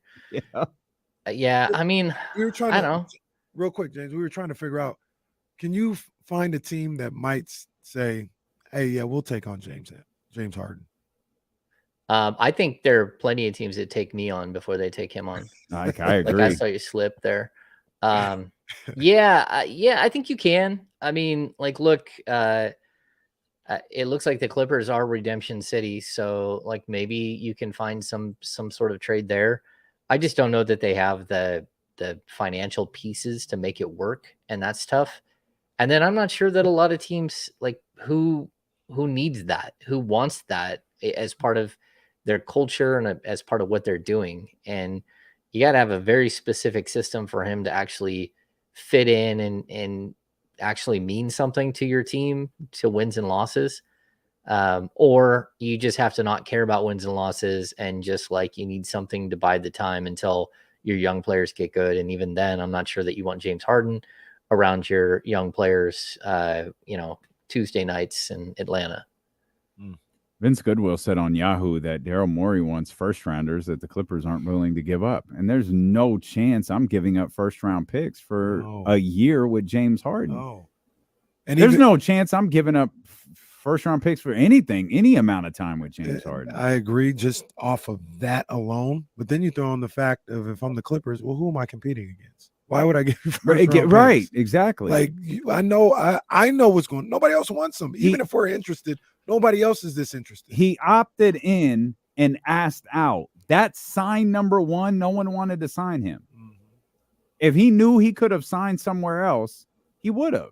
But he didn't. He wanted the money, and he knew that was the only way he was going to get it was by opting in. Yeah, I think he could have got 15 million somewhere else. He could have got, that's not 36. No, he could have got the mid-level, a 2-year mid-level or a 3-year mid-level, and someone would have come up with some money, but he wanted the money. You're right. And that's his NBA future. Yeah. That's his NBA future right there. I mean, he's still got a place in the league, but the money that he thinks he should be getting, those days are done. Hey, he might not have a place in the league if this thing goes ultra bad because he's looking stupid. And when I say that, I'm talking talent wise, but like you said, for sure. You add all this other stuff in, he may be poorly behaving himself out of the league. Right. Yeah, I mean, I think where he's heading, and I know you guys are probably not going to like that I say this, but he's heading into Carmelo range where there's enough of you don't like his game and some of the other stuff where you're not going to put up with him. And then there's going to be quite a few teams around the league that are like, yeah, we're just not bringing that into our culture. And so you're getting close to that moment. And I don't know, we'll have to see how it works out there in Philly, but like, what a mess. Like, I guess this is good summer drama, right? Carmelo never definitely sniffed this as far as like, we don't want him around. He never sniffed what James Harden is. He sat out an entire year, like where no one would sign him. Carmelo. That's my point. Like, did he sit out an entire year or just was that the year? Wasn't someone holding him hostage? I don't think so. Was he just freely out for a year, or did someone? I feel like someone No. had his contract for a year and just. See, I always forget this. I always forget this part. That's the reason I hate Daryl Morey. Yeah. Is because of what he did to Carmelo. Mm. What he did to in Carmelo Houston. was one of the trashiest things that's happened in the NBA in the Houston. last 20 years. I always forget. God, I really don't like Daryl Morey. Why is that? This is why. It's the Carmelo Anthony stuff. Yeah. That's the most low budget move in NBA history. Yep. And just sat him and sent him home and held on to that contract so he couldn't play. This is a battle of two people who really suck. James Harden versus Daryl Morey. There's no good in this situation. There's no good. It's like when evil battles evil. Yeah, you know, like I haven't had that many conversations with James Harden over the years, like being in the locker room. But I will say, like, there was a time when like him and Dwight Howard together were not a good mix, because basically we have a window after a game where they have availability, and they would wait, at least in Sacramento, what they did is they waited until there was like 2 minutes left in the window, and then they both chose to go talk to the media at the same time on the opposite sides of the room. So you had to choose who you were going to talk to. And it was just one of those things where you're just like, okay, man, it's just not you're doing something intentionally, where, not to like single out a completely different type of player, but like you walk into the Timberwolves locker room years ago or the Cavs locker room, and Kevin Love's just sitting there waiting in his uniform still, and like, hey, come on over, guys, let's get this out of the way. We all got a job to do. I'll go ahead and take care of you now, and then I'll go get cleaned up. And he'll bite the bullet for his teammates. He'll give you, 7 or 8 minutes worth of sound while a bunch of guys clear out. And then some other guys will talk, but there's certain players that get the media side of it and certain that don't, or just abuse it. And Harden was always one of those guys that, like, he liked to abuse it. Just take advantage where he could. Have you watched Team USA at all? Watched a little bit. I'm not that enthused by it. I don't know. Yeah, I understandably, these are just the exhibition games, but I had serious FOMO when I saw the tweets about Anthony Edwards and the comeback that they had last night. I feel like the collective NBA world just realized last night, hey, Anthony Edwards might be that dude. Yeah, I think so too. He had a big night. Apparently, Tyrese had a big part in their 18-0 run that closed out their comeback win last night. Yeah, I think it's good that Tyrese is getting to play with a player like him, because it's another really like high usage, a little bit ball dominant type player. And it's good for him to have to play and figure it out, because he's got Benedict Mathurin back at home that he's going to have to play with, that he needs to figure out how to play with Edwards so he can show Mathurin how to play as a team, how they can move forward as a tandem for the future. And so I do think because Mathurin is a similar style of player to Anthony Edwards. He's not as talented, but he's definitely got a ton of talent. So I think this is such a good experience for those guys. And you can look at it like as a big picture, like they're getting to represent their country. They're getting to do all these things, but you can also look at it like, hey, these are valuable things to learn as a player and get experience. The killer for Team USA in this particular situation is going to be there in the Philippines. So when they start things on Saturday, they're going to play at 5:40 local time. Next game on Monday is at 5:40 a.m., local time. Next game is 5:40 a.m. local time against Greece. And then on Wednesday, they play Jordan, not Michael, but they're playing Jordan at 4:40. Maybe I might watch these games. I'll be up for them. You're already working out at that moment, right? And probably I usually try to. 30, maybe 7. But yeah, it's going to be tough to watch a lot of these live. I think I'll get up and watch one or two of them. Like I did it with World Cup soccer here, with watching the women play in the middle of the night. Like every once in a while, it's okay to stay up late and watch them. And those games are like starting at 2 o'clock in the morning or 3 o'clock in the morning. So that's a little worse because then you got to stay up. See, that's easier for me. I could Yeah. stay up before waking up early. Once again, I did wake up about a month ago, 5 a.m. to watch boxing. That was a one-time deal. People are in the chatty house bringing up DeAndre Ayton, who's playing really well. Hey, good for DeAndre Ayton playing well for the Bahamas. The bigger thing there, I'm glad that DeAndre Ayton and Buddy Hield appear to have buried the hatchet and are playing together, because that was not always the case. There was a Bahamas beef. Yeah, there was a Bahama beef there. Yeah, definitely some. I think parents went back and forth, some weird stuff there. Oh no. Yeah, so I'm glad that that's worked itself out, and Eric Gordon is playing with those guys. Yeah. So yeah, kind of a 3 solid NBA players can probably do a heavy amount of damage in the buildup to something like the World Cup. Okay. Looking forward to the World Cup, though. Like I said, maybe I'll try and get up to watch some of these games because I like the group play. I'm not really crazy about the group that they're in, but I think once you get in the champion or tournament style play, I think we're gonna see some good games. I'm just gonna have to miss it. I'm not getting up at 2 o'clock. If You're already up. Well, if the 4:30 starts, I can catch. Yeah, most of them are 5:40. I could do that. Yeah, I could do that. I'll tell you what happened. I might catch the second half. Ryan sisters are moving about 6 o'clock. There's some great nicknames they're coming up with, the Bahama Drama or Bahama Beef. Yeah, I like that. I like the Bahama beef. I don't know why the Bahama beef. The Bahama drama is fun though. We don't want either. We want Buddy to get along with his teammates. That's what we want.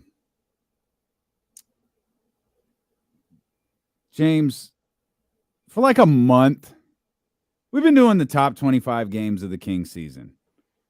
And about 2 weeks ago, we realized this was going to be ridiculous when we got to game number 5. So weigh in on this. Top 25 games of the Kings season. This includes the postseason, by the way. Top 25 games of the Kings season. Game number 5 was a 40-point blowout against the Portland Trail Blazers, where the Sacramento Kings clinched a playoff spot. You agree with that? Game 5 of the regular season, they clinched a playoff spot? No. The game number 5 on the list. On the top 25 Game number list. 5 on our top 25 list was the game where they clinched against Portland. Oh. So the herder shot that blew off the roof of the Golden One Center, that was like 11. Don't do that. What? Don't do that. What am I doing? It was 7. Oh, okay, it was 7. The De'Aaron Fox walk-offs were nice. Later. The one in Chicago was 15. Orlando was 6. Okay, so this one's 25? Is that what you're saying? 5. I have them breaking the playoff trend as number 5 this year. No.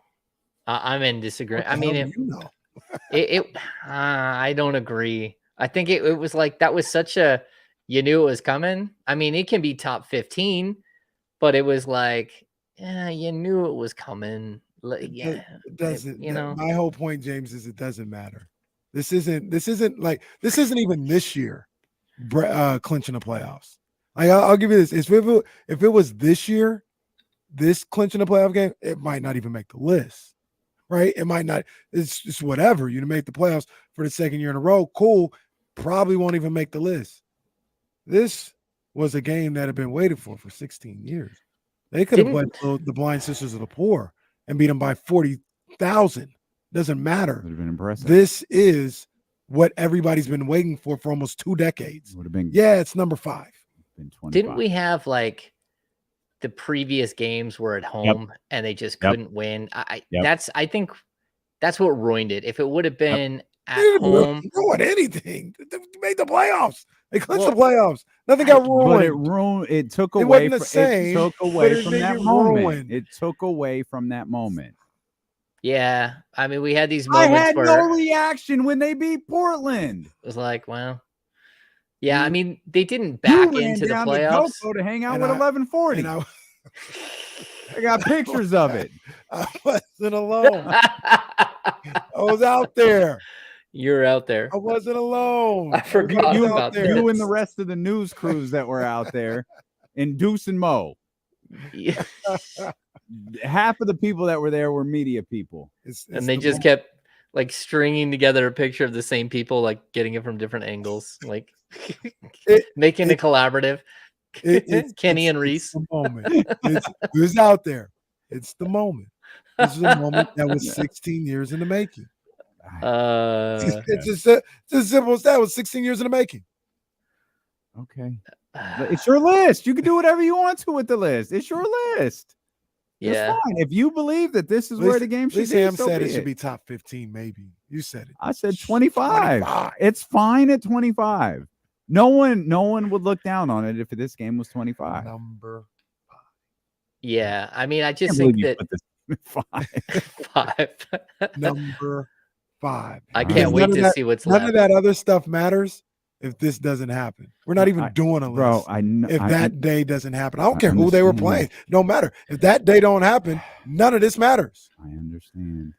What if it would have, like on a Wednesday, the day before, they would have gotten the playoffs by someone else losing?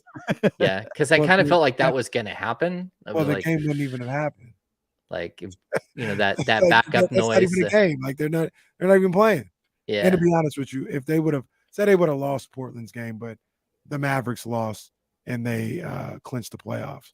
No, I probably wouldn't have put on there. Just would have put March 29th on there. Not they the lost game. the game. Just Yeah, March so it wouldn't have been on 29th. there to answer that question. The story would have been them losing a game to that Portland team. Right. Yeah, but I was at the game, what was that, 2019, when they lost the last game of the season after they went up, like they scored 86 in the first half or 84 in the first half. Yeah. And then afterwards, like, oh no, like it was you knew Bloody Monday was coming and like everyone was getting fired the next day. Yeah, that was a bad night in Portland. Always got good breakfast food though. Wow. Good for Portland doesn't disappoint. And you're sitting there writing while eating good breakfast food. Is that what Portland's known for? Is their breakfast food? Oh, they're creative up there. No, they're known for their crappy IPAs, which I'm not a fan of. Oh. But that and Voodoo Donuts, I guess so maybe. Oh, yes. yeah. Yeah, but they do a good breakfast up there. So sitting there fielding phone calls and writing about coaches getting fired and They had a good and real so one on. in Portland. Where was the original? Was that New York New or York, probably? I think San Francisco was I second. thought Seattle. Did Seattle have one? Seattle did have one relatively early. Okay. I used to watch the show. I came in Never around really Miami, got into it. The first Miami season. It's a great show. Now it's every show on TV. Was that the original reality show? I feel like Road Rules was first. I thought Real World was before Road Rules. Could be wrong. I think Real World. Yeah. And then Big Brother. Shout out to the homie early. Darrell, who's a Real World, Road Rules, the Challenge legend. His son plays on my basketball team. Shout out to Darrell. Okay. All right. Yeah. Legends. Shout out to Kevin John. Wasn't he on one of those? He was on. No, he was on. What was he on again? He was on I Love New York. Oh, Yes. even better. Even better. Hey, and shout out to Kevin John, who graduated from college this weekend. Yes, indeed. Good He for did. Kevin. No, He's a that good was man. great. Yeah, he's fantastic. He's absolutely fantastic. He's a James, bundle of energy. as are you. We appreciate you, James, as always. Become a premium subscriber over at thekingsbeat.com. Make sure you subscribe to the podcast as well, kingsbeat.com. All of the great info for your Sacramento Kings. We're headed over to 102.5. We've got your opportunity to win tickets to see 50 Cent, 50 Busta, Jeremiah. They're going to be at the Golden One Center on September 5th. Flip over the dial, 102.5. We'll have those tickets for you. Or if you want more sports talk, don't move. We'll just run it back next year on Sacramento Sports Leader, ESPN 1320. Vamos Gigantes. Good stuff, guys. Vamos Gigantes. Yeah. All right, guys. You know the drill. Sorry. Shout out Sush. What's up, Sush? See you, boy. So what up, big dog? Sorry, Ramsey. We're going to end the live stream, so you can't block anybody or mute anyone today. Ramsey, calm down. Appreciate you. Hit the thumbs up before you go, and we will see you guys tomorrow.